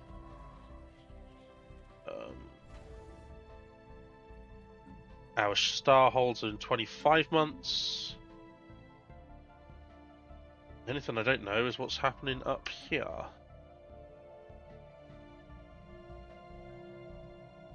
Where are you? Oh, you're there. Okay, yeah. You can come up here actually and do some surveying up this way. Ever stronger.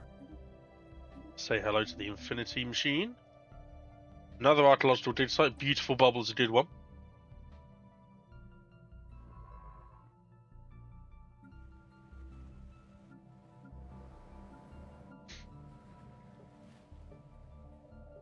Okay. Okay, what other deficits? Consumer goods. We are -3 on there, so we can definitely put some down there as well.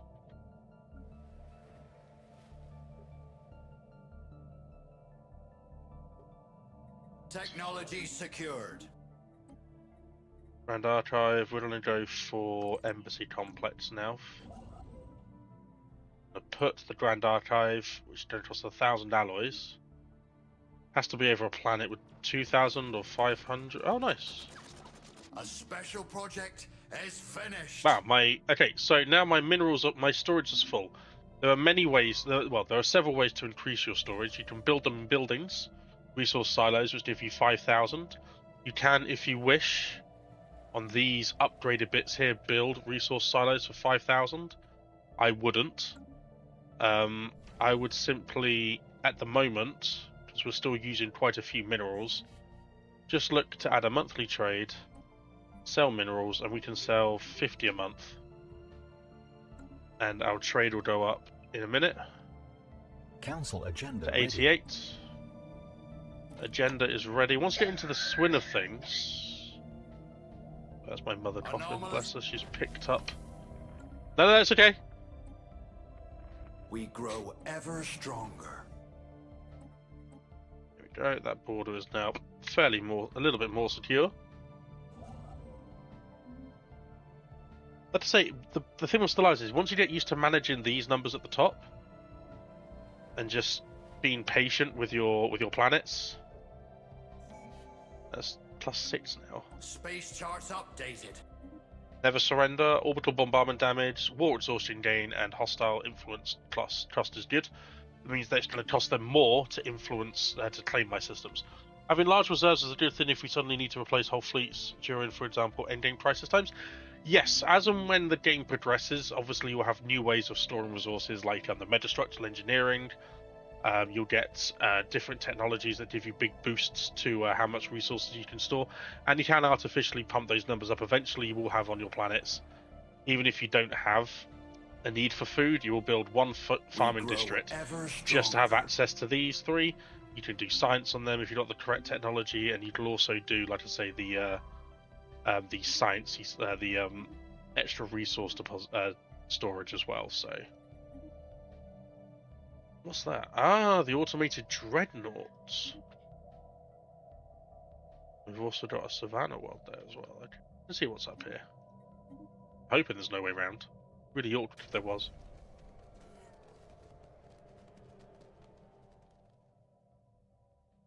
Imperium of... Oh yeah, I don't care. Snuff out the plot, it's fine. So, protests have erupted across Finis, driven by growing anxiety over the perceived transformation of our society following first contact with alien species. Demonstrators question long-standing traditions, challenge the foundations of governance, and demand adaptations to accommodate a future repassed by this revelation. What?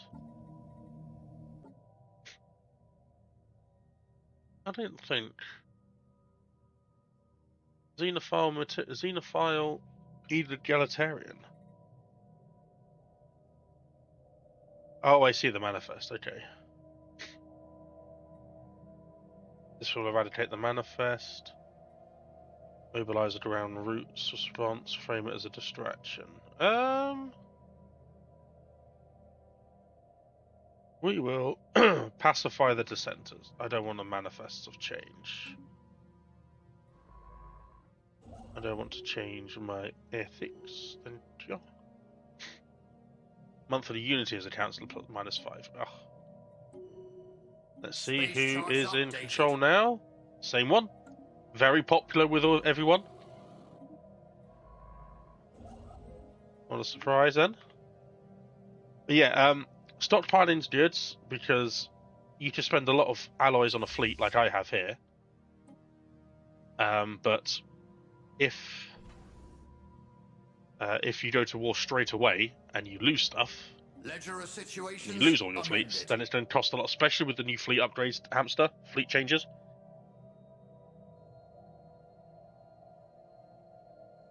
You'll find waiting a long time to repair your ships.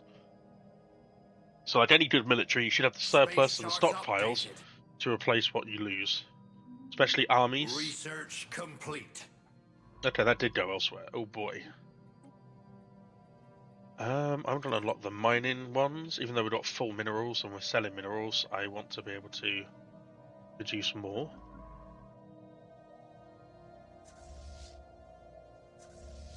Raiders, we can get rid of you now. Free up some space in our naval capacity. There is new information in the situation log.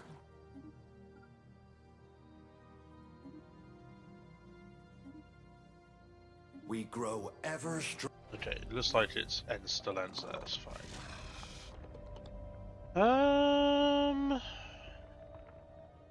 I want to do easy prey, I like the crystals, so we want to coexist. Contacted by aliens. We want to live in a place, or in a way, oh my god, another, no. I definitely can't afford to. Although my unity is now in a much better position. So gravity snares allow you to take space fauna, put them in the tank, and then make military units out of them.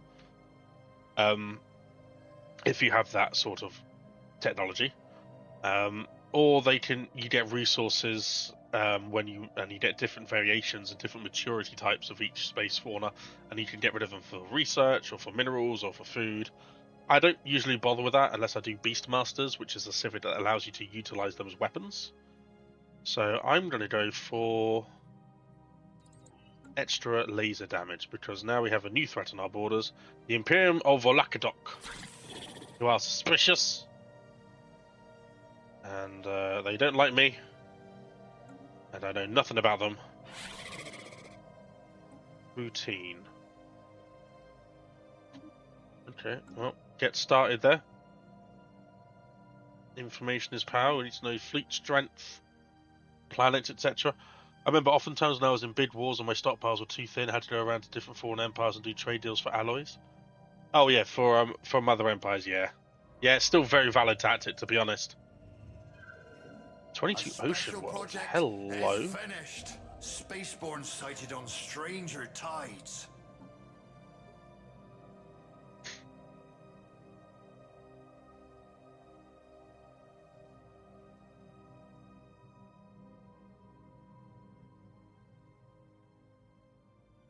What have we here?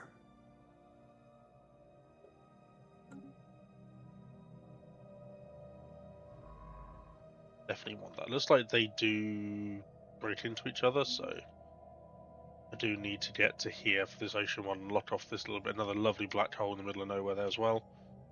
We've also got this. We've got the Dreadnought to look into. Dreadnought's an amazing They wish to speak Leviathan. Looks so cool. Research agreements. Yeah, cool. They've got higher tech than us, so. Mysterious monolith. Ah, yes, the Enigma machine. Nice.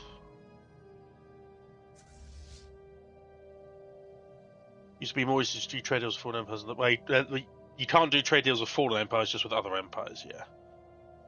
Nowadays, they seem to be more select. I definitely noticed that even if they have the resort, because it used to be if you got close to taking their entire stockpile, they would say no. But for some reason, now maybe it's based on relationships. There is new information in the situation log. Now they will say no a few more times, which I think is more realistic. Intellectual booty.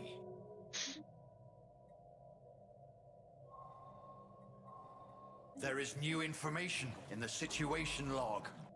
They wish to speak with us. They wish to speak with us. Yes, commercial patch. Yes, embassy. No, what did you get? Oh, no.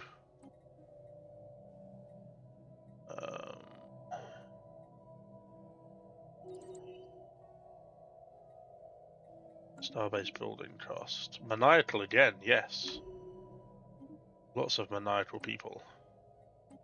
Lots of scientific fervor in my empire. Love it.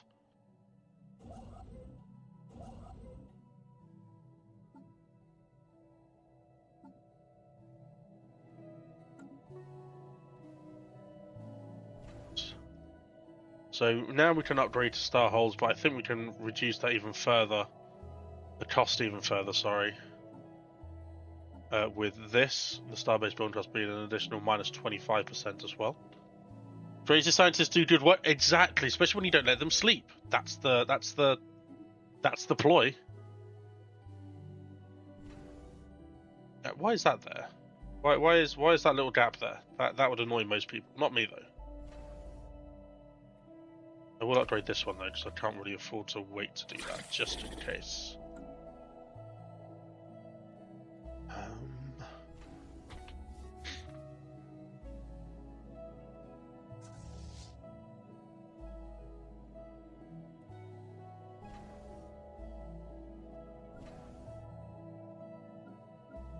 We grow ever stronger.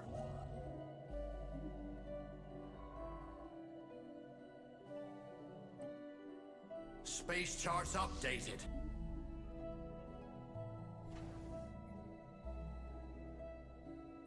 Probably as a resource silo, actually.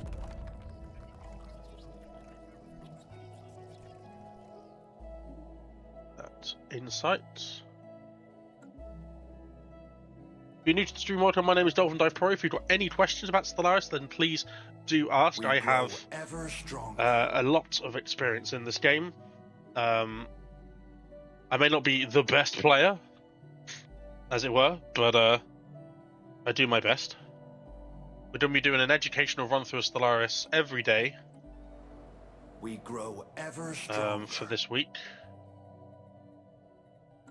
You're growing quite slowly, but it's fine. You have different growth rates to everyone else. That's not anchorages, that's that as well.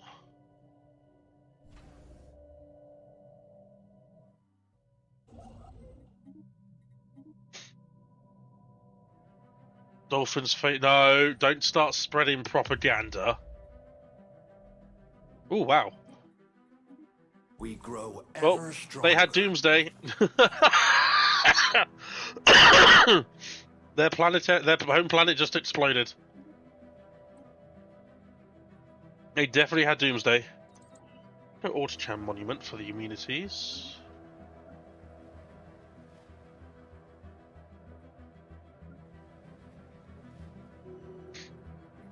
Now we're going to We go grow ever stronger. Our Director General.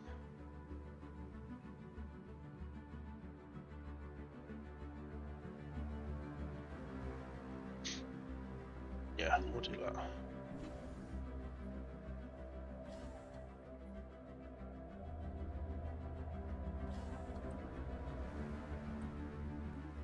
High voltage coral. Very cool. Technology secured. Another Steam Age. Nice. Hopefully they won't have too much strife.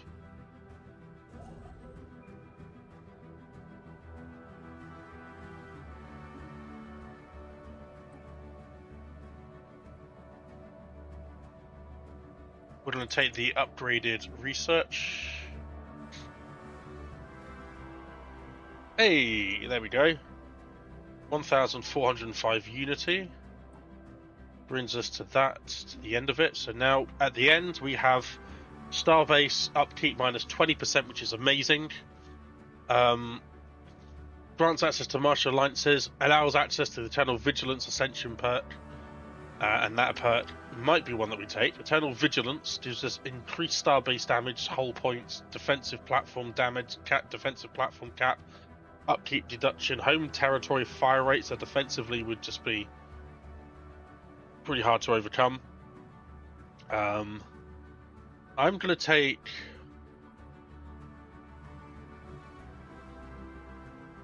I'm going to take it. I'm going to take it. And then go to government. Policies.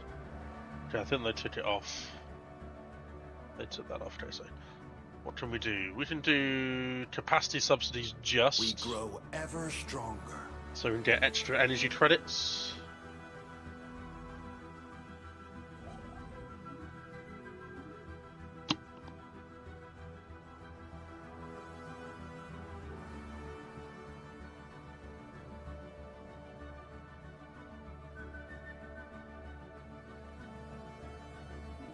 Aha, subjugation, there we go.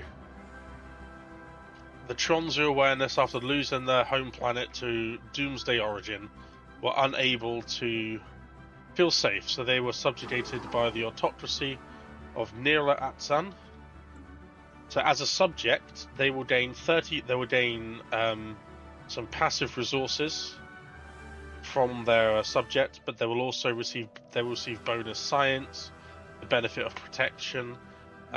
If we ever get a vassal, if we're lucky enough to get a vassal, maybe these guys will be my vassal at some point, which is not going to be likely anytime soon. I don't have any conflicts. Then we can I can show all the different types. Well, breakdown of relationships between these two. This is the one that doesn't like me, and this is the one that does like me. They're in the Federation. I hope they squash them. I want to be peaceful. Ooh, here we go. Forge focused. Alloys from jobs plus 10%. So, as and when my Forge world gets upgraded, I will put the Forger on here, from this planet onto that planet, and get more alloys.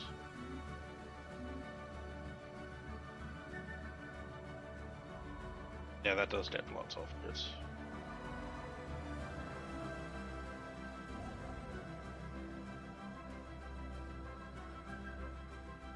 That is the ocean world, isn't it? Yeah.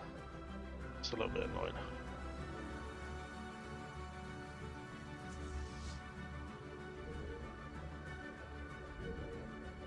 They wish to speak with us.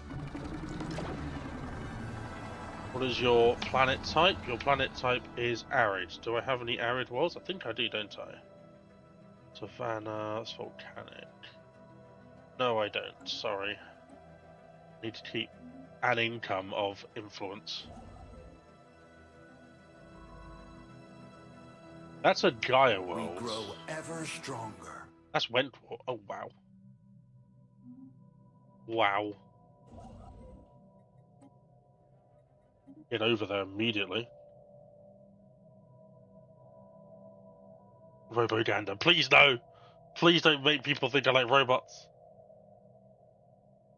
I'm not going to build any Dyson swarms just yet because we're okay.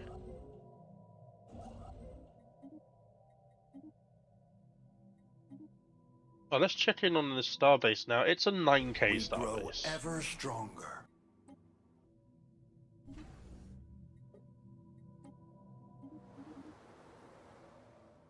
Industrial age, their awareness is growing us a little bit as they start to look to the stars. We're going to take...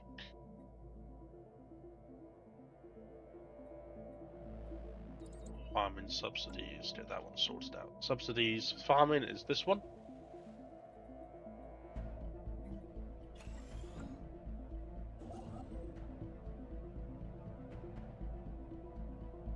Trade's looking healthy as well.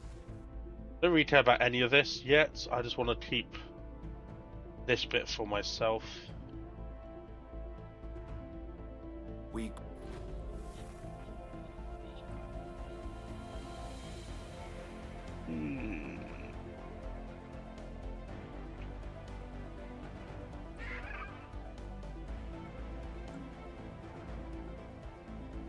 Okay, I don't need that spine there anymore.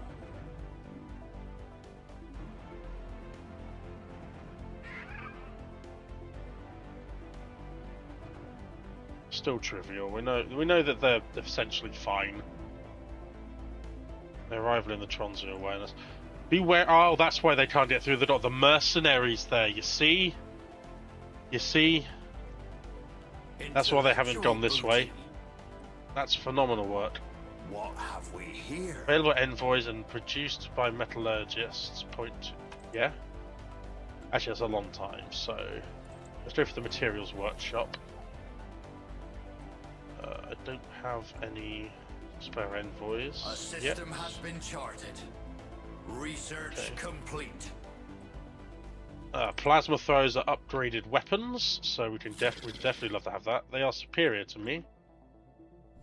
You have that. I think I'm actually going to risk moving my fleet to here. I'm going to upgrade that.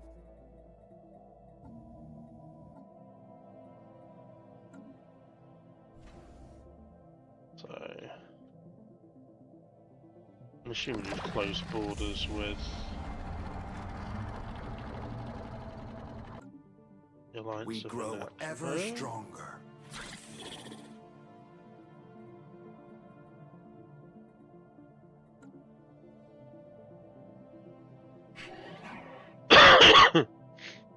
See, they've got more information on people as well. Can I send you some trade? Yes. Probably people down here. Here we go. Offer to be friendly with everyone. We grow ever stronger. Council agenda ready. Extra happiness boost, extra unity boost. So when a leader dies, you will have some options based on what do you want to do. So, launch the deceased into space will give you science boosts and plan a grand parade. We're going to, because this is our lead science director, launch the deceased into space so we get monthly society research and survey speed plus 20% for 5 years. However, we lost a very, very good senior science director. Let's see what we can find. Got one there already, but I want a young blooded dolphin in there.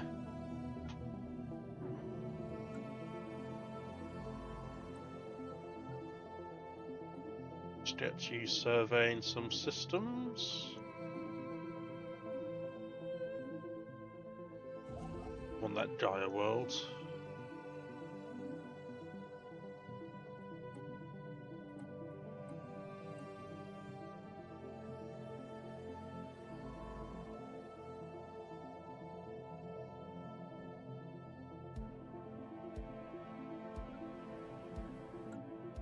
We've got a very, yes. So this is the galactic community. It will pop soon. So that's going to be fun.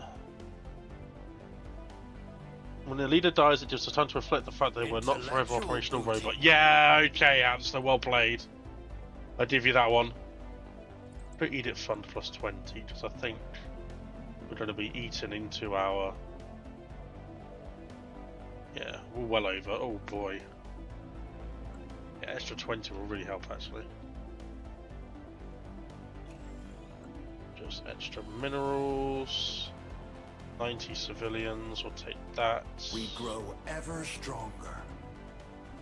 Extra alloys. A system has been charted. Yes, this. But bear in mind that when you move your fleets off,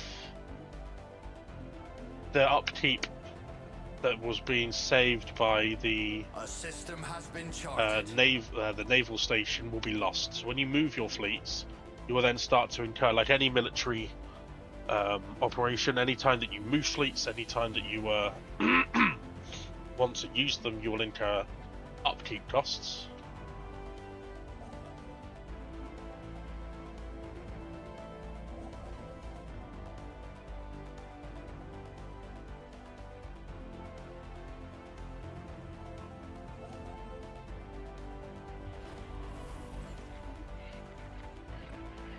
We are being contacted by aliens. It's them there, yeah. So they do block them off a little bit, but it looks like they... Oh no, they do block them off completely. No, they could get through if they wanted to. They chose not to. That's fine. They wish to speak with us. Sorry, I want to, but... You don't give me any worlds. Our Habitable World Survey, the thing that we got in the year 2205, is now finally complete. We get big boost to society research, and we get 1,000 energy credits, which you'll just fire into the sun. We're going to go Corvette points and frigate hull points. So another galaxy has opened up where you can now... They wish to speak with us. I will take a research agreement. Thank you. The galactic community is where politics, the fun world of politics, really opens up to you. No, I know. I know, Hamster. I know you're joking. Don't worry. It's just I always like to poke fun at people that play robots, saying how easy you have it. Bear in mind that was back in the day when robots would have 100% habitability on anything. So, you know, they don't have it as easy anymore, but you still have it pretty easy.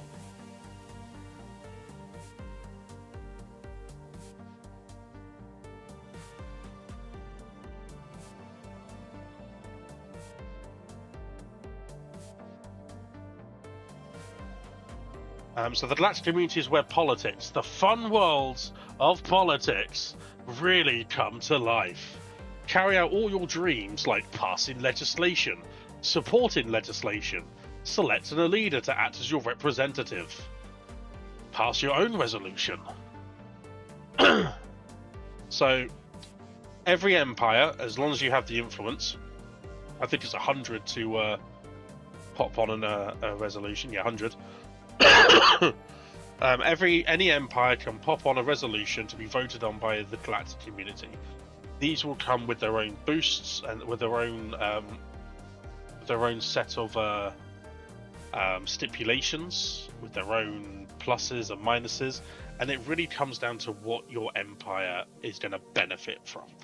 The galactic community power, your diplomatic weight, is calculated by fleet strength, by population, by economy, technology, and whatnot. So you can see here, most of my power comes from pops and economy. My fleet power is not very high. However, the fleet power of the one up to me is not as high either, but they get a plus 10% to fleets, and we don't know enough about the foundation of Deerham Shepherd to know what they have. But we do know they have 25% due to cooperative borders, and they have a delegate. which is when you select a leader. Now, I don't really want to select a leader. I only have 2 official capacity, and they're both being officials on planets. I don't really want to... Does that take them away from that? Yes, it does. I don't really want to do that. So we're going to take that back. And, yeah. So, I don't have the influence nor the inclination to spend influence on policies. There's no point. I don't see the point in it. So we are just going to chill. We're going to vote either way. There's long cooldowns, recess, which means people are putting forward proposals. You can vote yes, support proposals. You can oppose them, so automatically oppose them when they go up to the floor. So cooperative research would mean that we would get diplomatic weight from tech, which would work for us. Resources produced from reset stations plus 10%, but we would get a 5% starbase upkeep. But since I've got so many bonuses against starbase upkeep anyway, I'm going to support it because it will be better for me. The readied shield is diplomatic weight from fleet power. Wouldn't be the best for me. Naval capacity plus 10% would be good, but ship upkeep plus 5%. So I don't know if I'm going to probably vote for that straight away. Have you seen the movie Project Hail Mary yet? I think you like it a lot. I was silent. You told me about it first, and you told me it was best not to watch the trailer into the movie blind. I have not watched it, no. I have never heard of it. Edit fund and base intel level, yes. Plus we get to upgrade our administrative buildings as well. Usually people who are part of the Galactic community have better sort of like approval and understanding of other empires. So if you're part of the Galactic community, they'll be like, hey, you're part of the greater good. We like you. Sort of thing. Like, we'll be friends with you, and you get a lot of embassy requests. Sometimes it sorts out border disputes as well. You're definitely going to be a eye for talent. That's just telling me that other people have joined the Galactic community. Oh wow, the Tronzu really did suffer a devastating loss with their loss of their homeworld. So we're not going to have a delegate yet, nor will we ever unless we start getting the technology to give us more and more official capacity. Although that official's not, that official's really holding that whole thing together, isn't he? Yeah. A system has been charted. Embassies are always good. He doesn't really sort of like commit you to anything. It just increases the trust between two empires. Just because someone proposes you something like a treaty pact or something like that, it does not mean you have to take it, folks. Do not be afraid to say no. You are allowed to say no. The Empire might not like it to begin with, but as long as you don't do anything else to annoy them, then that's fine. That's a big upgrade. Holy. Worth it though. So I'm not too worried about being attacked by these people. Even though they're superior, starbases now are so powerful, you don't really have much to worry about as long as you've got a decent defensive... Ships ready for action. I definitely do. That is a Gaia world. That is incredible, and I love it. I will actually up... we'll just continue observations, it's fine. They can build their ladder to heaven. Okay, so specialists are there. We're now going to build medical centers for pop growth. YouTube chat's doing really well. How's Twitch chat doing? Really well as well. Good, good, good. We grow ever stronger. We're going to build one of these, try and ease our planetary deficits. We'll build one of food as well here.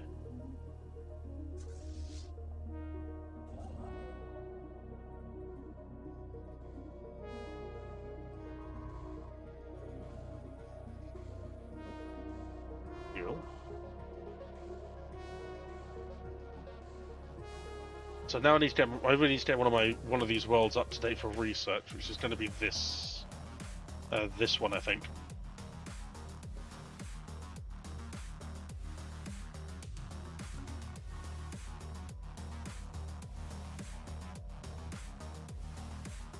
We'll just go for a general research enclave.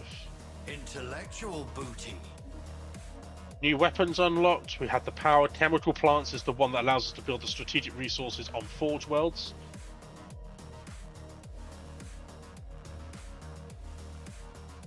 So here, for example,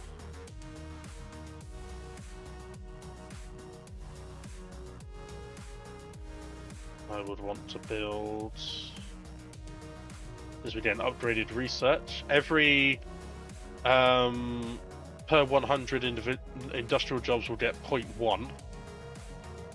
So industrial jobs, we've got 700, we're going to get 0.7, so nearly 1. It's a start. The hegemony of Liario and them are now feuding. The Grand Archive, you need the Grand Archive DLC. You love Starbases, not for reality. Yes, Starbases in this patch are incredibly powerful. Incredibly powerful. Just having one with the fact that we've got Eternal Vigilance and we've got what shall we call it? Fortification is just great. So these all cost money to implement, money to do the upfront cost of money. So this, and then, yeah, well, it's fortification now. They named it fortification. And we took Eternal Vigilance as well. So we are absolutely cozy behind our star bases. So there's a cost for displaying it, and then there's an upkeep cost as well. So this is where your credits will end up going. You need the Grand Archive DLC for this to be relevant, to be able to access this. But each one will give you immunities plus 500. This one will give you space fauna ship damage, which I don't need. And this one gives us immunities as well. And this one gives us 5 engineering research.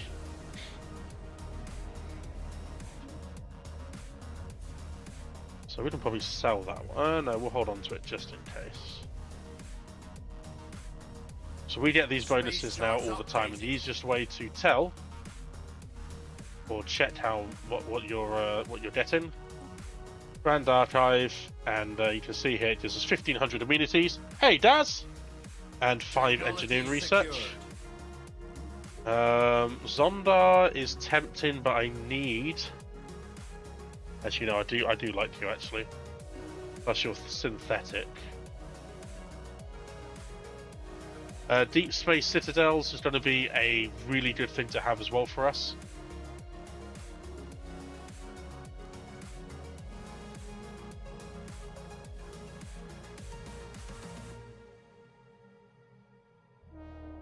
How are we doing, Daz? Hope you're okay.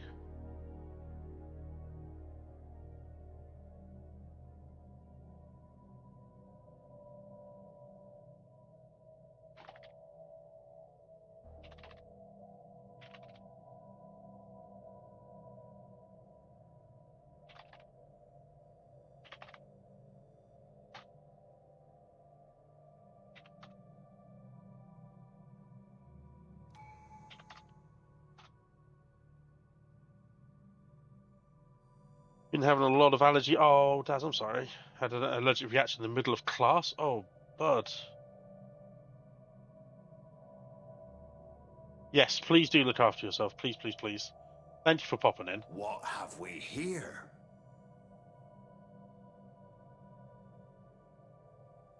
And you're getting the mini poodle on the 15th? Hey, nice System has been hamster. charted. Nice. Yeah, we're going to get all the pictures, Daz. We're going to get all the pictures, I promise you. We have to, right? We have to. So now it comes down to, we've got the prosperity, so we're getting the extra minerals. Our orbital stations are producing 25% more. The fortification is done. We are now cozy and snugly behind our borders. Now it comes down to really, what do you want? We don't, Discovery would give us the extra research stations increased by 20%. We would get extra scientist capacity and research alternatives. Upkeep for research is minus 20%, which is huge. We could go for aptitude, which is all about making the best leaders possible. So leader cost reductions, leader lifespan, extra leader capacity, which would be good. Job efficiency for specialists per planetary governor skill, so that means our forgers will be 10% better. Our effective leader skill +1, so that means if you have a level 7 leader, it will mean they're effectively operating at a level 8, which is really good.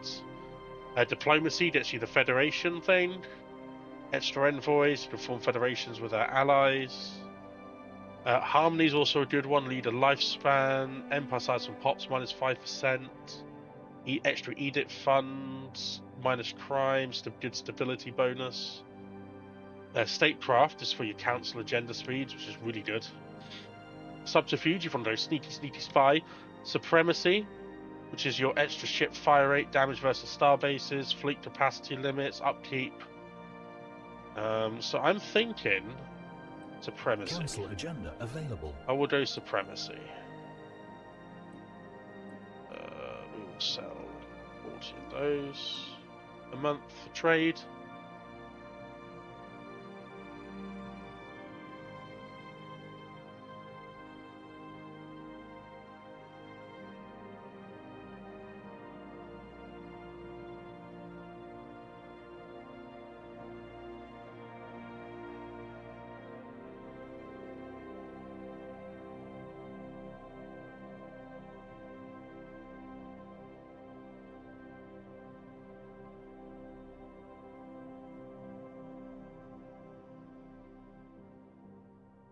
Sorry, one sec. We grow ever stronger.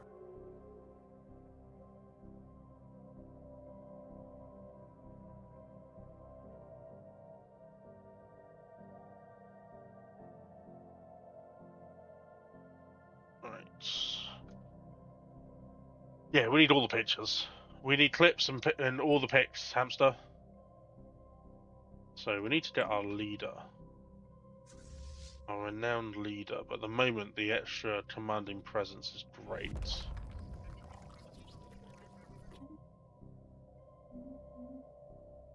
So I would say here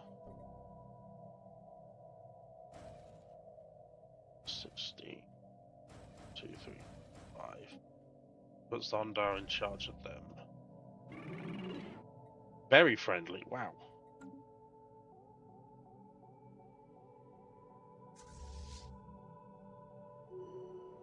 Yeah, let's hope allergies go away soon. Oh no! Crime! On my... Okay, if they're a planetary... Okay, that's fine. Only if they're a planetary governor, they'll get crime.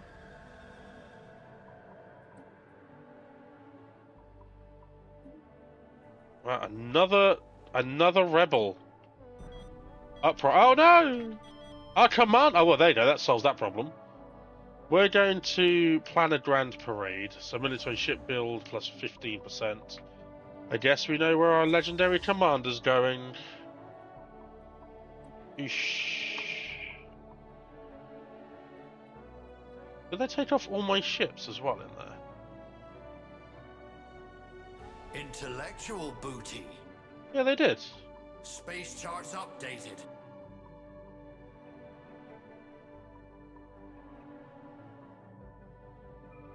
Wow. That is rude.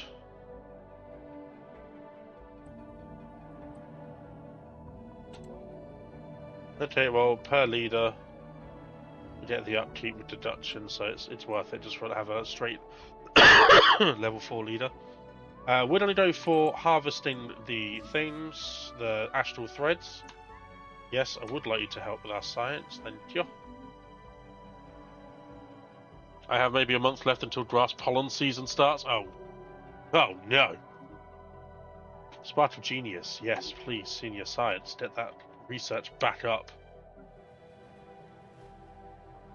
141 scientists, good, which means we can do this.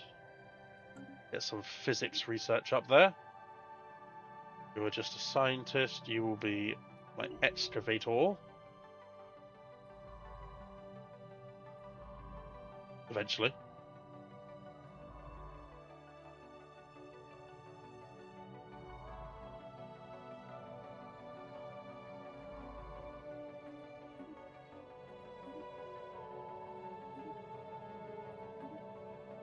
Research complete.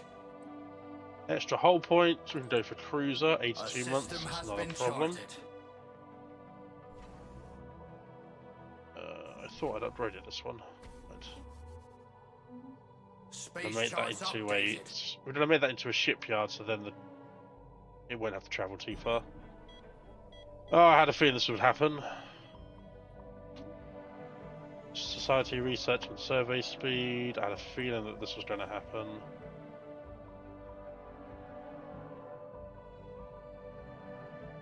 Well, looks like myself is going to be leader of this capital till I pass away, probably.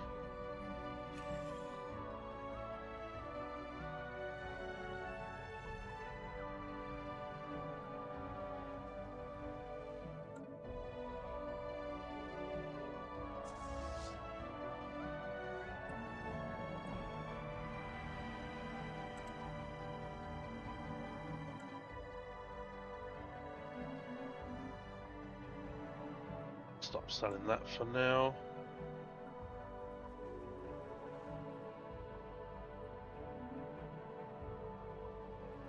And we're going to throw in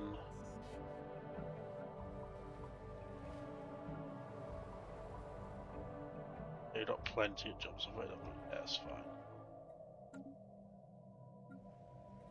We grow ever stronger. Yeah, we're going to throw in some more civilian industries into. You can always switch things out. You can always switch things out later on down the line. It's not a problem.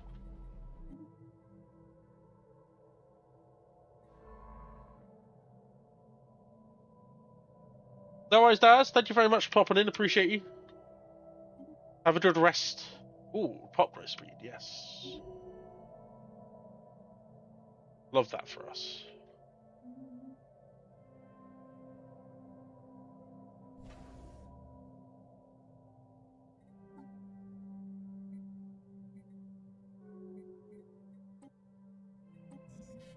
Nine months, sure.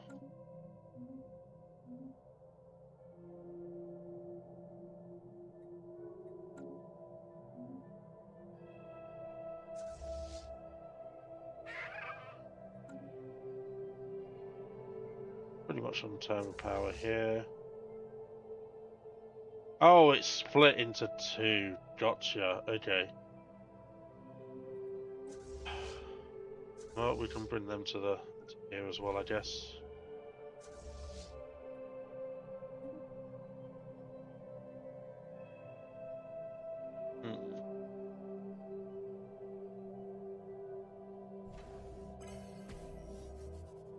Some of our star bases. A system has been charted.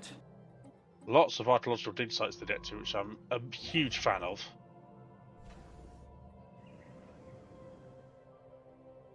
Ah, right, yeah. So, do that anomaly first. Yeah, it's fine.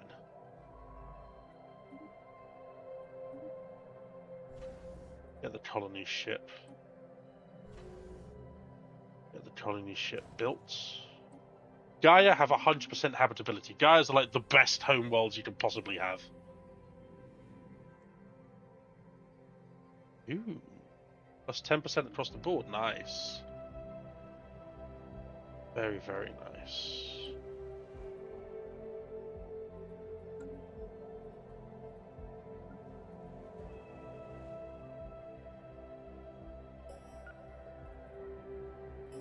Project done. Not so special now, was it? Tundra worlds.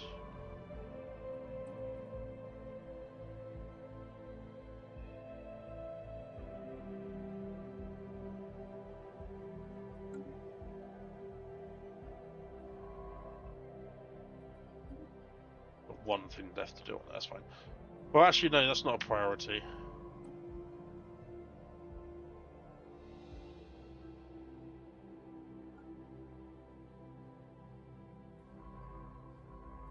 Research that project and survey that system. I have a feeling we're going to need you folks in there.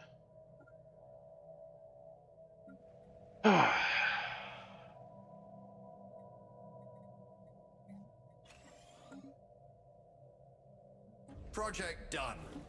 Not so special now, was it?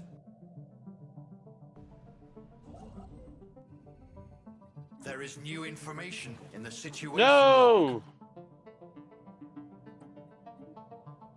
Twin Monarch of Creation. Hard to port. That's my stop! That's Our my lookouts stop! spy a Shh! spaceborne life form. Oh no! Oh, that's my actual. I need that sign. Oh. Oh no! I just lost my scientist. We grow Council ever agenda ready. stronger. Oh, thank you, my good scientist. Fallen empires every now and then will periodically reach out saying, "Hey, you need to do this," or "Hey, you need to do that." It's entirely up to you. You can curry favor with them, or you can annoy them. Not much happens if you don't, you don't do much. But if you annoy them too frequently, they might just do a humiliation war on you.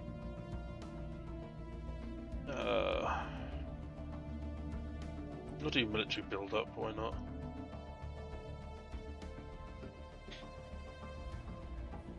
Project done. Not so special now, was it?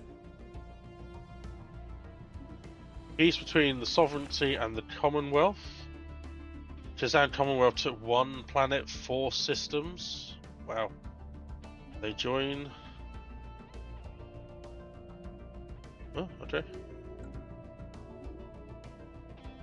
Oh no, they left immediately. They were forced to join and then they left immediately. Ever stronger.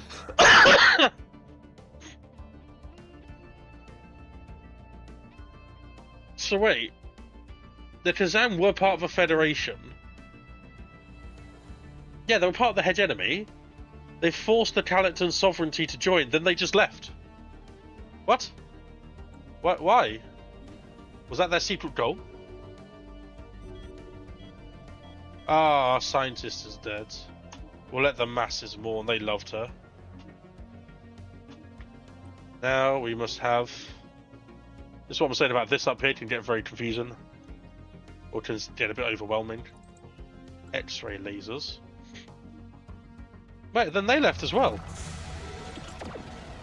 Wait, so... The hegemony's over.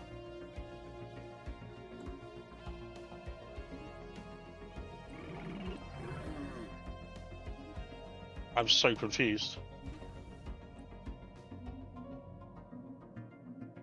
So an empire was defeated in battle in a war, and then forced to join the Federation.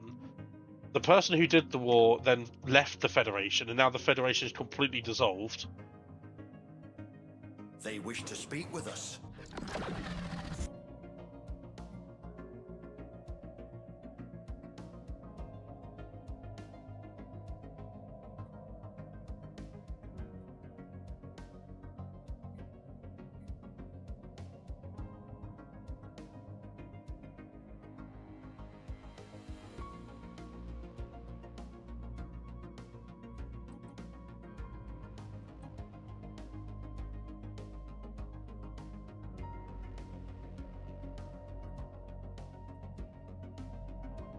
We get a vassal here, I guess.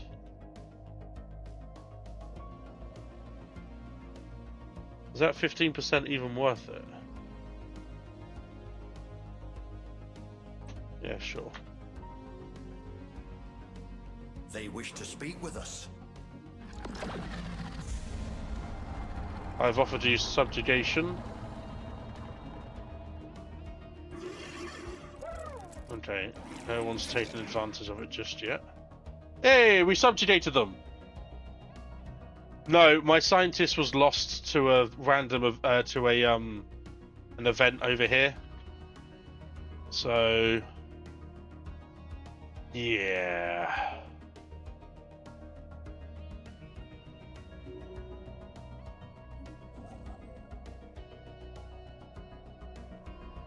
Yeah, bit of an oopsie poopsie moment.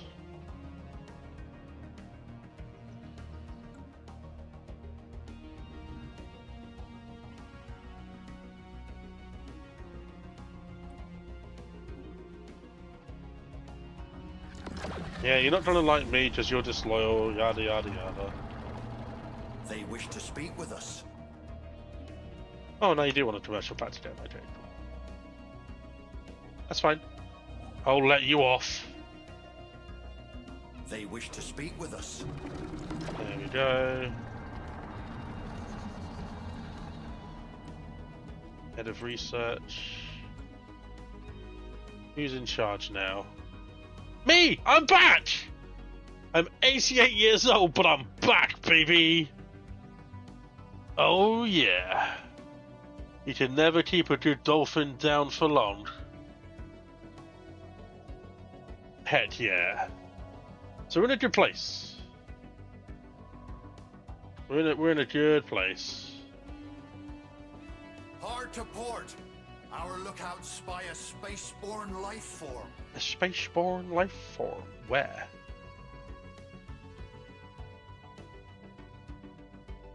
Technology secured.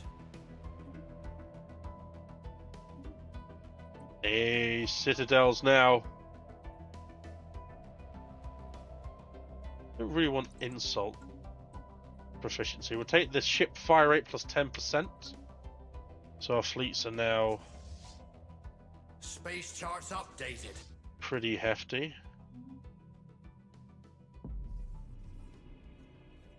There is new information in the situation log.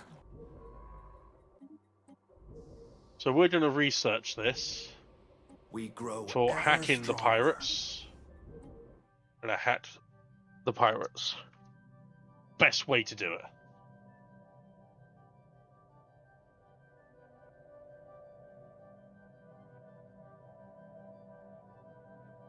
We grow ever stronger.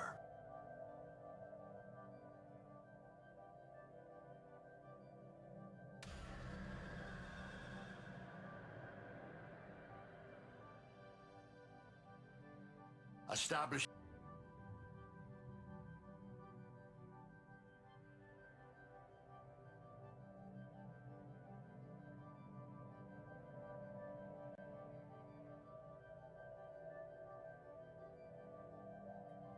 Ooh. Keep off the grass. How can we help? Sure. So Wentwater's great. Research is great, but we just can't build any mining, gas refineries, or like community consumer goods stuff.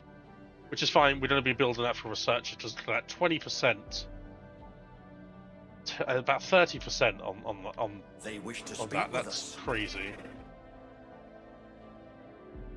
It's a martial alliance. No, sorry. I don't. I can't do a martial alliance. If it was a trade,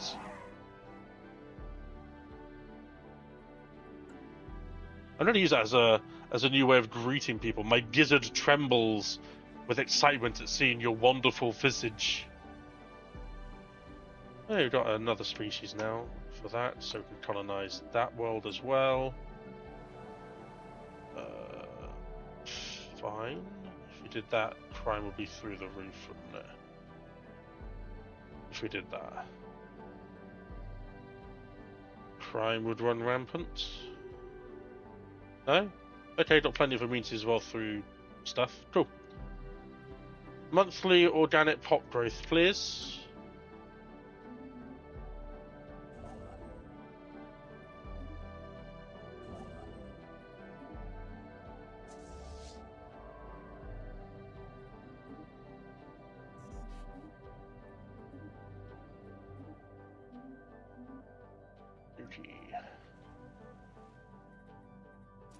Some more of that. Actually, let's build the 200 jobs through building that. Portugal, we've got 4 jobs. We're going to let that grow a little bit. We've got plenty of stuff coming from this planet. We'll do if you carefree.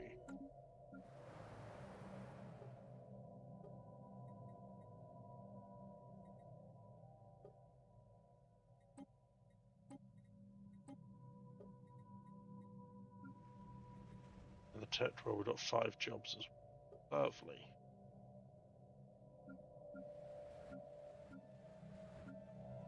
Yeah, we're just gonna wait. Like I said, be patient. Ooh, rivals. No! Ledger of situations amended. My scientist died again, the new one. Oh no. Good luck.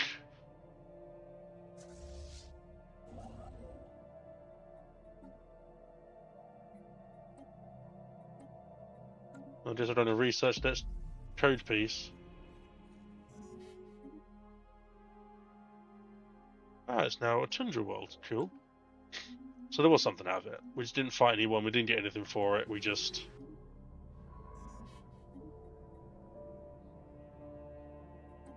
Ledger of situations amended. Ah.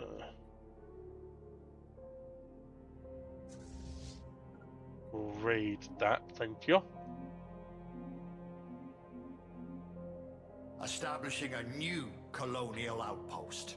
Hard to port. Yeah, it's looking okay. Our lookouts spy a spaceborne life form.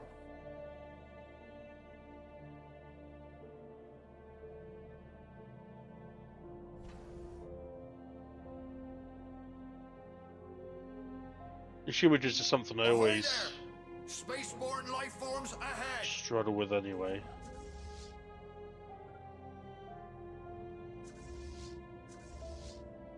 Don't think I can merge those two pieces together. Good.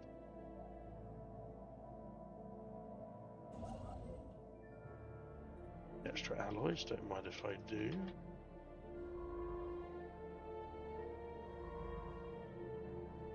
Research complete. Cruisers Space now. charts updated. We'll do this, so we get 0.25 for every 100, so... Here we would get an extra... 1.5... 1.2... yeah, a few extra alloys wouldn't go amiss. Entire galaxy now seems to be rivaling each other after the breakup of that federation.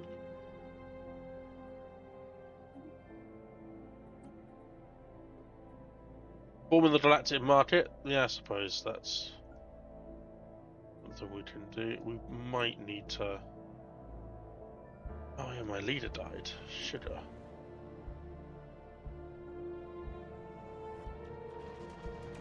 Intellectual booty.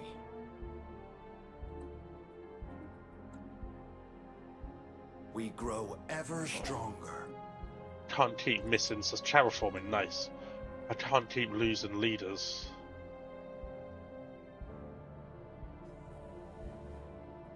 There is Don't new information about in the that. That's just a situation special log. research thing that you have to do, but it takes you here, there, and everywhere. I have neither the time nor the inclination to do that.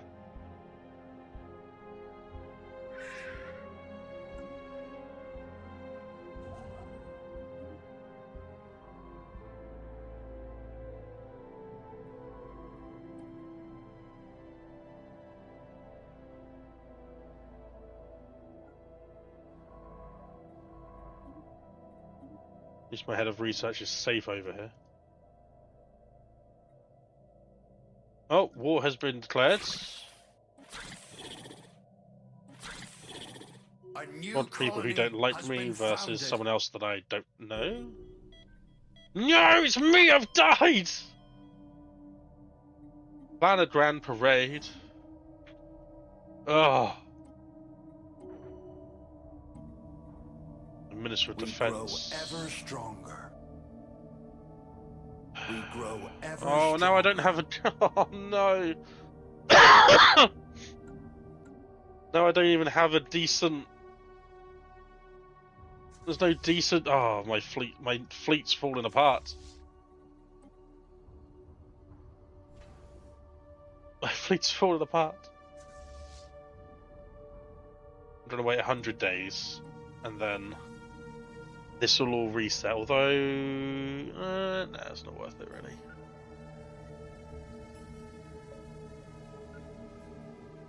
Okay, cool.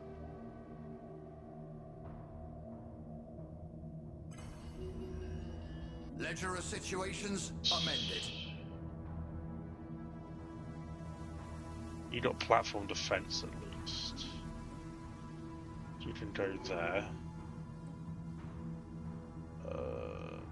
That.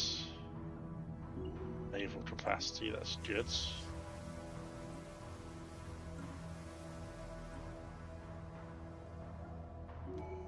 The new.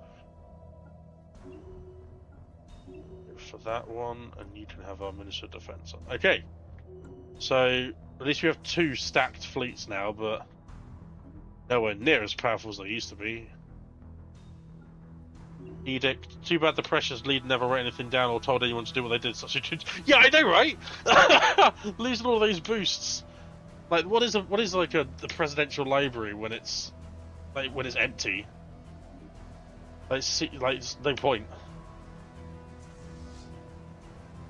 Well, fortunately, our military leaders seem to go up levels quite quickly. Control undo to see what previous administration accomplished.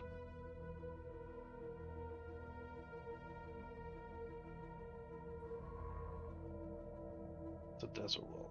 Well, you're loyal now, aren't you? Yeah, you're kind of loyal.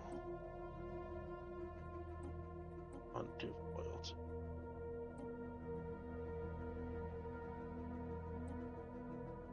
Okay, so we could borrow it for 30. No, we could borrow it for. They've got a decent fleet at least. They can look after themselves. Ship upkeep and naval capacity. Yes, please. Yes, please. There you go. Got some alloys back and some credits.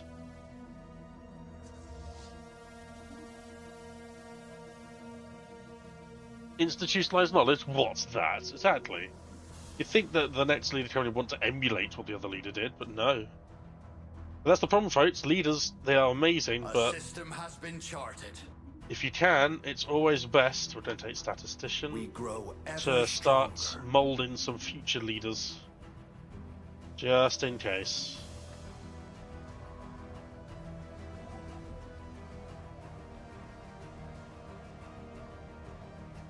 Just in case. We grow ever stronger.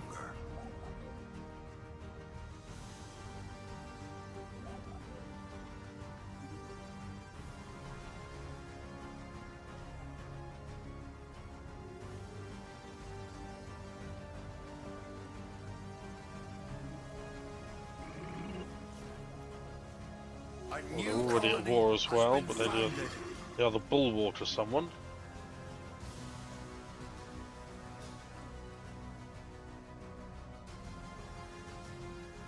Who has the habitability for this? Kazan. Okay.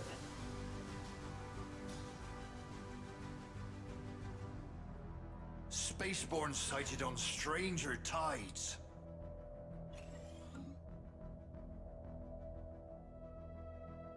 I'm making 0.93 of an exotic gas from my fort.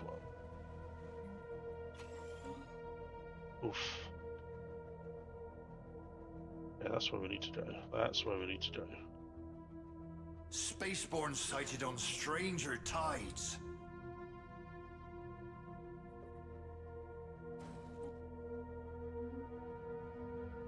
Build another science ship. We have enough Council stockpile. agenda available. Can't even afford yet to have one upgraded research depot, because if I did that, everything would fall apart. They wish to speak with us. I don't think I need. Okay, we'll keep it equal. Keep it equal.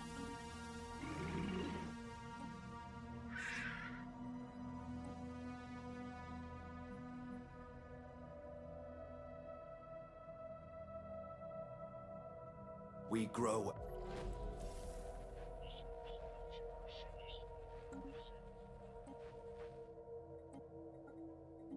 What the hell is that?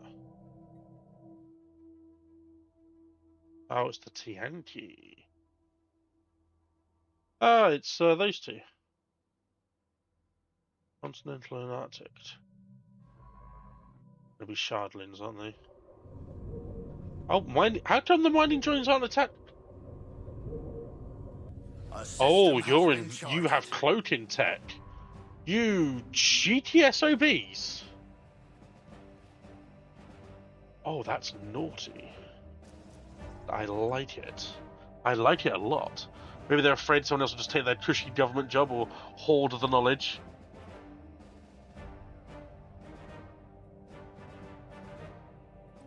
Ledger of situations amended.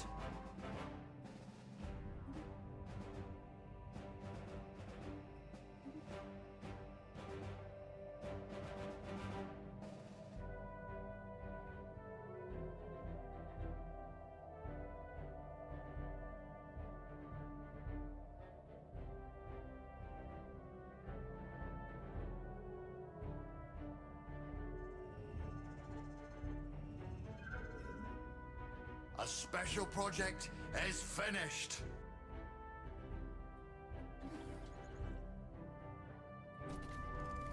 What's this give me? Monthly volatile motes. Okay. Am I making any volatile motes? No, I'm not. I should probably find ways to make volatile motes. I should probably do that.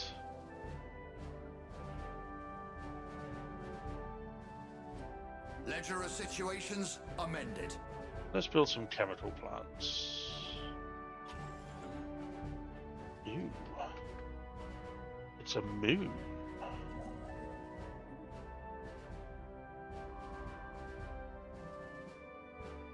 Is that one that I just have to reset? Okay, that's going to cost me terraforming. Yeah, it's fine.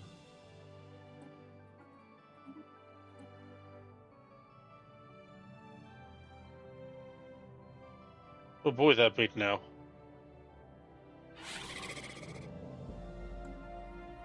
Had to be slightly less big.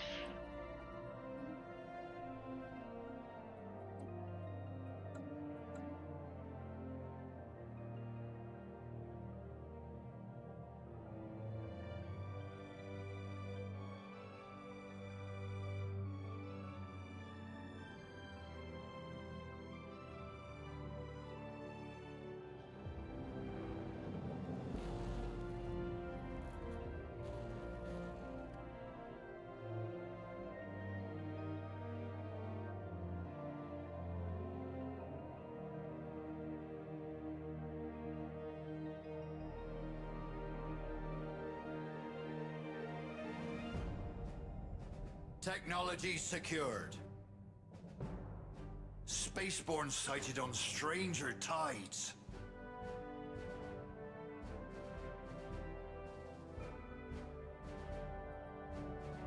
Oh, old factory. That's a nice little random thing to have. Oh.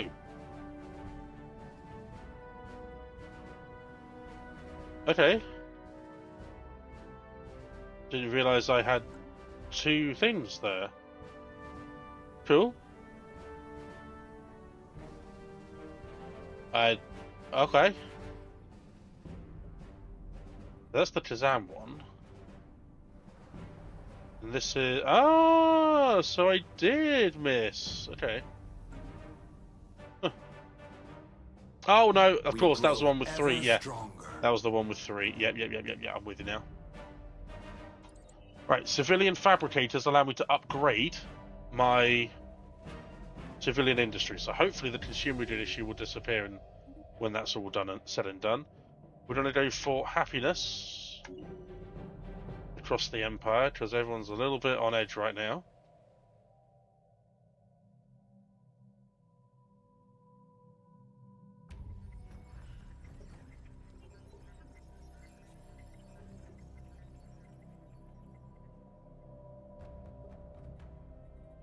Space charts updated.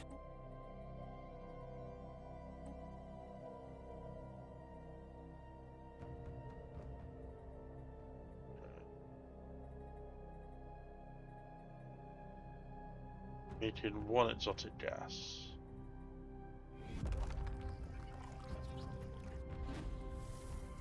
Got 1 more of those.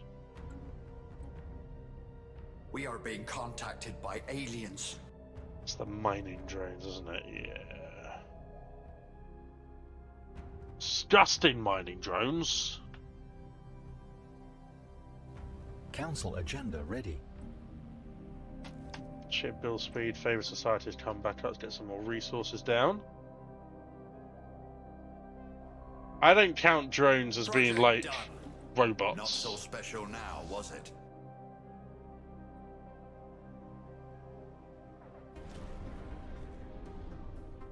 Our starbase is under attack! Ooh, no. Ooh, that's not good.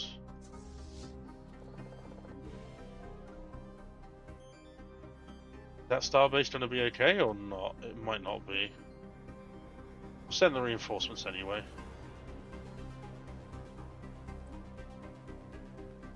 Ooh, I forgot I had cruisers. Holy moly.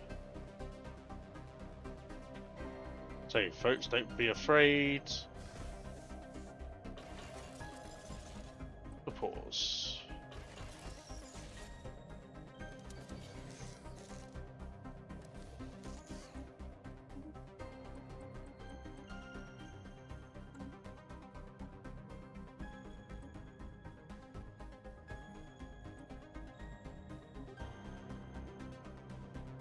$4,000 alloys for 3 cruisers, folks. That's how it's changed, Hamster. That's how it's changed. 4,000 for 3 cruisers.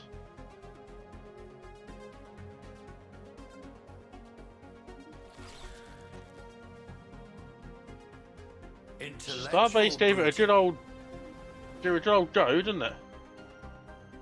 Got ion thrusters, which is the sublight speed of our engines. That's just a normal anchorage, it's not even a defensive starbase either. Upgrades our credit output, please. No, Twitch chat's been parasited.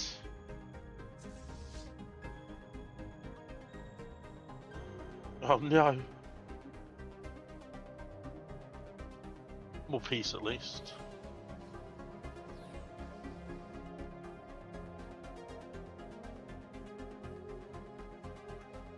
I didn't even bother to go for that, that's fine. Ship fire rate for 10 years. That's 10%, yeah, I need that. Thank you. Get rid of some blockers now so we can free up some space on planets as and when we need them.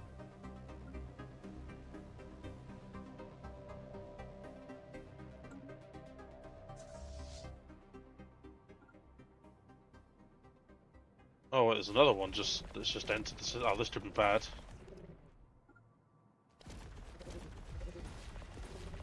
This could be bad, but it's okay. We've got lots of close-range weapons as well.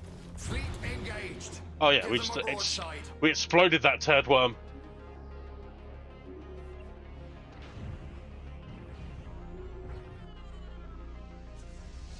And we didn't lose a single ship.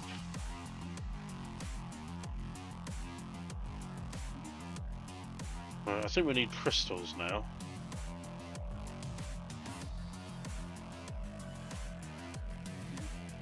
Do damage to star bases. 19 months just isn't good enough.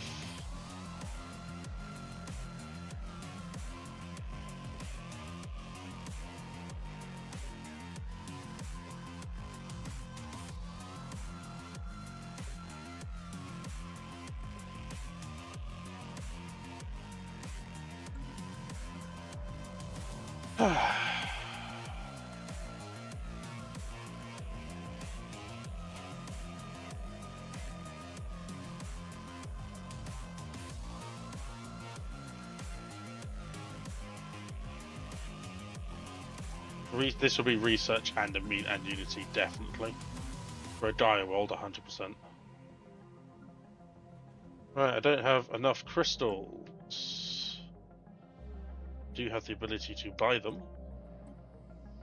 So we're going to go for 3 crystals, 3 motes,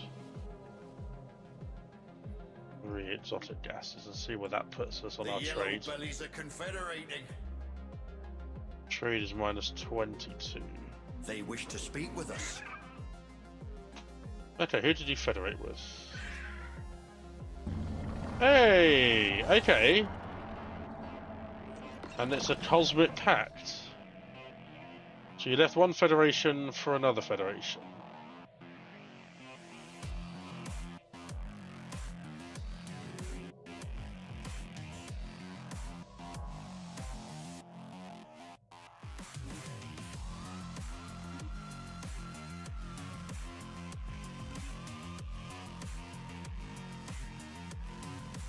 Off we get our situation log for the mysterious chart.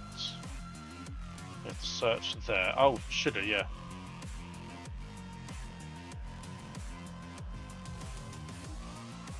Everyone else is surveying it apart from us.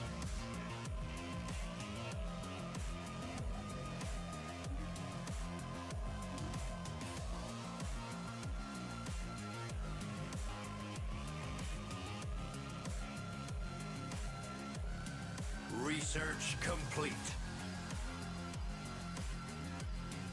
Get that crime down.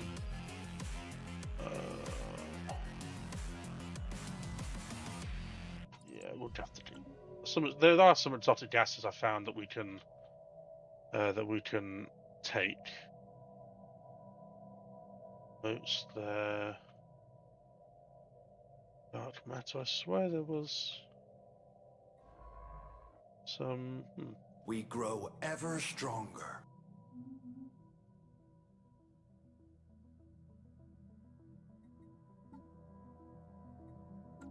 So terraforming. What do we want to terraform?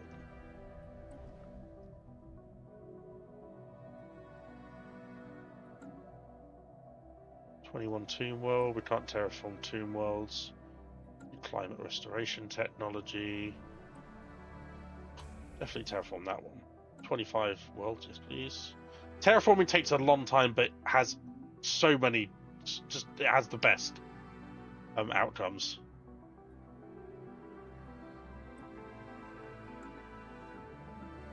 Again, it's just patience.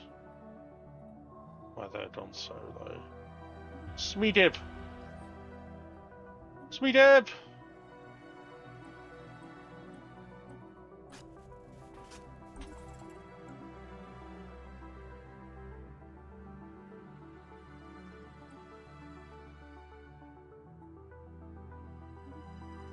Where is that? There, okay. Well, looks like our head of research is going to be doing some archaeological dig sites finally. Technology secured.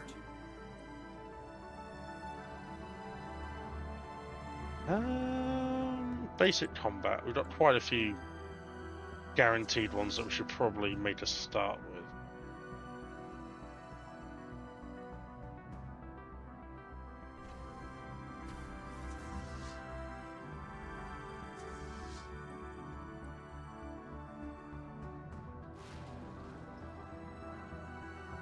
Nice, we can store those comfortably.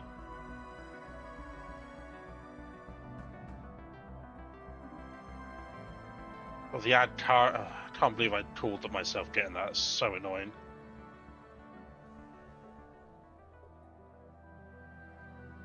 Space charts updated. Spaceborne sighted on stranger tides. Of archaeological dig sites.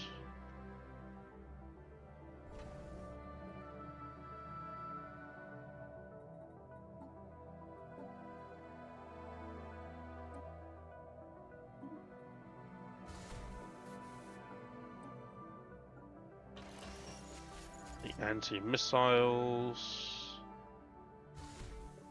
Do plasma.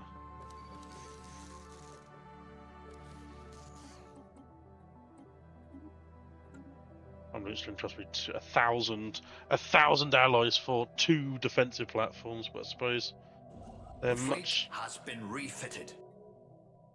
Much better now, I guess. We have to be better than your fleet. Okay, good. We are better than your fleet. I'm considering joining. If they offer again, I would like to join their Cosmic Pact. Even though my...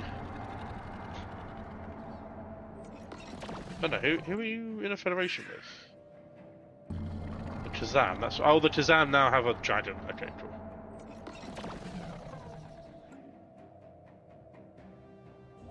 This will be a significant power block.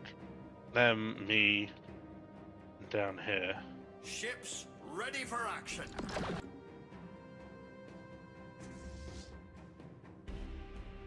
Technology secured.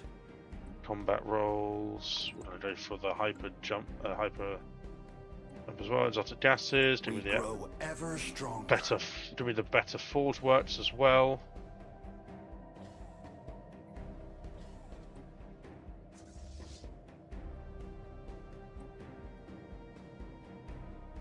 We grow ever stronger. We lost one frigate.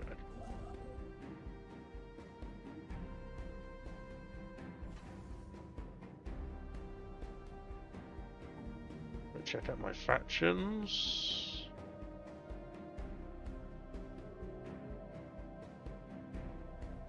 Right, you want some robots, do you?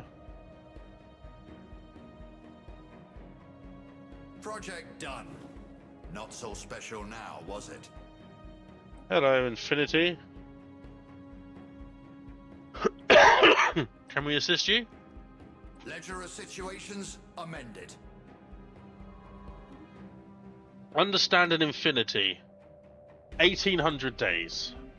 Easy. Just 5 years, isn't it?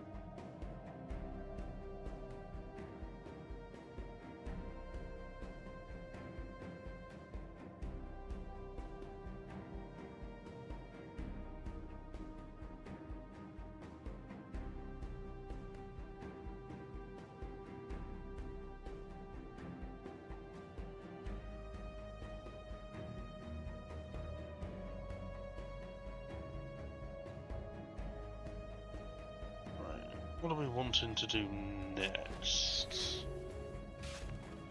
More peace, and we also have refugees coming in onto Twitch They chat. wish to speak with us. So we have extra jobs now available since the refugees have started to take up what's there. We need food, so we're going to build some food on here. Who are you and where are you? Oh yeah, Council sure. agenda available.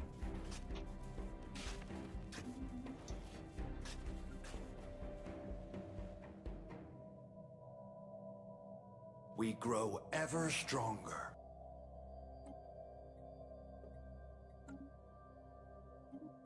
So many people have declared. So many people are at war now.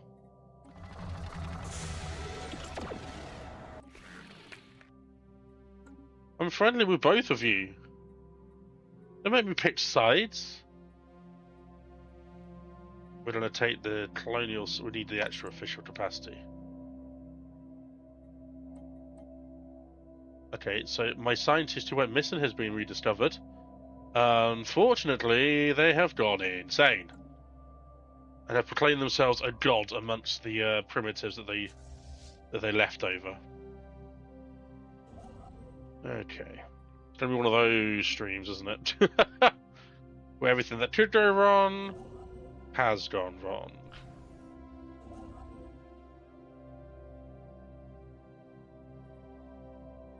Go over that way, please.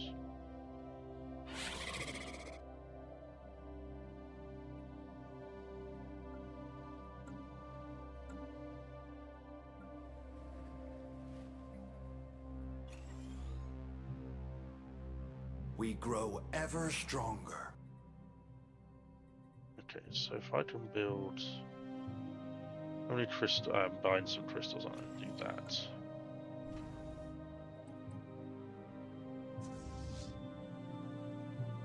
Oops.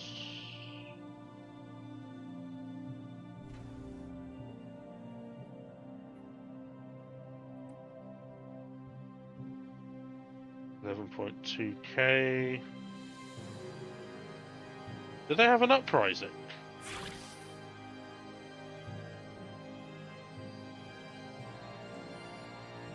That looks like an uprising, but... Technology secured.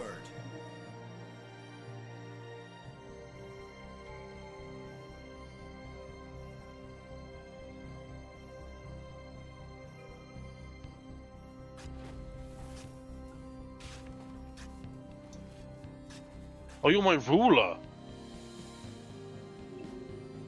Oh, they hired a synthetic ruler. That's very materialist of them, I guess. Okay.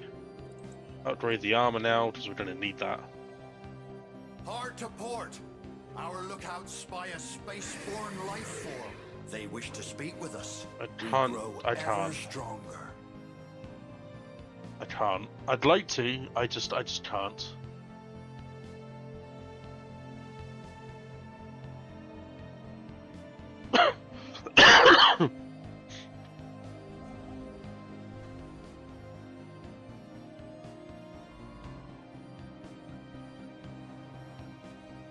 Right, tech world is beautiful. So now we can have the xenobiological.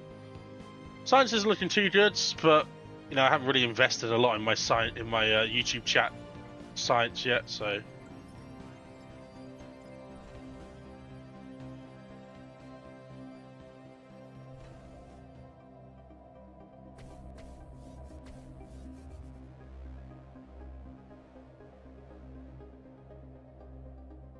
Since Montu was saying that having 1K science, 700 to 1K science in the first 50 years, it's all like, well, no, we're not doing about. We're not about min-maxing here. We're not about that min-maxing lifestyle. We're here to have fun and see where things go. Don't like the fact the dragon is still there. Is this mining drones? No, shardlings. Savannah and desert. Well, we got terraforming. We don't have climate restoration.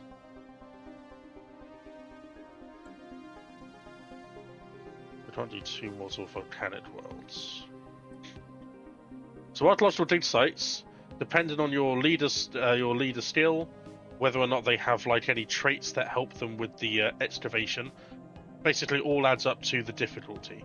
The difficulty is 2, our skill bonus is 3. We have 0 clues. Every time you roll, effectively you roll, you'll see if you get clues or if you solve it. At the moment we have a 0% breakthrough chance. So all hands, fire at nothing will. happened there. Our port is under siege. Yeah, that asteroid is Gonzo's. We're going to unlock harvesting traps because there's a moat or 2 that we can take.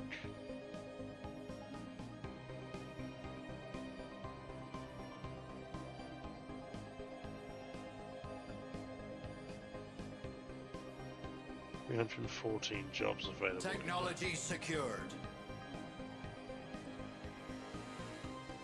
We grow ever stronger. Oil done. Get some of these other techs sorted out.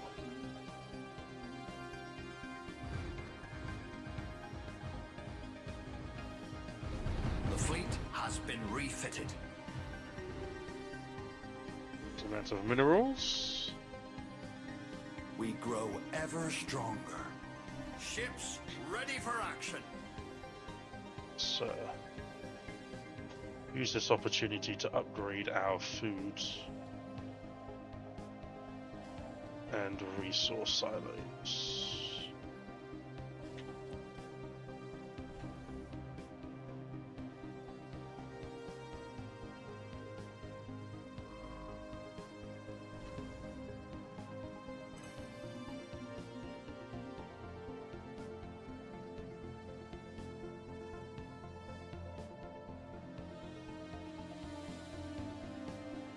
We grow ever stronger. We're not going to do any more in our capital worlds. Everywhere we're just waiting for jobs to fill up and be taken. Right.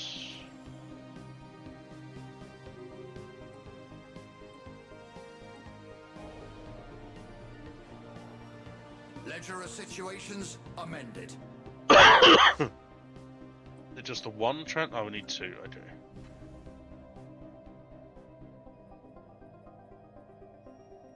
This is a Dolphini issue. It's going to be Dolphini armies that sort it out. You're my archaeological excavator or my research, please, actually. You're my head of research as well. Please, hey, we had a couple of clues, all add up to breakthrough chances. That's good.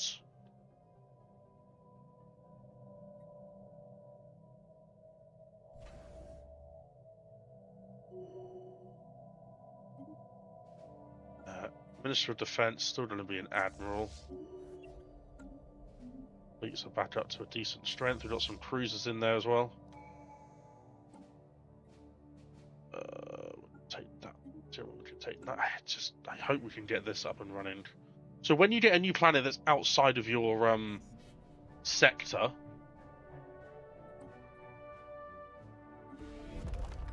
There is new information in the situation log.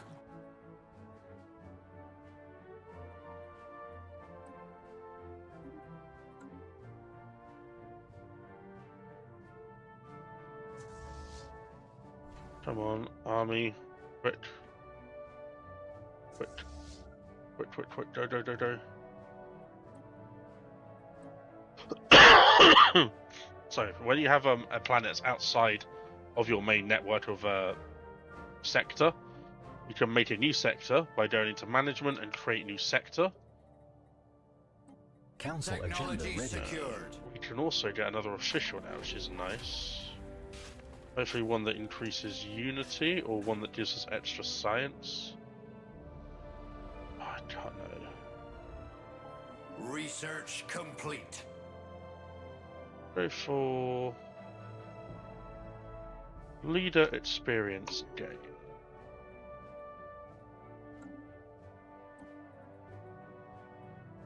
Get rid of some of these toxic kelps. Ocean city management, the one that we know that we need.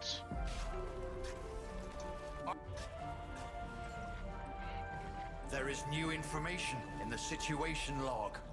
We don't give up. Nuh-uh. Research post destroyed. No, we do not. Seconds, let me just... Where do they go? Okay, they're there. Kill them. We're going to lose a few ships here, but it's fine. Pretty powerful after all. If you're on YouTube, I got chat sorted, at least for this stream, so you can say hello. I will see you. We grow ever stronger.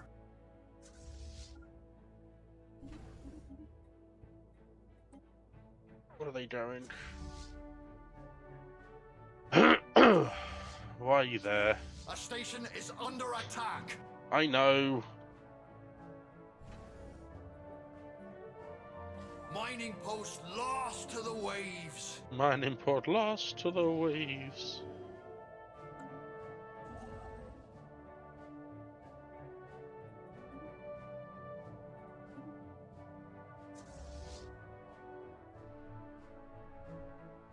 Mining port lost to the waves.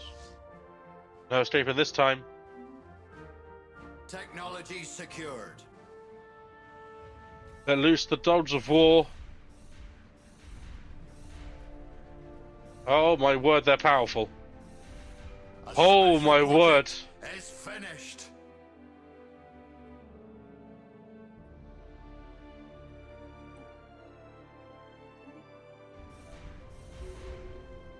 You are kidding me. What?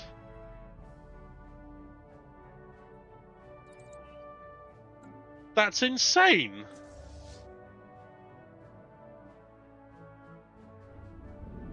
They're barely scratched. That's the needle are now so strong. A special project is finished.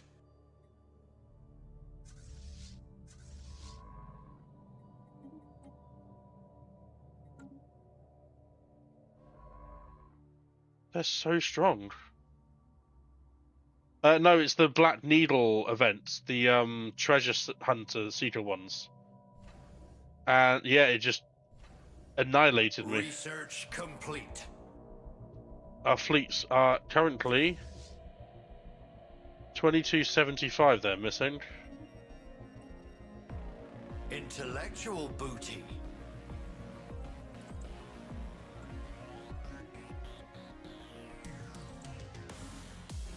Yeah, I need more stuff. Fortunately, they don't seem to be taking everything in my system, otherwise that would suck.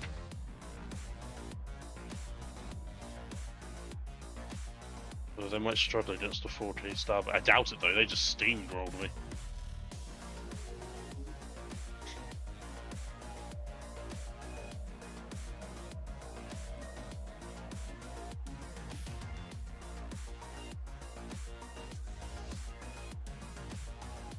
Cruiser's 1300 damage.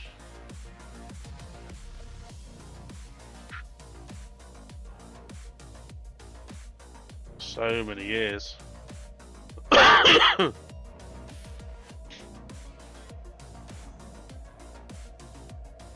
done.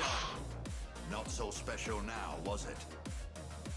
Just goes to show, could have the changes to fleet power and fleet stuff is incredible. Well, at least we can upgrade our capital again.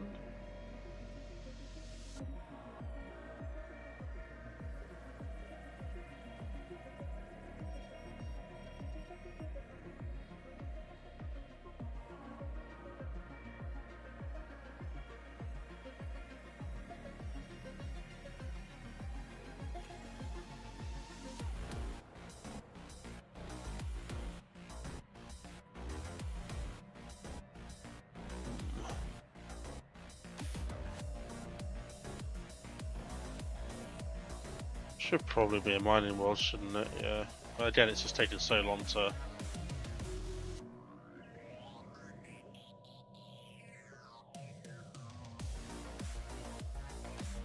We grow ever stronger.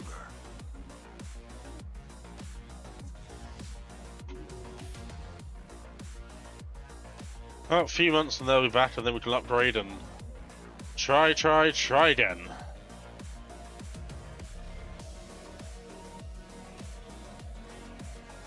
Get colony ship ready for that terraformation project to be underway.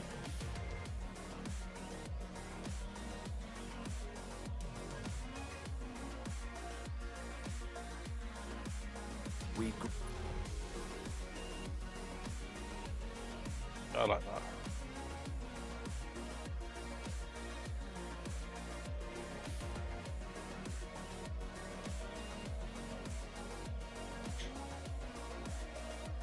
And that's a hint for me to have a judge.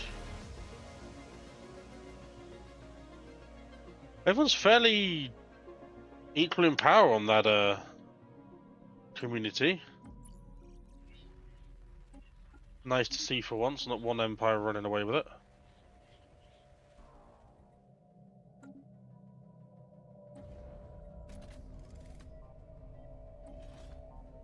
I'll definitely take that, please, yes.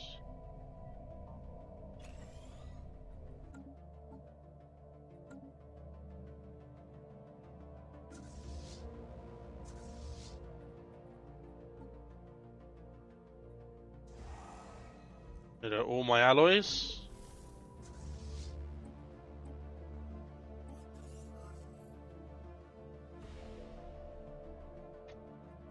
Cool.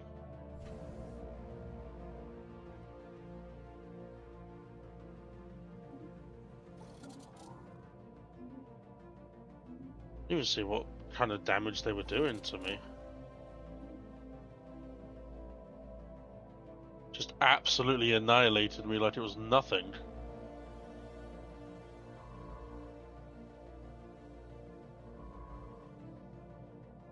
Well, we've got plenty to keep ourselves busy with. Don't worry about that.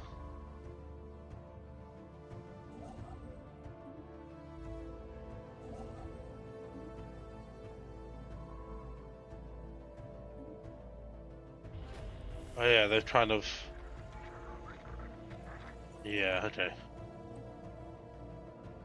Visits, research, Technology maniacal, or secure. inquisitive? Yeah, inquisitive. We'll make you inquisitive, Hanno. Get the extra option as well, which is nice. Research alternative is when you get the choice of research pop up here, like this, you will now get one extra.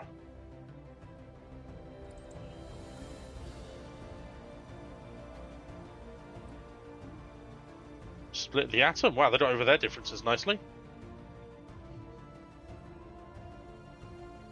Council agenda available.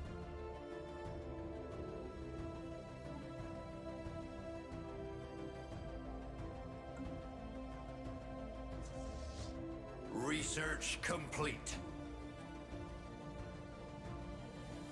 Ooh, I need extra research. I've got a lot of research across all of these sectors that I need to improve. So until this Black Needle is gone, I am effectively cut off from this side of the my empire. Which is a little disconcerting, I won't lie. But I'm sure we'll get it under control.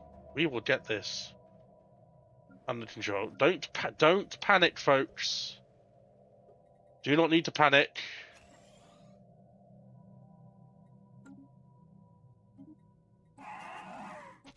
I have no idea where you two are. Oh, you're on that side of the galaxy. Okay. Wow, the autocracy of them is huge. Hey, hamster.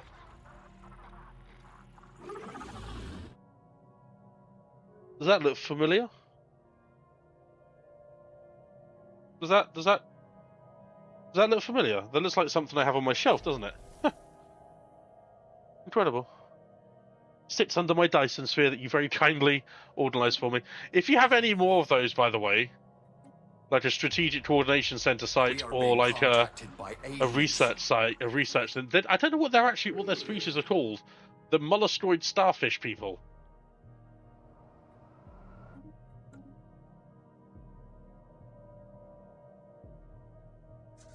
We grow ever stronger.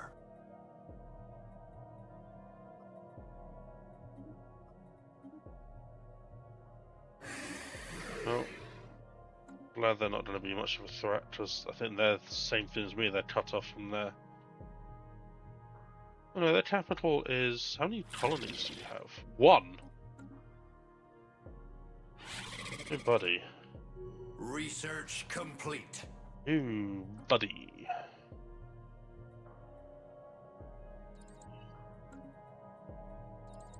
Research upkeep and research output, I'll take that. Take that as well, nice. So if I wanted to, I could move my dolphins over there. However, I don't necessarily have...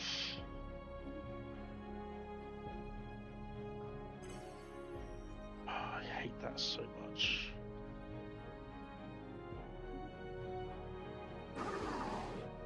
Oh boy. What's it a war of? Well, they're fighting 2 people now, so good luck to them. Good luck.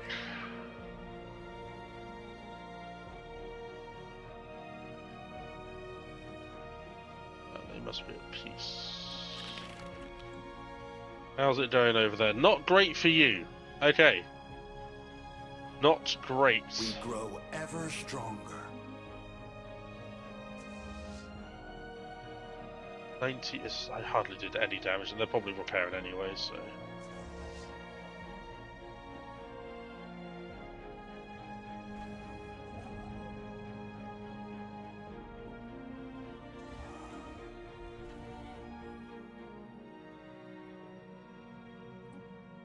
You need that cruiser, though.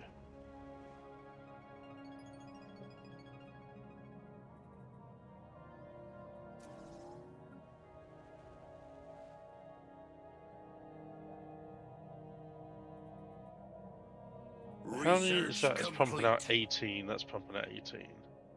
Can't really afford to lose 18.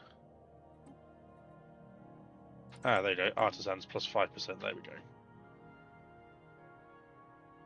Right, ocean world, fit for colonization. Found a species only. We've got 2 different species now. Oh no, it's fine. We just got. That's right. That's cool. We've got the colony ship that we were building. Got a little animation there. There we go. Perfect. There's 3. Oh no! We need to get him a new one.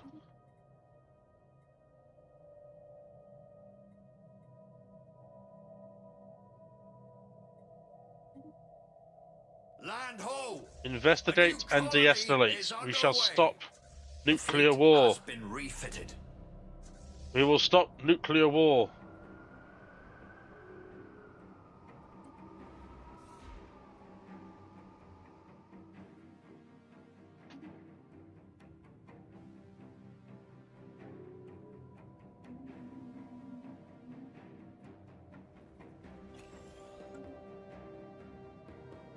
We must stop it. We must come to their aid. We will learn from our mistakes.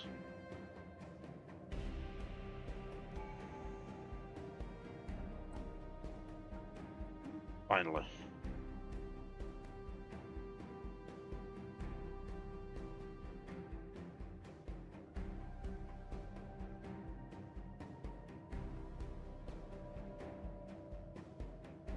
What are we going to take here? We can go psionic if we wanted to, which I don't think we should, so we are materialist. We could go biomorphosis, Intellectual booty. purity, cloning and mutations, tradition trees, synthetic evolution, flesh is wheat for cybernetics. But I think we're going to go for we need unity, so one vision, and we're pretty unified as a people, I think. Oh, that's a lot of decent ones as well. Intellectual booty. I'm going to go for batch and resource output, and we're going to increase our stability. Minerals are fine, destroyer points are fine, saw missiles will be good. Extra alloys, please. They wish to speak with us. No.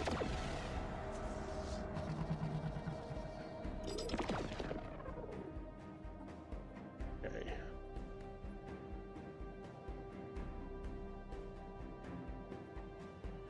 One cruiser, one frigate, one cruiser.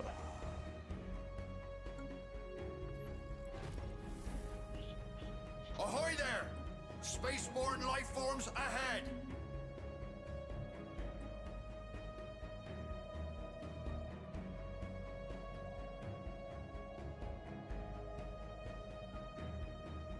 Absolutely not.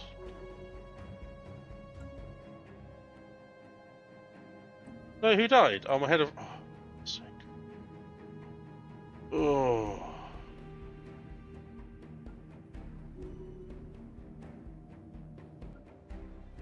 So who died doing what?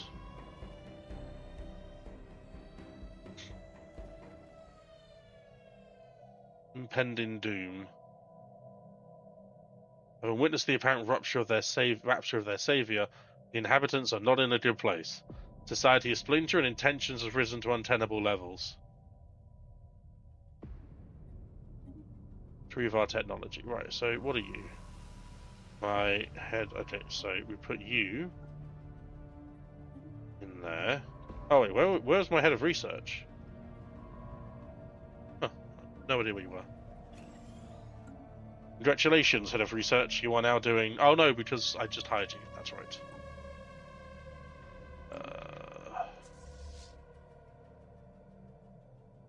Okay, so we're going to replace you with you because that's why our leadership changed. Okay.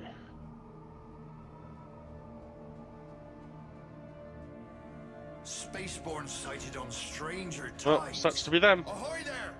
Spaceborne life forms ahead! I do not tend to get involved with the plights of primitives because it never goes well. No matter how good your best interests are, you cannot guarantee the outcome. You just can't.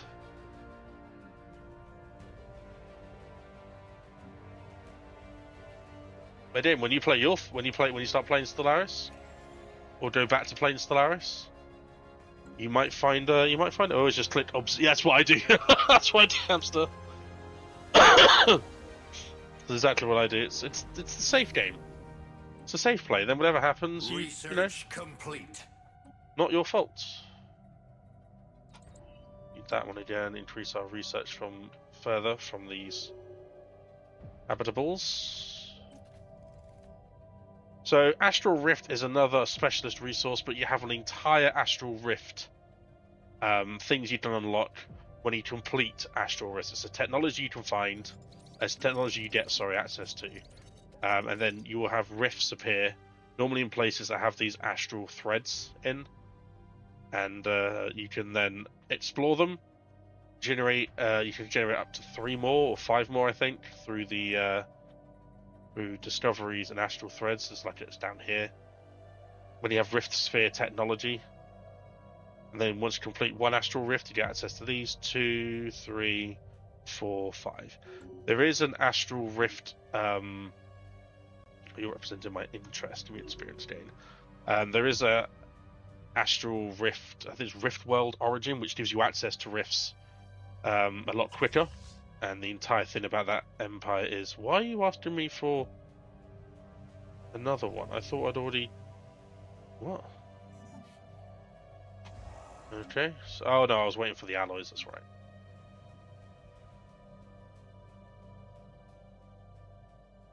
Plenty of volatile notes. Pumping out 43, this is pumping out 49, so I can upgrade this one. 10 more alloys. And we'll upgrade these ones as well. Ooh, okay, so the Angry Fraud people are going to war with the ones that I think they wrote that caused the uprising? The plague on Zelmadet has run its course, the age of warlords has come to an end, and a number of warrior societies are flourishing. Grateful to be alive, the people look to their leaders for strong and determined rule. Well done, them.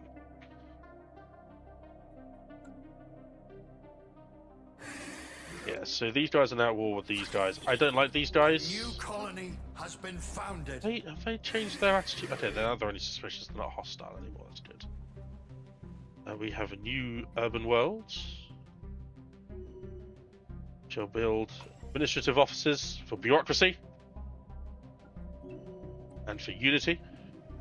We are being contacted by aliens. I want to coexist with those beautiful amoebas.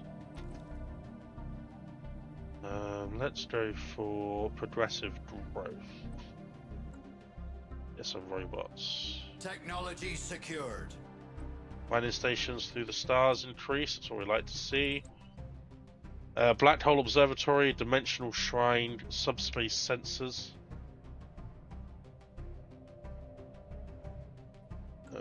Or shall we go for matter harvesting? I'll go for cold fusion. We'll upgrade our ships again.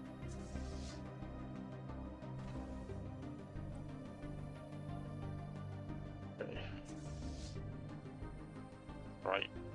Research complete.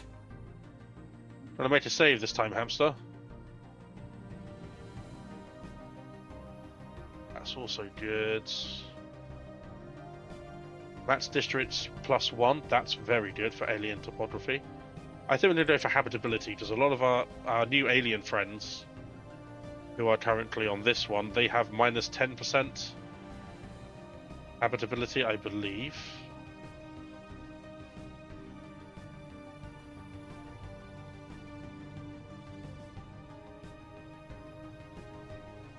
No, who has the pop growth issue? Yeah, this one, -10%.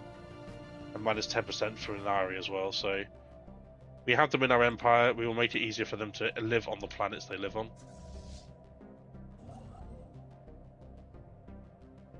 Yeah, the plague people, I'm surprised. Normally they just succumb to the plague and like it becomes a tomb world or something, or they self-destruct, so it's nice to see that they can still... Hey, the dragon people are loyal.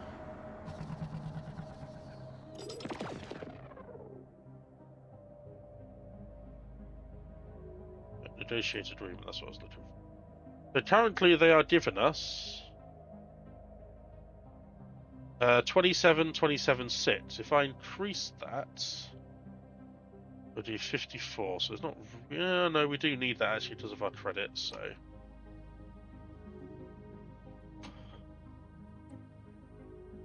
Bear in mind that I have capacity subsidies on. So I don't know where our credits are going.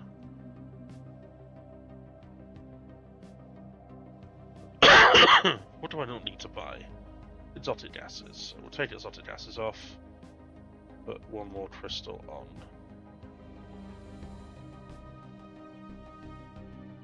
Should be fine, shouldn't it? Yeah. Few rivalings, nothing to be worried about. Kind of don't want to build the last two districts on my capital as energy districts. And I don't need to either.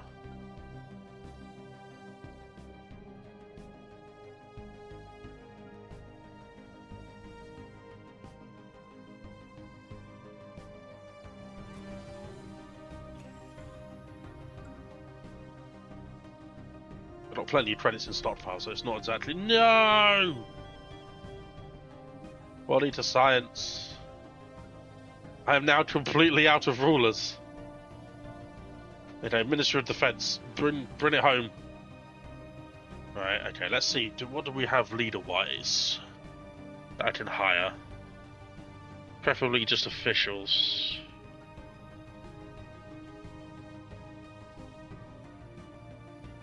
So trade is not a bad one.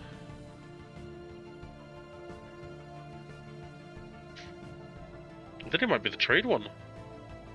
I wanted to be able to gain leadership. Maybe the no, trade.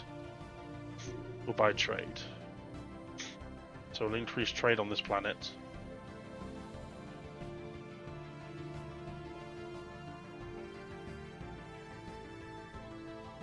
That's where I think my credits are going. Minister of State. Level 2, level 2, level 1. Oh boy.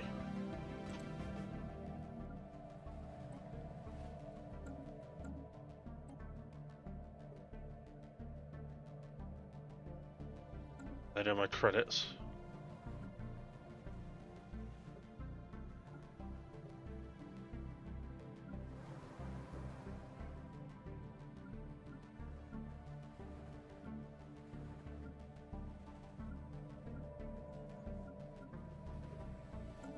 I think it's time for a Dyson swarm.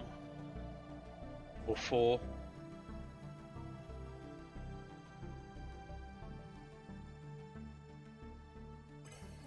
Intellectual booty.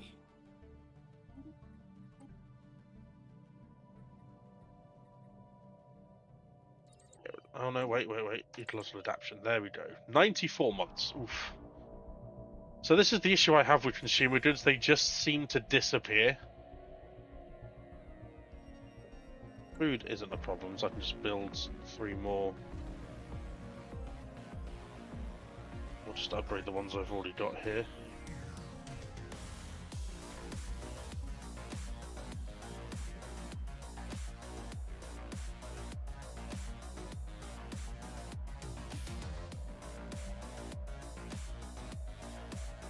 Technology secured. So much so that I can't remember they would be what they played, but they did nuke themselves to death quite regularly once they researched that tech. So much so that I would start first content if I got notification I had the nukes. Land I was take host of the Earth extinction nuke event. That's quite. I like that hamster for their own good. For their own good. Take the habitability, and we'll take that as well.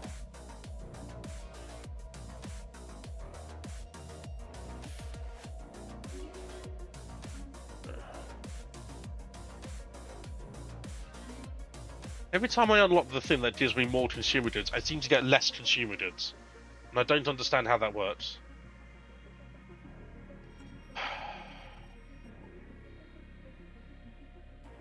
We grow ever stronger.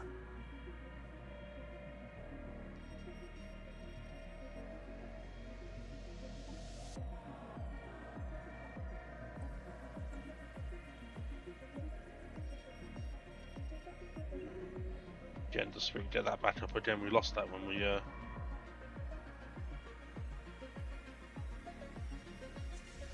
Right, we're gonna make a save after we upgrade.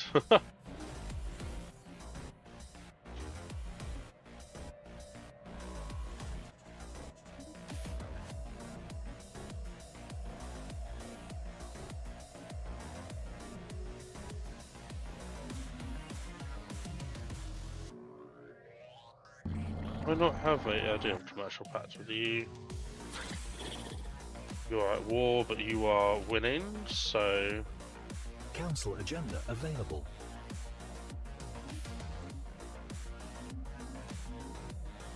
We grow ever stronger.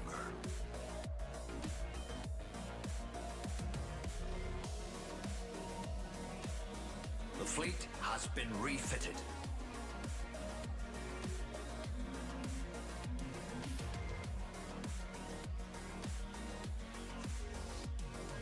The fleet has been refitted. Also, the fleet were chilling, so... Right. Save. Let's see how my ships do this time, Hamster. Let's see how they do. You never know. It could be fine. It could be fine.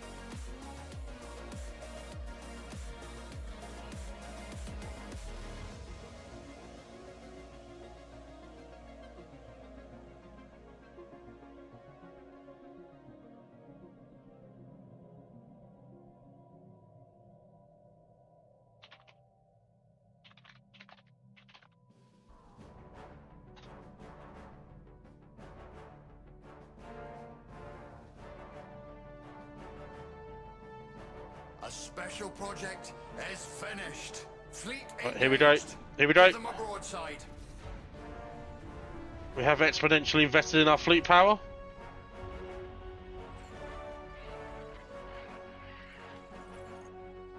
Ledger of situations Oh. amended. No ships were lost in the destruction of their one. Set that as home base. Repair the mining stations. Whew. We're gonna go for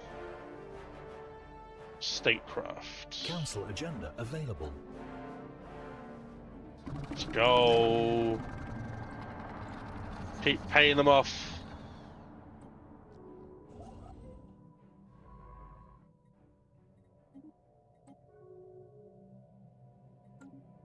Oh. In your face, Needle. We will be triumphant. Why do I have soldier jobs here? No, no, no, no. That's not what this is about. No.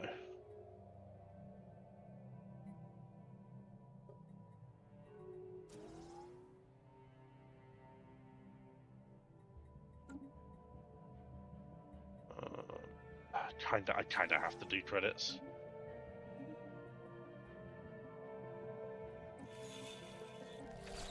Oh, the hegemony of Lilaro has now got a vassal as well. Good for them. These guys are about to be wiped out. I love to see it. That's what you get. That's what you get for rivaling me. I'm sorry. How dare you? Project The final done. chart, please. Not so special now, was it? Stability Ledger of +3, situations Statue of amended. Swedib. The Statue of Swedib.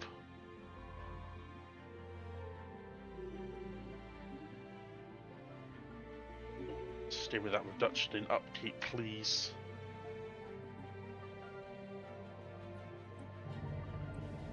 One year, we can do that. We grow ever stronger. It's fine. Food's been taken care of due We to grow the ever stronger. hydroponic base, which is nice. You do find yourself struggling for food. Oh, was that the that's a void worm. Okay, I thought that might have been the special mining thing. Never mind. Now do robot debris. Fire all the cannons! And again, like I'm making. It's just not. I just don't get how to make enough consumer goods at the moment. It's. Yeah. Anyway. I'm gonna wait for these jobs to fill up before we do anything else.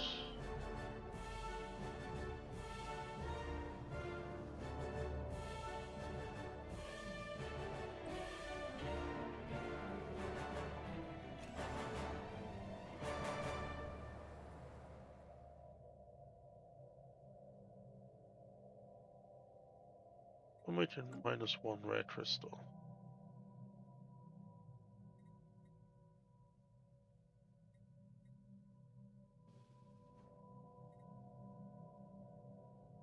They wish to speak with us.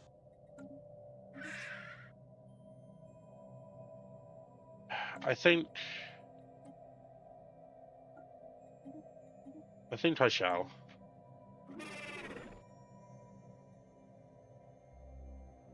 So Martial Alliance. What's it? You made lava dragons. Nice. Yeah, we'll be.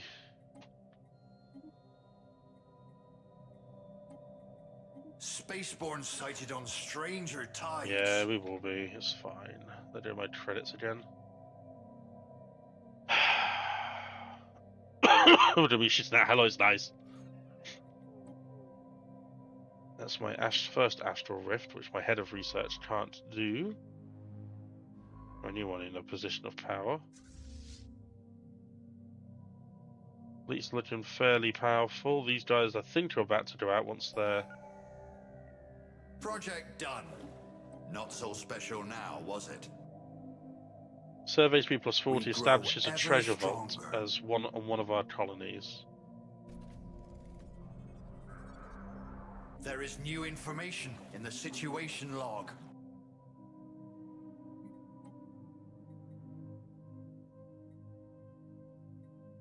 Extra 10% unity, please. Yes.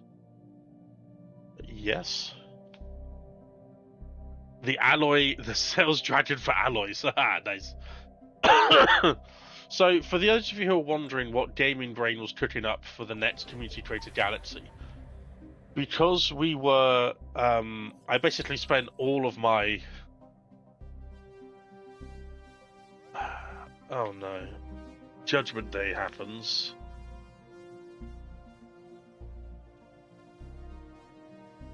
So, we take it out, we get 4,600 unity, 2,000 alloys, so we're making okay alloys. We're going to recover and repair. Well, I guess we have a robot now. 16! Times the detail. Intellectual booty.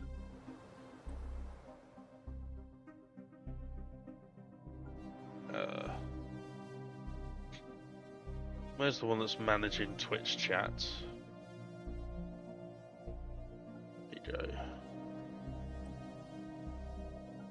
Make alloys. Make alloys good now.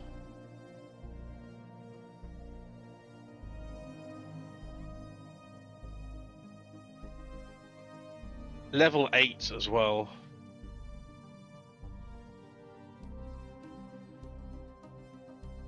It'd actually be a very good lead to have in my main one, but I need you specifically on the alloy planet for now.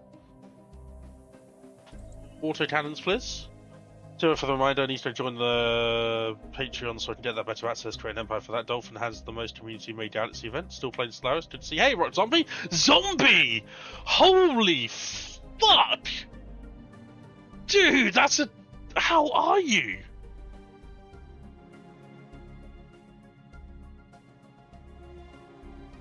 It's going really well. It's going really well. Having a great time. Still love the game. Yeah.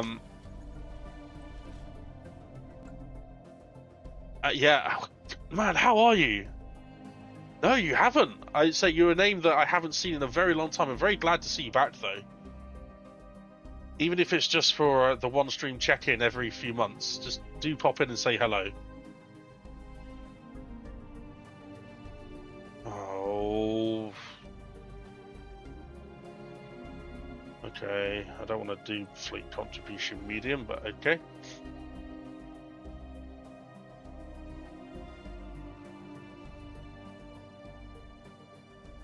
Still have enough space anyway, so... Yeah, so I've been streaming now for 7.5 hours. I just get lost in this game. I get lost.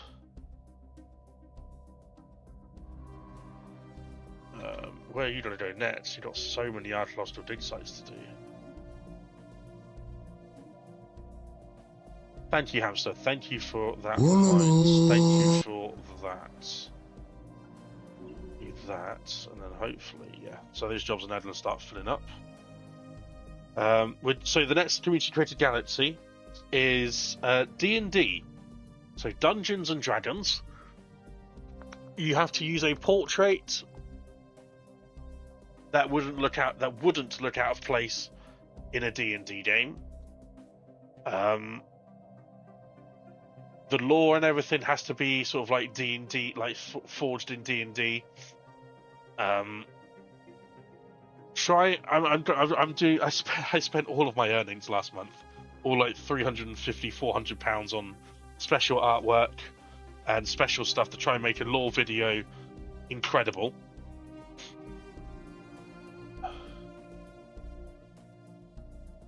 No, I tried Warships and it just wasn't the same either. I know that feeling. Nearly 1,000 hours on it myself, although in those glory days, and I just don't enjoy it anymore.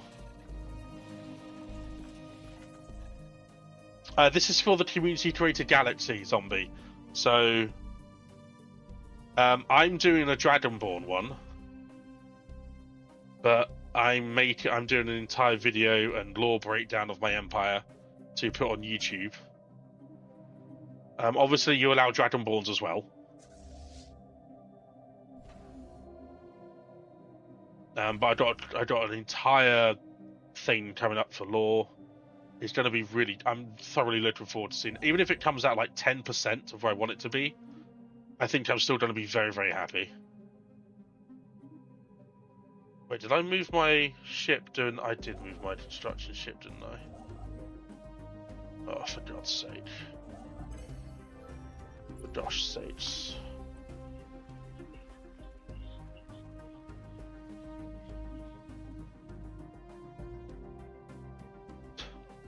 Intellectual booty. You really want a cosmic pack, don't you? Not a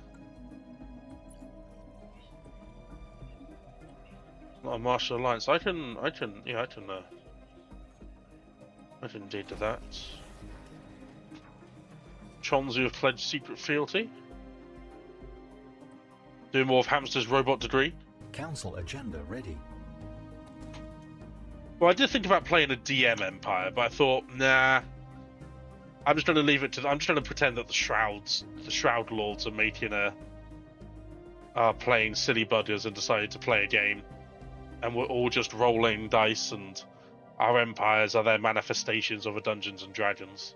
That's what I'm role playing it as.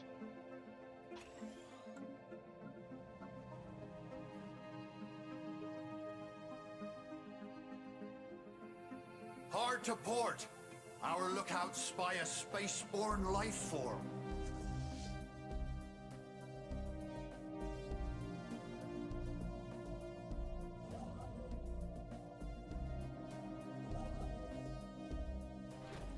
Do an auto build. Actually, you can go there. Do that. Do that. Do that. Technology secure. Research speed -5. Wonderful. There'll be more upgraded armor. What would you have for Galaxy? I think. What would you have for Galaxy Lords? I think I'm just going to sit with the Shroud Gods being all powerful, all knowing. We've got 2 science ships inactive at the moment, but that's fine. Get you there. Get you over here, and then we can just switch the side. Oh, message in a bottle. Of course I get that one.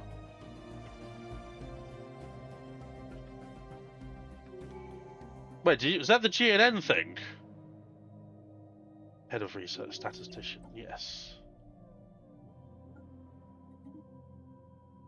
Council agenda speed. How much time is that going to take? 89 months.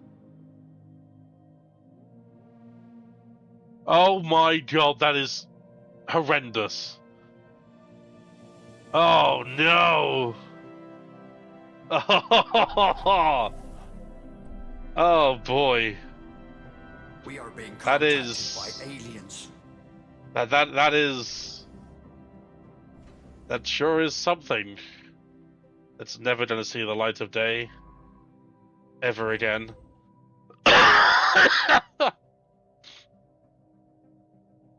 Not a chance.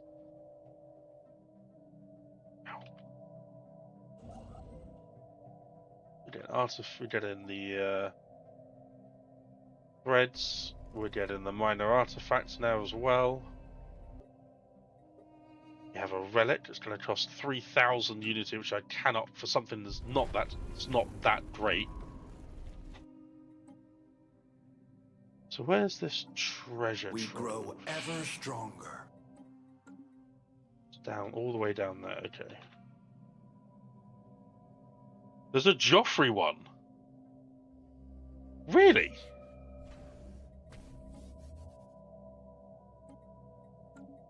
It's going to be the crystals. It's consumed in 12 months. Oh my word. Well, we'll just buy 2,000, I guess.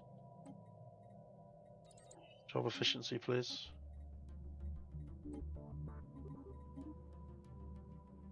A very low Joffrey one, but yes.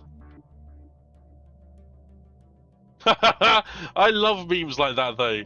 Like the low res looking ones are just the best. For me, they are the best.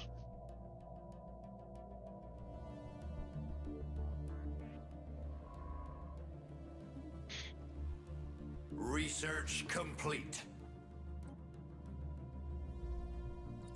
I mean, my one with your breathtaking Keanu Reeves one was one that Kappa made for me like 6 years ago now, but I still love it.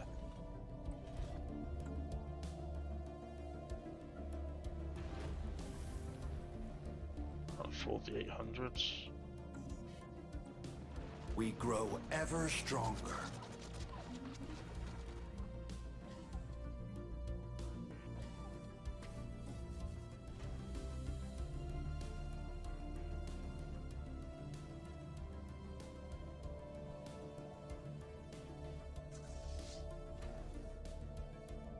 We grow ever stronger.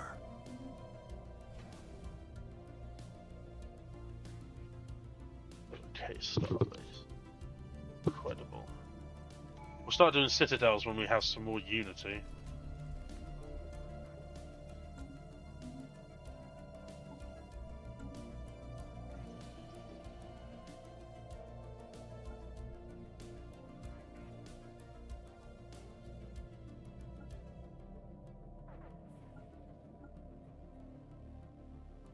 Ledger of situations amended. Oh no. That's a big old worm thing.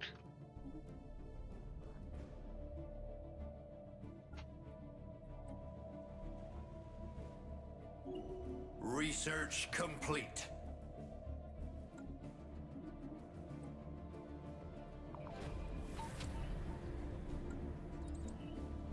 Panic bays in, please. Or was that the? Oh no, did we do that? I don't think we have any. I know we do. We've got 2 plants there. Intellectual booty. Yeah, that's expensive now, but fine. Need to pick this game up at some point. The GF wants me to play with her, which is rare and deserves encouragement. Hell yeah! Yeah, it does.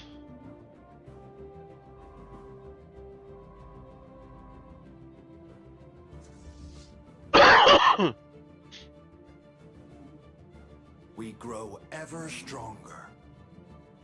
No. Although that should have said yes, really, shouldn't I? The fleet has been refitted.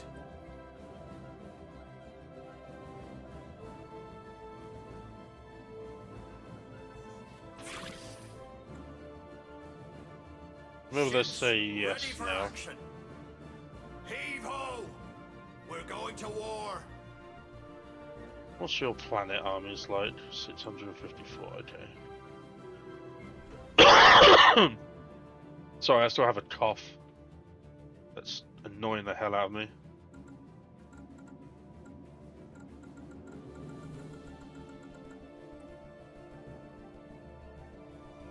The Wedgemore system. Where is Wedgemore?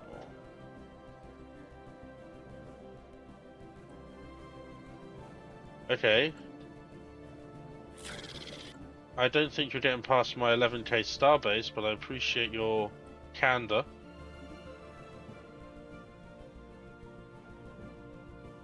Oh, you're not getting... No. Oh, that's them. Okay, I thought that was their fleet power. I was like, no. Oh, their fleet power's down here. Oh, bless. Hard to port. Our lookouts spy a spaceborne life form. A life form. It's very different now, zombie. It's very different. I want you to prepare yourself for it, because it's very different. Okay?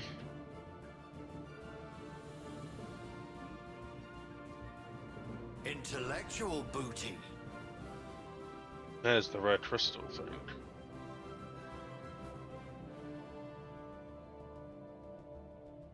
We grow ever stronger. Put ourselves in more debt, shall we? Sell 33 alloys for now as well. Just to bolster our markets. Yes. Our credits aren't too bad. Our consumer goods are still just awful.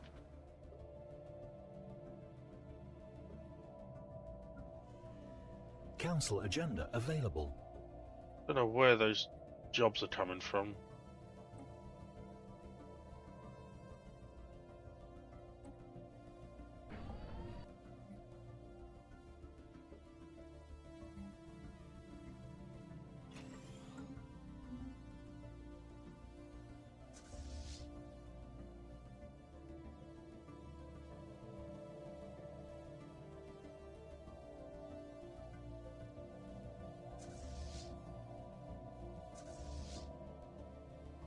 Oh, mate, some kind of Kappa Empire runs some kind of cheese strat.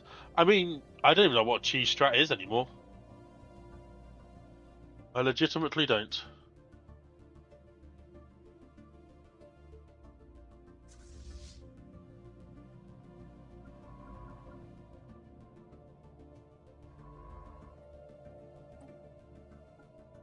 We grow ever stronger. Come on, you got this. You got this.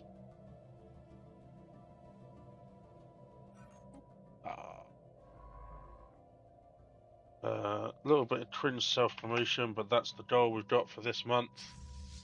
Probably next month as well. Chat suggested they want to see me play some Pokemon games to relax. Hey. Project done.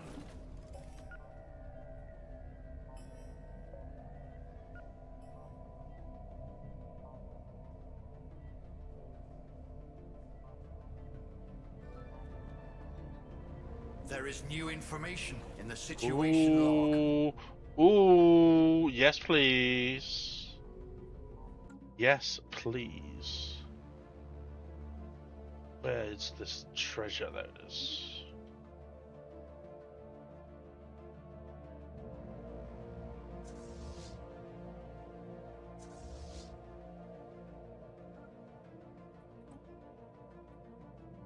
It's aggressive when it catches up.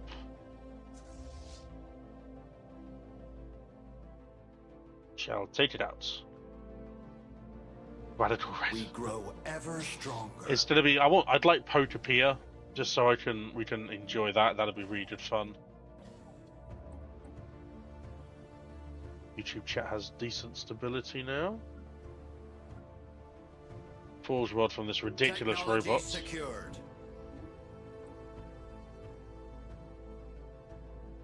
And a base. Research. Trade from jobs plus 10%, yes.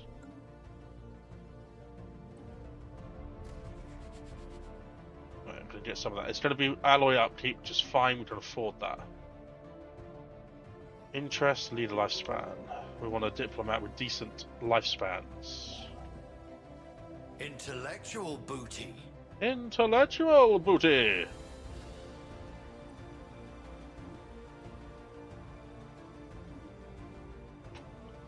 Extra credits, Research Institute.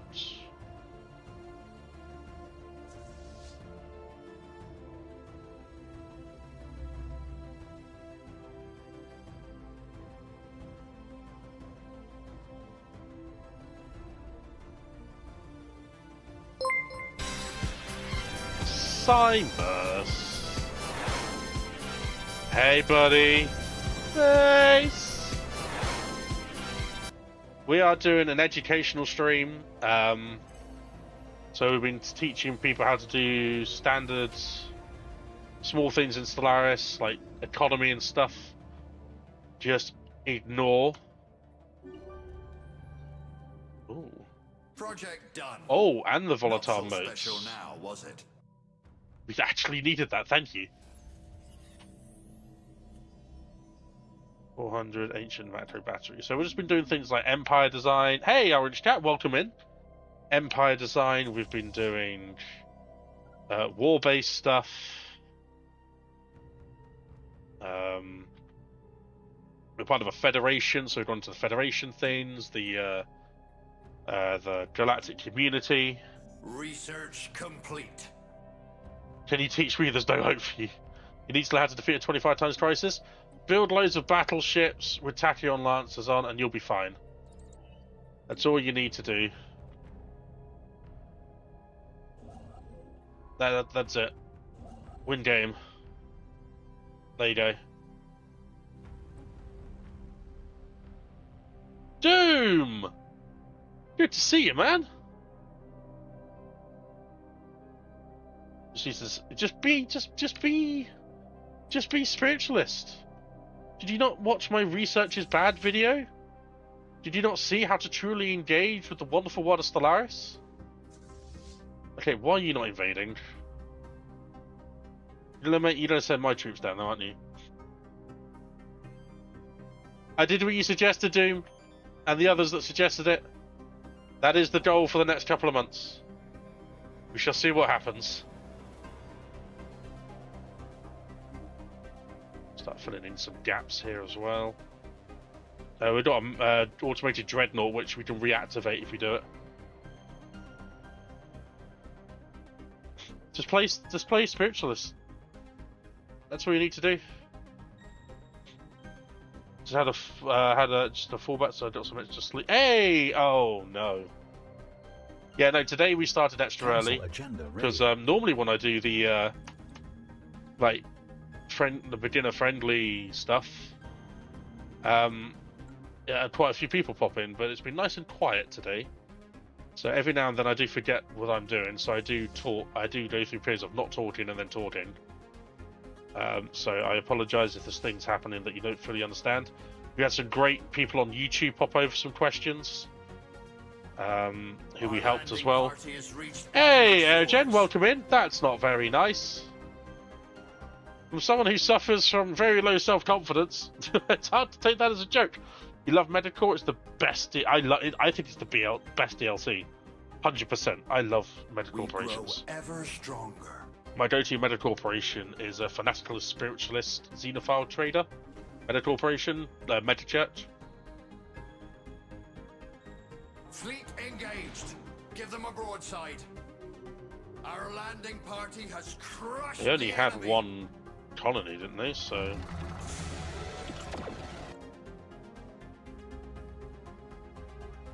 they only have one colony? Yeah. But their fleets are still alive. Got it.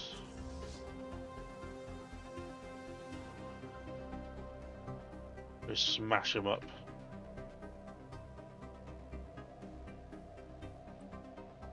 Or just settle the status quo.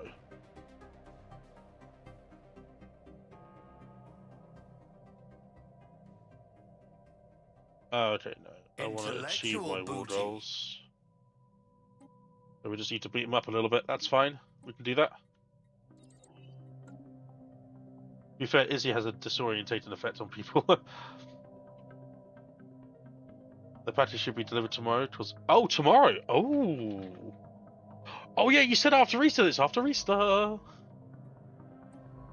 Very much looking forward to it. I can't tell you how much I'm looking forward to it.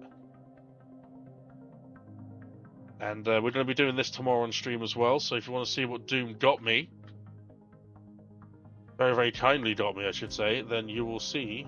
Why did you jump a system? We grow ever stronger. You could always just not drop a system. So. You load the facility already? So the van man should move out. Hey! Hype, hype, hype, hype, hype! I tried swimming today. After all the blocked nose and head cold stuff, it was a interesting experience, to say the least. Cohesion is up. Shit, fire rate plus 10%. Okay, maybe military ones are pretty good. When like we call that the Guantanamo special. I could not breathe. Yeah, I had to swim my head above the water the entire time, and I don't do my best swimming when that is. I lose all sense of rhythm and I struggle. But I went after going without a week. I ached, but I was very proud of myself for managing to drag myself out there. Had a nice catch up with a friend as well. We grow ever stronger. Managed to find a place thanks to Dev actually. I don't think Dev's here this evening because she's busy doing coursework. But thanks to Dev, I found she recommended a place where you can pre-order the next set of Pokemon cards. Oh, was that 5,000 Unity?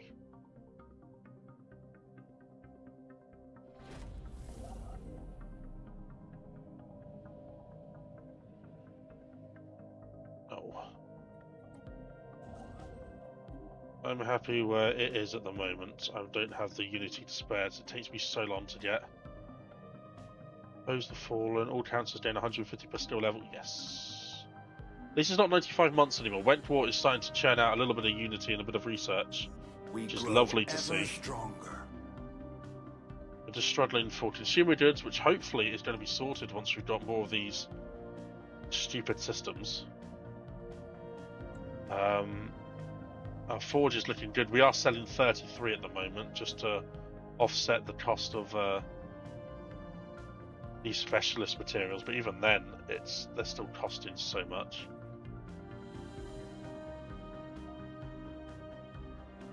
I'm making 3 dark matter, so should make enough there, and I can drop some of the alloys maybe.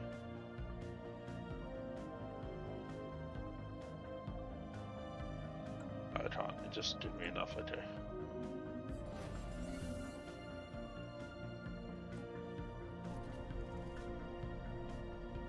Our landing Alloys some party jobs has as well, reached nice. enemy shores.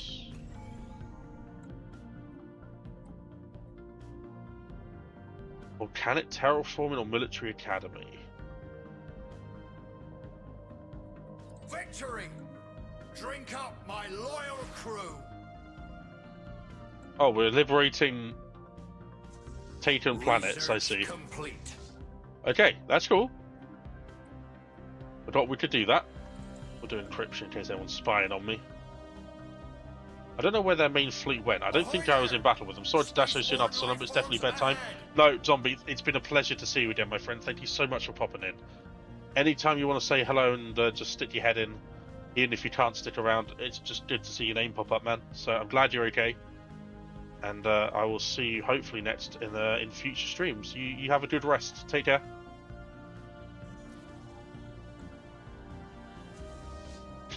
Ah, here their main fleets.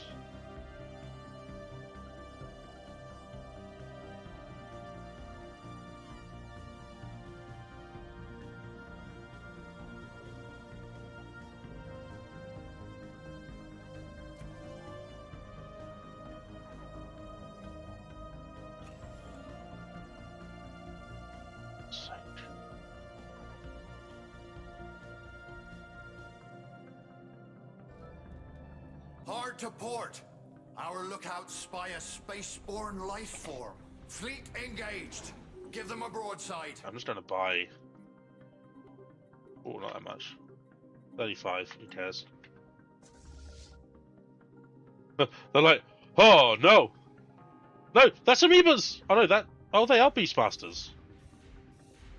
Okay, they have tricked the poor amoebas into fighting for them. How rude. Our landing party has reached enemy shores. Where are we at now with the war? Minus 157, that's fine. We have taken their planet. Seize their credits. Need experience chain. Ah, for God's sake. Technology secured. I wish I could seize their credits, to be fair. Seizing their credits sounds like a great idea.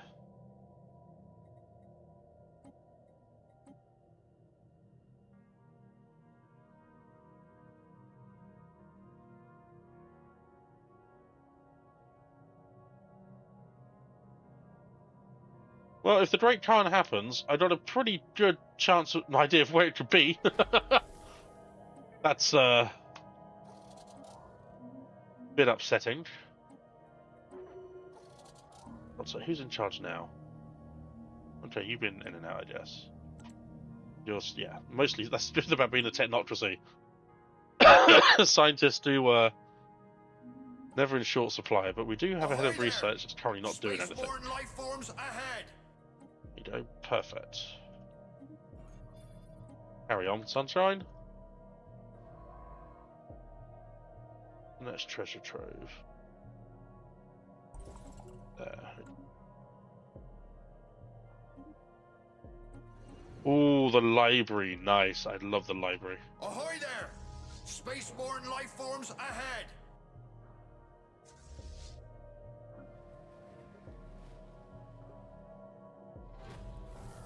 I don't know why I have army jobs. Makes no sense, but okay. Oh, okay. Soldiers turn alloys into. Right, okay.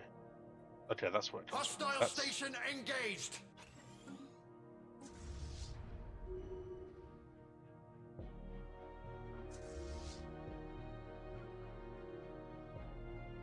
Spaceborne sighted on stranger tides. Stupid propaganda station.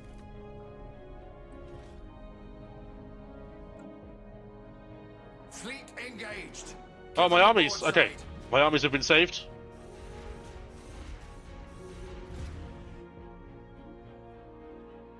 Just don't know enough about them and know. Oh, buy construction ships. Oh Hostile no! station engaged. Oh, it's a disaster.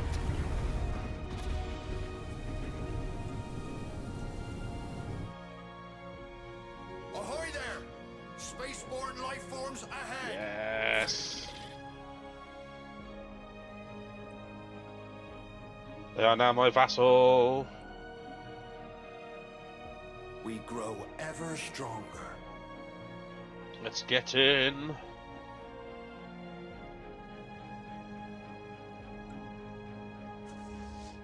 They're not very happy that they're my vassal, but they are my vassal nonetheless. It's fine. They'll come around. They'll come around. Fancy, the construction ships are manned by civilians. They all jump to safety. They all jump to safety. Technology secured. There's no evidence of my apparent war crime. It's fine. Just listen. This is a learning stream, and in Stellaris, you're gonna do the occasional accidental war crime, even if you don't mean to. Who's that? Oh, we should have said yes. Oh, they don't like the that though, do they? That's fine. They'll come around. They'll come around eventually.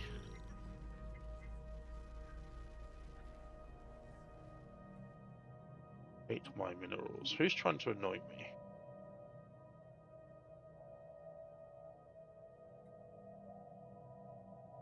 Halakator. Who are they? Are they around here? I thought we were friends. Oh, we'll ignore it. As much as tempted it is to take the Unity, I don't want to. Oh, yes. Hard to port. Our lookouts spy a space Pop growth speed. We'll take the pop growth speed. No such thing as a civilian militaristic fanatical society. It's true. It's true. But Planty might have a point. But you know, I think it was their war crime because they were using civilian ships to cover their military. So, just saying, not my fault.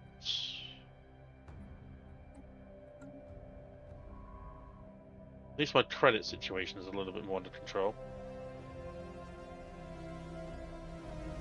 My consumer goods, however, are not.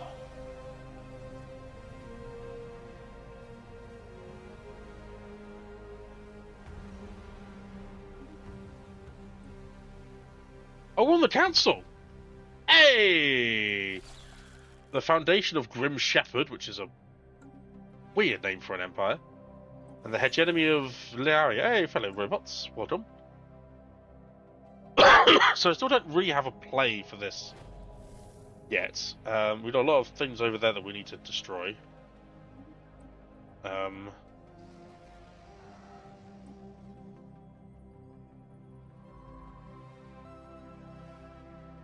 don't think you're allowed to, are you? No, we don't have risk sphere either, so that's a definite no-no.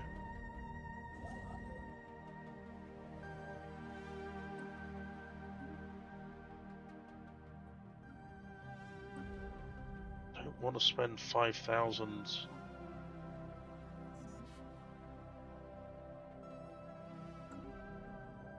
Really don't. I don't want to kill any more space amoebas either. I don't want to do it.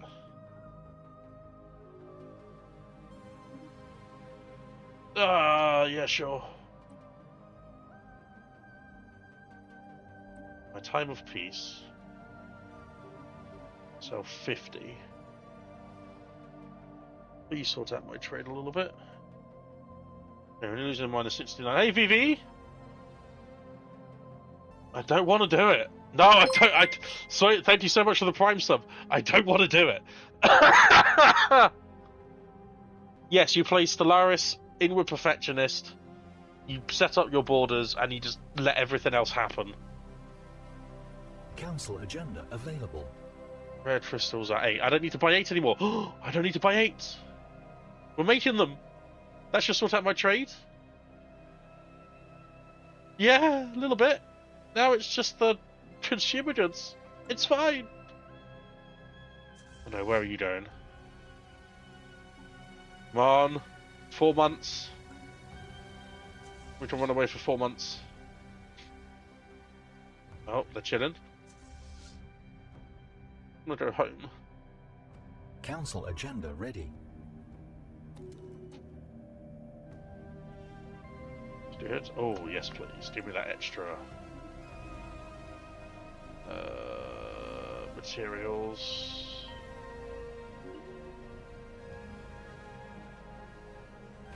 Come on. Befriend them. Yeah.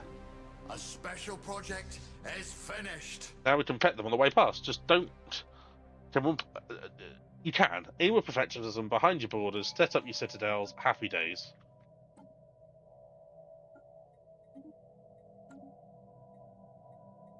Currently, our leaders are running at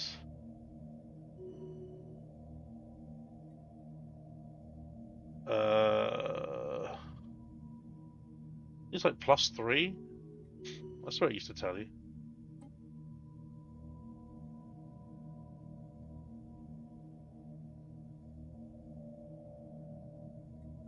Got upkeep deduction still.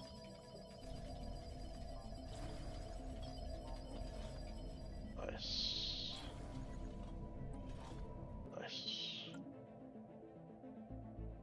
Well, they've done my credits, but it doesn't matter, we're in positive.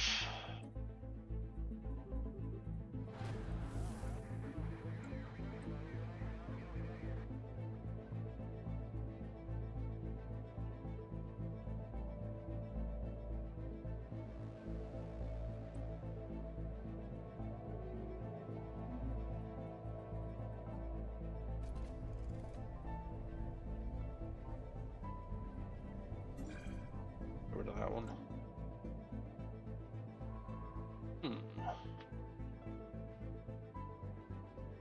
I don't know. I can put you over here, can't you? That's what I would do.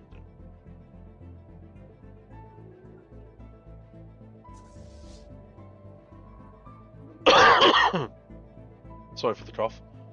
But yeah, we're going to be doing this stream tomorrow as well. So, God, our upkeep is 109 energy credits. Holy heck. Oh boy. Take a break from the propaganda station. I know it sucks.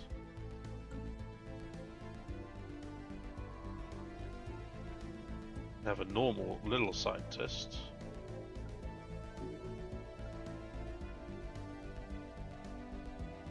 Get ready to do that. Oh, could be trouble brewing between two big empires. One big empire. Oh boy, superior trade. Oof.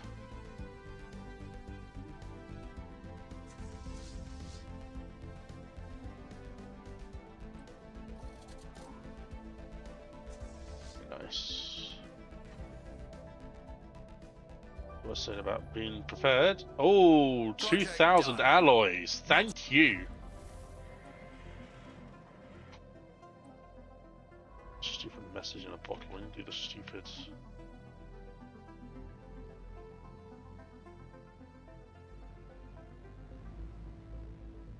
I need to promote this faction, I think.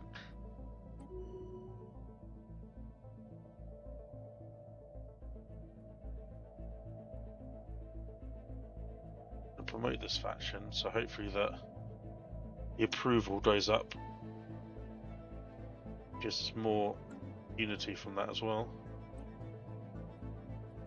How's Wedgemore doing? Wentworth, sorry. Got some jobs available, doing well with the sciences. This has given us 20%, 30% extra research, so... Intellectual booty. You know that's what it's going to be? Oh, yes, that. Okay, I think because our credits are now under control... Just going to be in the council and I'm going to lose 5% diplomatic weight. Oh, that's annoying.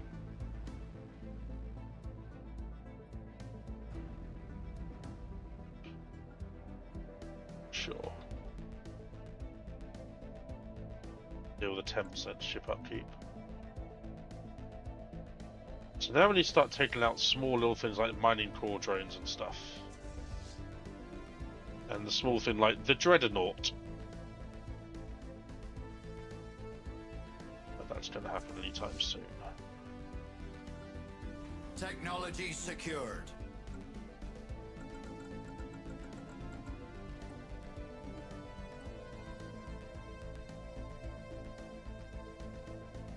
Star Fortress. We put it off a few times now. We put it off just a few times. Yeah, this guy's cute.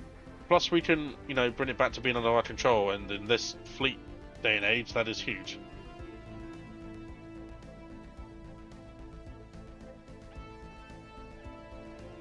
Yeah.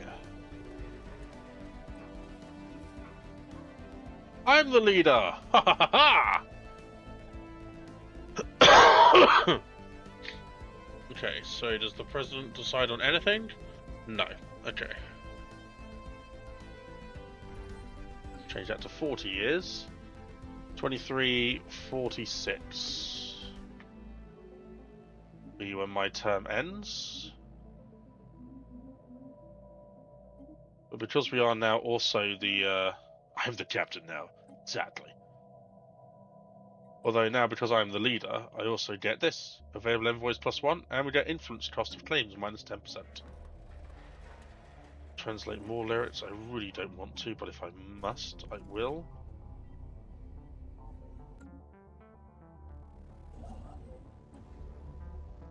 We'll upgrade the first bit of this.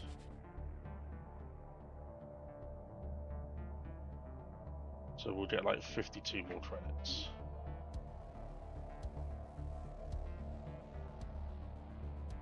Fine, but I'm not getting involved. That's all on you guys. I am not getting my feet wet in this little war. I am definitely not.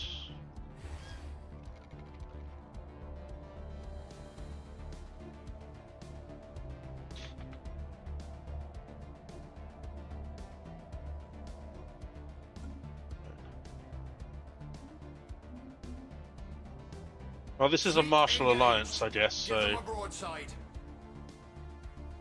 fleet engaged? Where? Oh, I have the Federation fleet now. I have half the Federation fleet. What is going on? Maybe I can get involved in this war. Maybe I can. Probably why I can't upgrade my ships in Federation space, I don't know.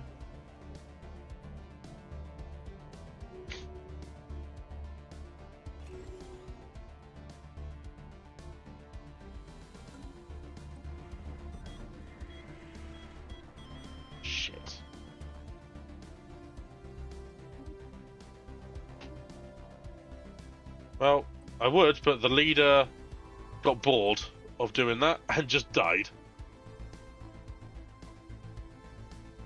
So where's my other scientist right now? You're doing that one, and you're over here somewhere? Yeah, no? Where are you?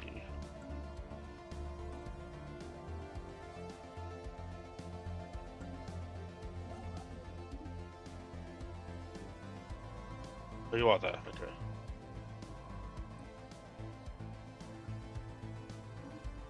okay. The song was just too exciting for them. Dropped down dead from pure excitement. Well, I guess that's going to be that.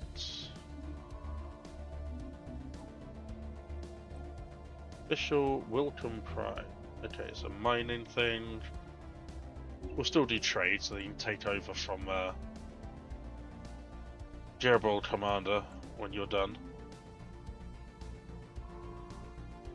Doom, I had too many commanders, so I had to ditch one of it. I just had to put one on the planet. Grow ever stronger. Astral Rift Exploration. Not ideal to keep a very good commander on the ground, but he's on administrative leave. Too aggressive.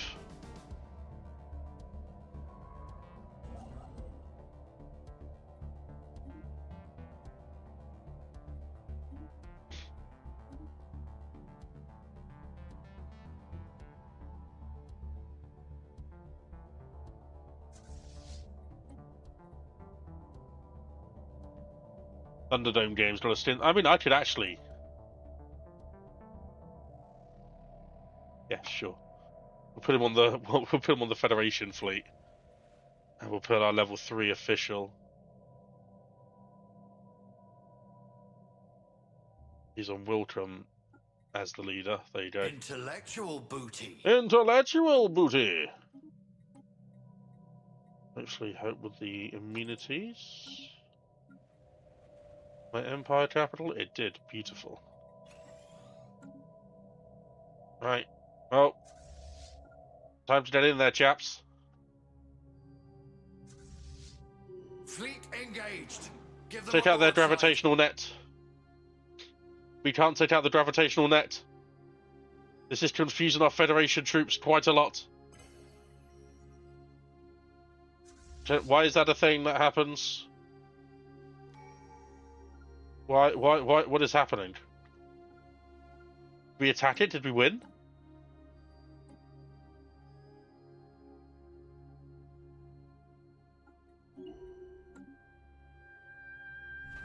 Charge! Sighted on stranger tides. Charge! For the Federation! For freedom!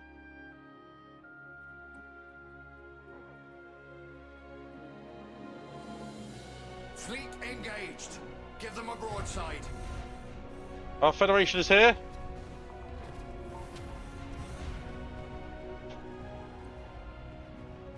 We are well, they just ran off scared.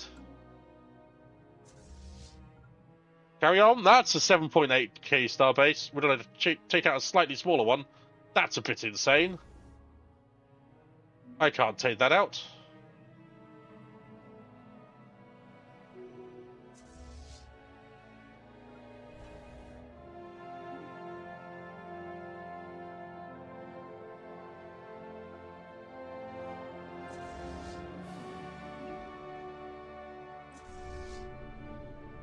Apply the space breakfast. Engage the space reverse.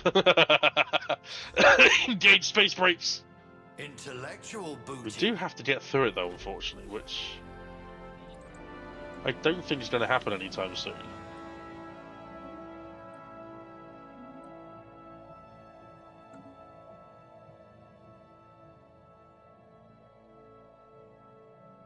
Form the GTFO.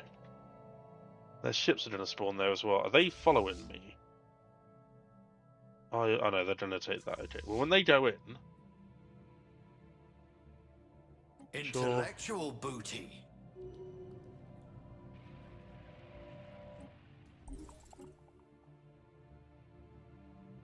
Well, I guess it wasn't too far away.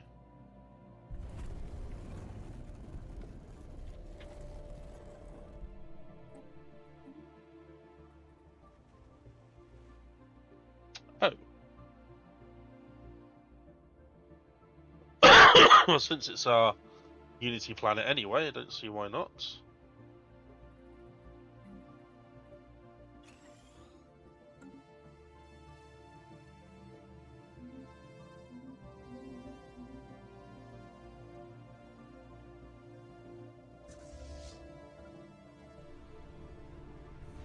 Oh, well met, allies, well met.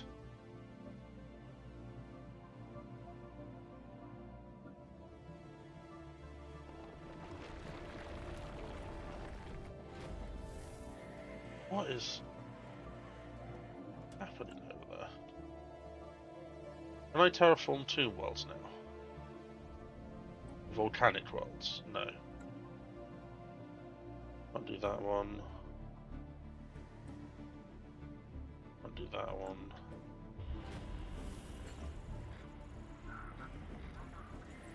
Don't want more lyrics. We really don't. That's okay.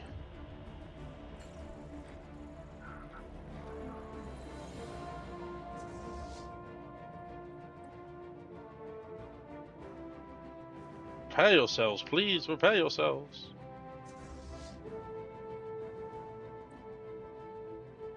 We grow ever stronger. They're coming back.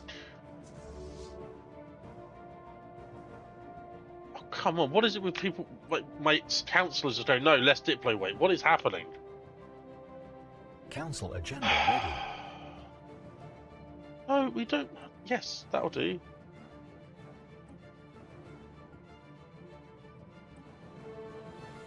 Intellectual booty.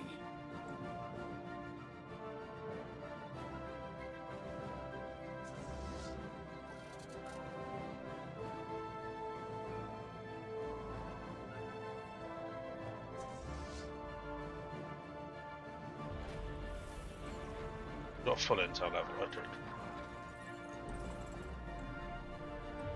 We are being contacted by aliens. Specialists, that's fine. Espionage, that's... Spaceborne sighted on Open stranger arms. tides. Fleet A engaged. lot of Give them a broadside. upgrades to do. Unship. Ooh, Maniacal 2, please. Settler? Well, we went for... Yeah, it's gonna be Settler. Tech, Starbase, Keel. We've got assembly plants. Oof, that was a lot.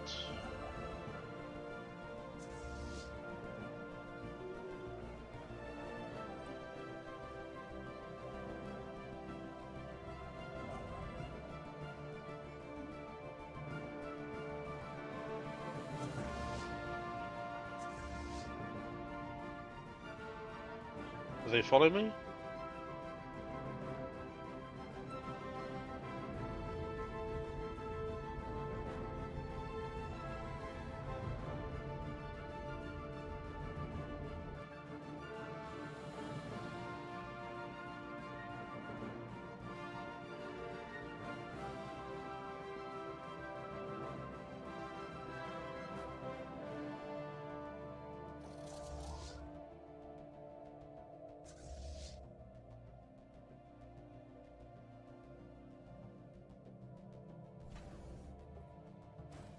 Research complete.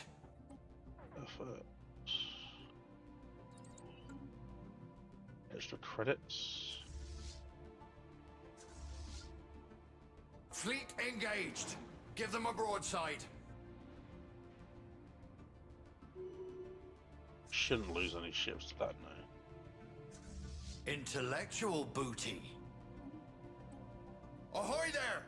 Spaceborne life forms ahead! Time to get more minerals, I think. Calvin! Thank you so much, man! 5 months at tier 1, thank you so much. We're just doing an educational one so people have got questions. I'm tend to explaining all of my decisions. They may not be the best decisions. I'm not very good at the game, so please don't hate. I'm just trying my best.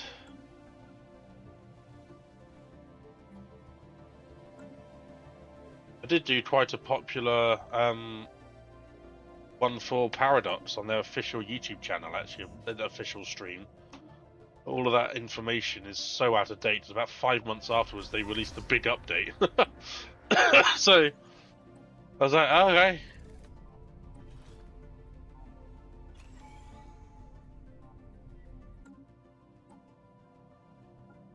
Council agenda available. Back up to 94 Fleet months engaged. Give them a broadside. though. I really need to get a move on with their... Oh, nice.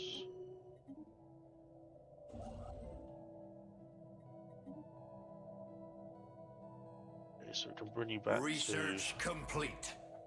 this one.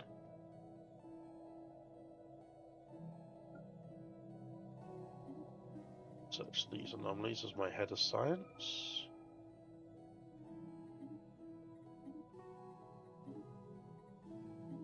Activate that site.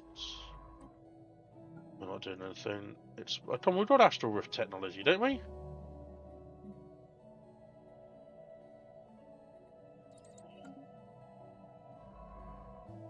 Oh, you're my senior science directorate. Oh, okay, fine. Where's the next? Okay, you go all the way down.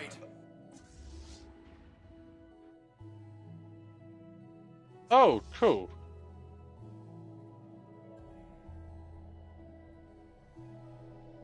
Oh, take the physics research, please. Alright, let's go. Here we go. Our allies are following. 8k versus a 7.8k starbase. This is gonna be close. We grow No defensive platforms. Just horrible little... Hostile station engaged. Allies, where are you? There you are. This is the Federation fleet. I don't really care about it. Oh, it wasn't even close at all. We just smacked them. Nice. Available. Boost their signal. Spaceborne sighted on stranger No, tides. we gotta reunite the pods. Fleet engaged. Give them a broadside. Oh, 4 space whales. Reunite them now. Do it.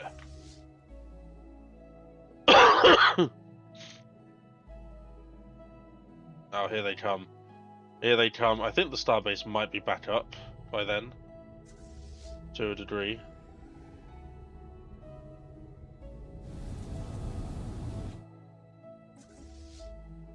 These gravitational snares can't be destroyed, I don't think, and or they can. That's not very well at being destroyed.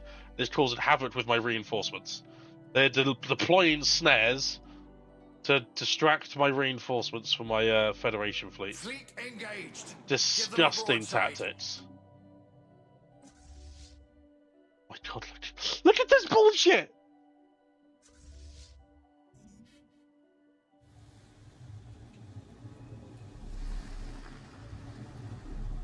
Such a dirty tactic. Hey Calvin, can you use this in competition? Can you in Stellaris competition? Just fire gravity snares at stuff that you know it's not going to reach, but it will just dumbfound enemy ships. Is there a way that they can build that into some sort of meta?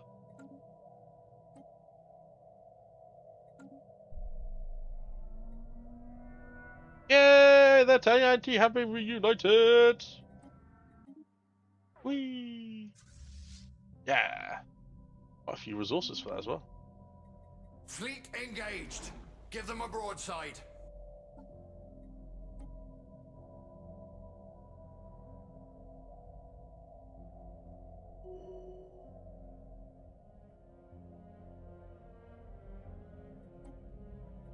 Yeah, the other faction's now done.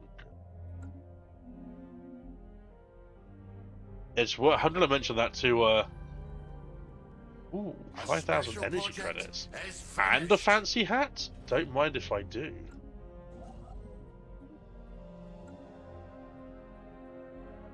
Why can I not build this here?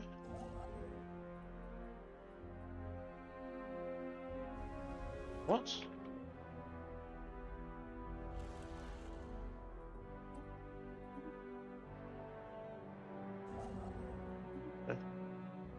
Never heard of that happening before. Well, it's happening now. Technology secured. But they finally got through. Right, now we have an extra civic, because we've completed that bit of technology. Which means over here, it's going to cost us some Unity, 2,870. We've got it in. We've got it. So now we can completely change what we want. Take away technocracy and distinguished admiralty if you want. We're not going to do that because that would be silly. That's what our empire is based around. Now, as your empire evolves, you may have different ethics, or you may want to change a few things about how your empire works. This is entirely up to you. Just know that if you take away certain things, you will lose the bonuses. So, for example, if I take this away, we're going to lose the council position, the ship fire rate, the fleet command limit, etc., and the starting skill level. We're going to lose that, as well as the council position of the Lord High Admiral. However, we can build on what we've learned about our empire so far. Citizen service, we do pride military service in armies and in military stuff. So, can you please send some pictures to me, Doom, please? Please? I want them to see the paper chickens. Please. Yes, thank you so much for popping in, man. Good to see you. Hopefully we'll see you tomorrow if my package arrives, and we'll open it on stream live. I will be starting around 4 or 5 p.m. my time. I don't know how your sleep schedule is at the moment, but yeah, I'll definitely open all that stuff live for you on camera, regardless of how I look or feel. So how are we feeling about maybe functional architecture? Maybe Free Haven. We have had some refugees. Be a good way to get some extra population in as well. We've had a lot of celebrations of the heroic past of our leaders. So heroic past would be a good one. Masterful crafters. We get extra trade as well as consumer goods. We also get Master Crafter, which is armor hit points per level, which is quite cool.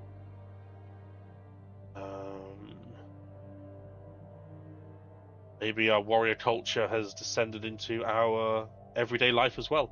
So instead of entertainer jobs, we now get duelists that turn alloys into unity and immunities and naval capacity. Or vaults of knowledge. Unity increased leader experience gained based on destiny traits acquired. So yeah, this is all entirely up to you. I'm thinking Masterful Crafters. Because now I'm hoping, yeah, our consumer goods are well under control. Head of Research. Minister for Defense. I like the Lord Admiral. I also like the Senior Science Director. Head Treasure Hunter. And then we can unlock the last one. So, Head of Research first. You. You as well. And Science Doctor. Oh, we get another one now. Ha ha ha! Magnificent. You will do.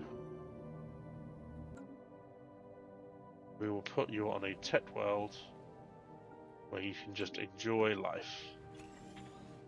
Cool. Oh god, how much? 1,400? Yeah, it's not too bad. Right, so don't need to buy that anymore. Don't need to sell that many minerals. Although we're close anyway to our cap. We grow ever stronger. Magnificent. A beautiful amount of credits and Hard consumer to goods. port. Our lookouts spy a spaceborne life form.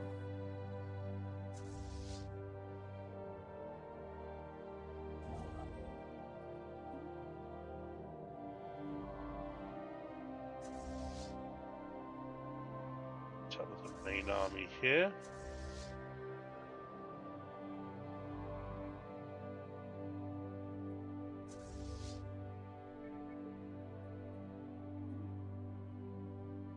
No, we do not study that capsule. Not a chance. No way. Nope, refuse to do it. No, fine. We don't have to open it, so it's fine. I swear we had another treasure trove thing pop up as well. Is that it over there? It's just debris.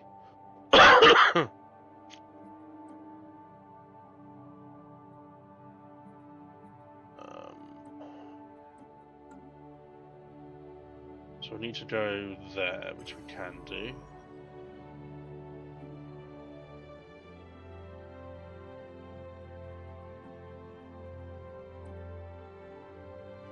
And then the other one is over there, so we can do both.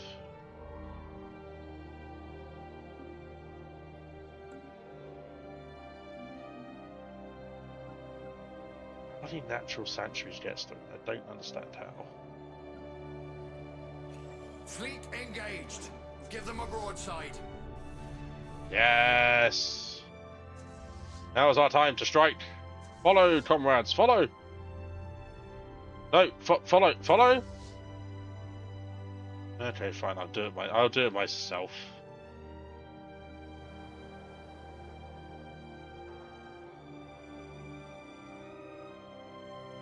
We grow ever stronger.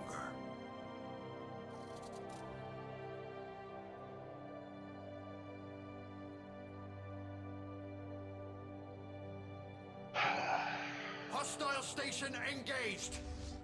It's fine.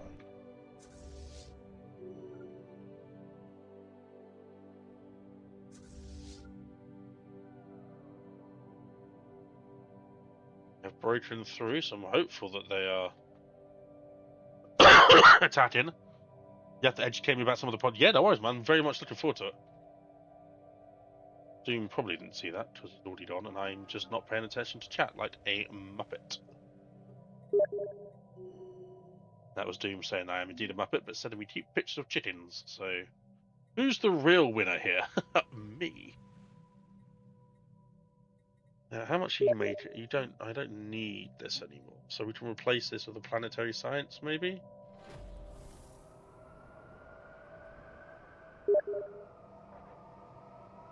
Yeah, we can do that.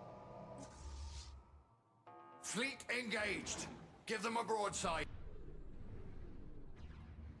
Project done.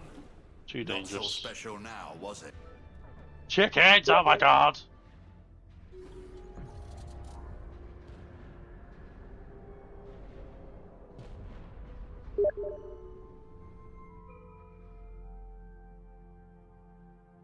Intellectual booty.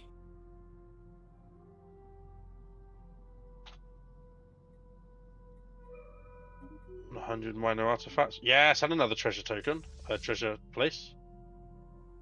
No, what? Why? Oh, because they have a thing there.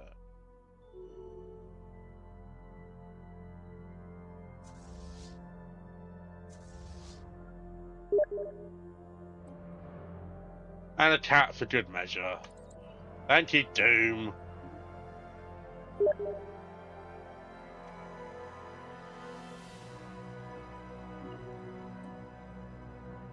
Intellectual booty. We've got a lot of minor artifacts now. More research complexes, planetary infrastructure cost. Rodo! Rodo! I knew they would. I knew they'd do that. I knew it.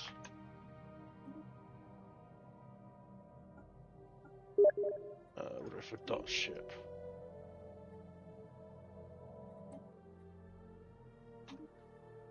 Oh, they've had a robotic uprising. Stellaris has had a torrid time. The torridest of all times. Our starbase is lost. I feel bad for them.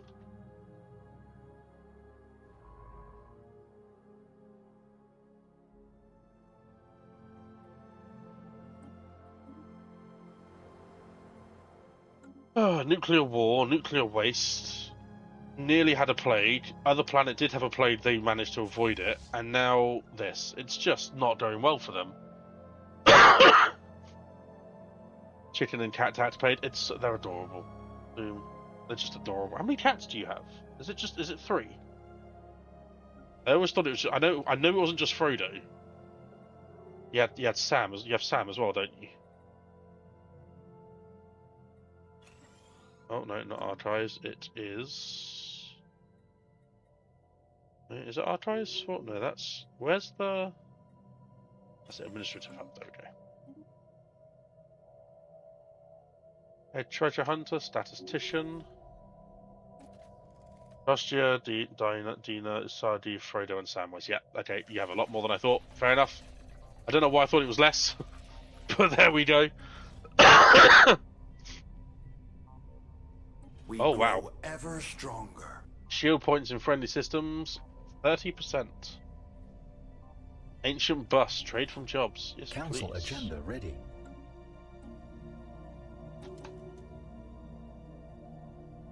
Expand the council. Everyone gets 150 experience points on the government. A couple of nice ones about to going to level up as well. They're back again.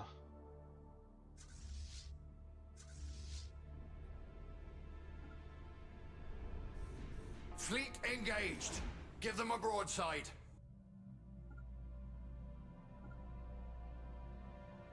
We have to stop them from being.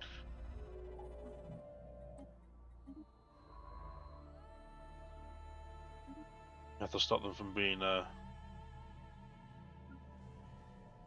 respawning their fleets. How much are you given as well? 19. I don't really need you here either. Yeah. Hostile station engaged. Replace you and just do science, I guess.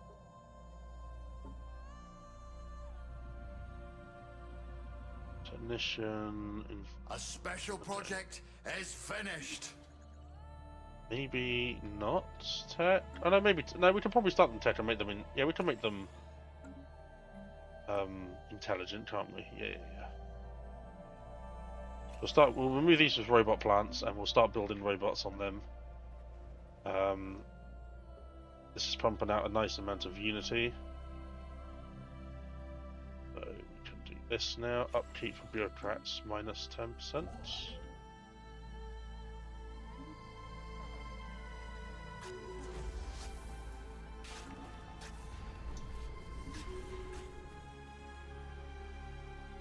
Weapons do you have in yours? Users, destroyers. Ships ready for action. And wrecker.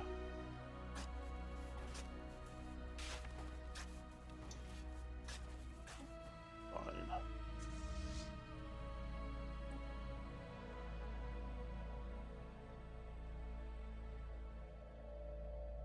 Research complete. Don't want anyone that takes off that.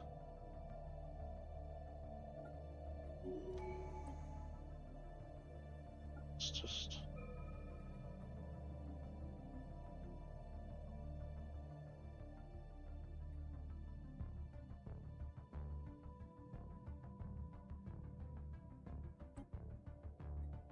Commander, Trickster, Admiral. And artillery focus. I think I have battleships research now, don't We I? grow ever stronger. That one is going to allow me to do The fleet genetic has been manipulation to refitted. species, not just my own. Okay, 39 months. I was a little bit optimistic, it's fine.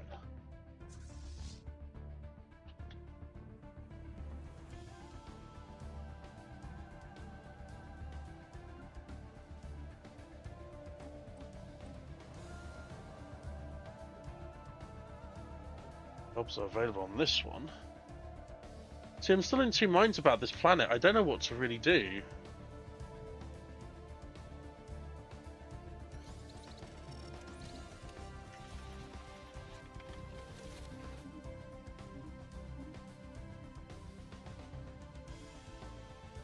The problem when you got... I think it has to be alloys, right? Got the mineral income.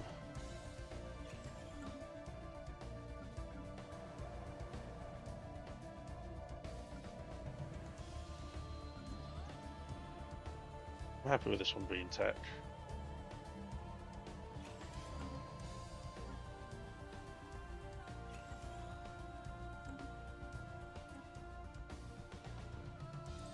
Wormhole travel, yes. Let's get some eyes on where these wormholes go in our planets, in our system. Sorry.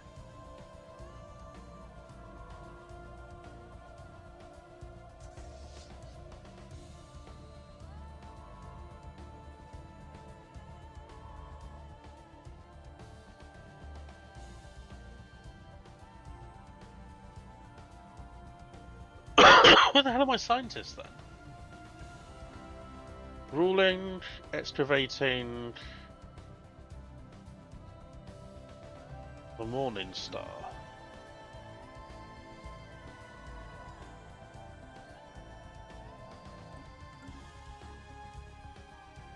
Bit. Not there. You're doing that.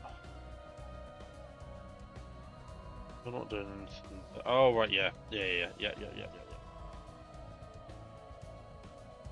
You can go over here. I think it's here.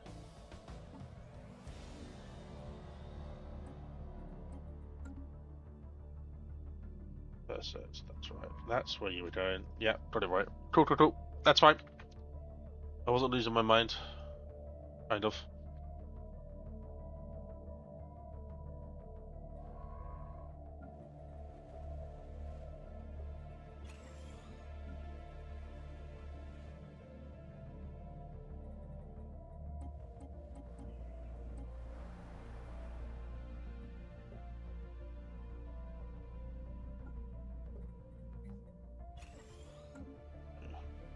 Oh my word, it's 1:30 in the morning. Okay, save. Yes. We are going to be back tomorrow with this from 5 p.m. Hopefully we don't have Doom stuff with us.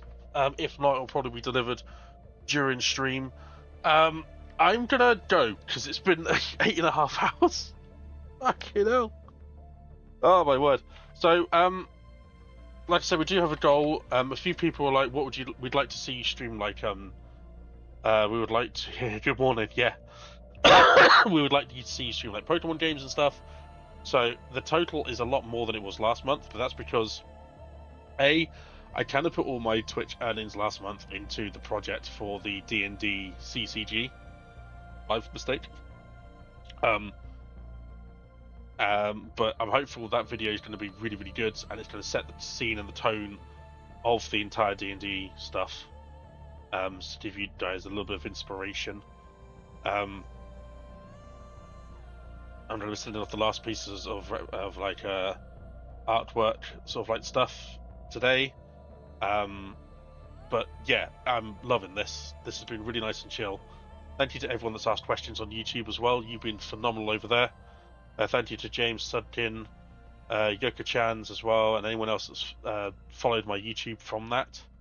But yeah, the goals this month are a little bit more, because the Switch 2 I checked with Pokepedia is around about £450-500 still, which is why I've also put up the sub goal as any money I get from subs will also go towards buying Pokemon games or other games you want to see me stream on Twitch, and then it's just a matter of setting it up on my OBS where I can actually stream it to you folks. So that's the idea. That's why this goal may run over until next month as well. The D&D CCG Community Created Galaxy in Stellaris is going to be posted on the Discord. If you want to be guaranteed a spot and get first choice of origins and stuff, use special systems, then join to the Patreon to the Stellaris tier or higher. It's £10 tier for the Stellaris. Also on the Patreon you get extra content as well. You get YouTube videos there first, about a week or so before they go live on YouTube.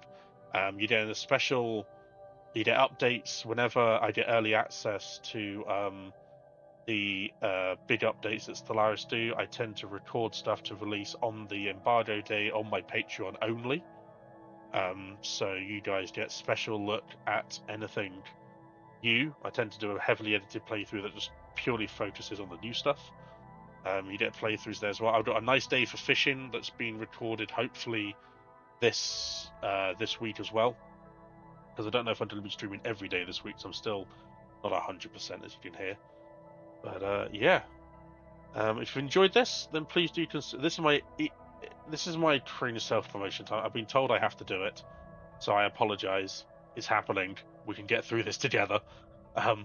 But yes, if you ever want to miss when I go live, please do consider dropping a little follow. It's free to do, and it means the absolute world. Also means you won't miss any future Stellaris stuff. I do co-op with Simus and Izzy. Speaking of Simus, thank you so much for that amazing raid. I hope your Warframe went well. But yeah, you've all been absolutely wonderful. Thank you to VV for the resub at 7 months and Calvin for the resub at 6 months, both at tier 1. That is incredibly, incredibly kind. And yeah. Army of Rubber Ducks as well, reaching a 95 stream streak is crazy. So there you go. But we'll be back tomorrow a little bit earlier. Hopefully Doom's goodies have arrived and we can all experience some Australian generosity together. But until then, take care. I love you all so very much. And I will see you all tomorrow, hopefully. Night!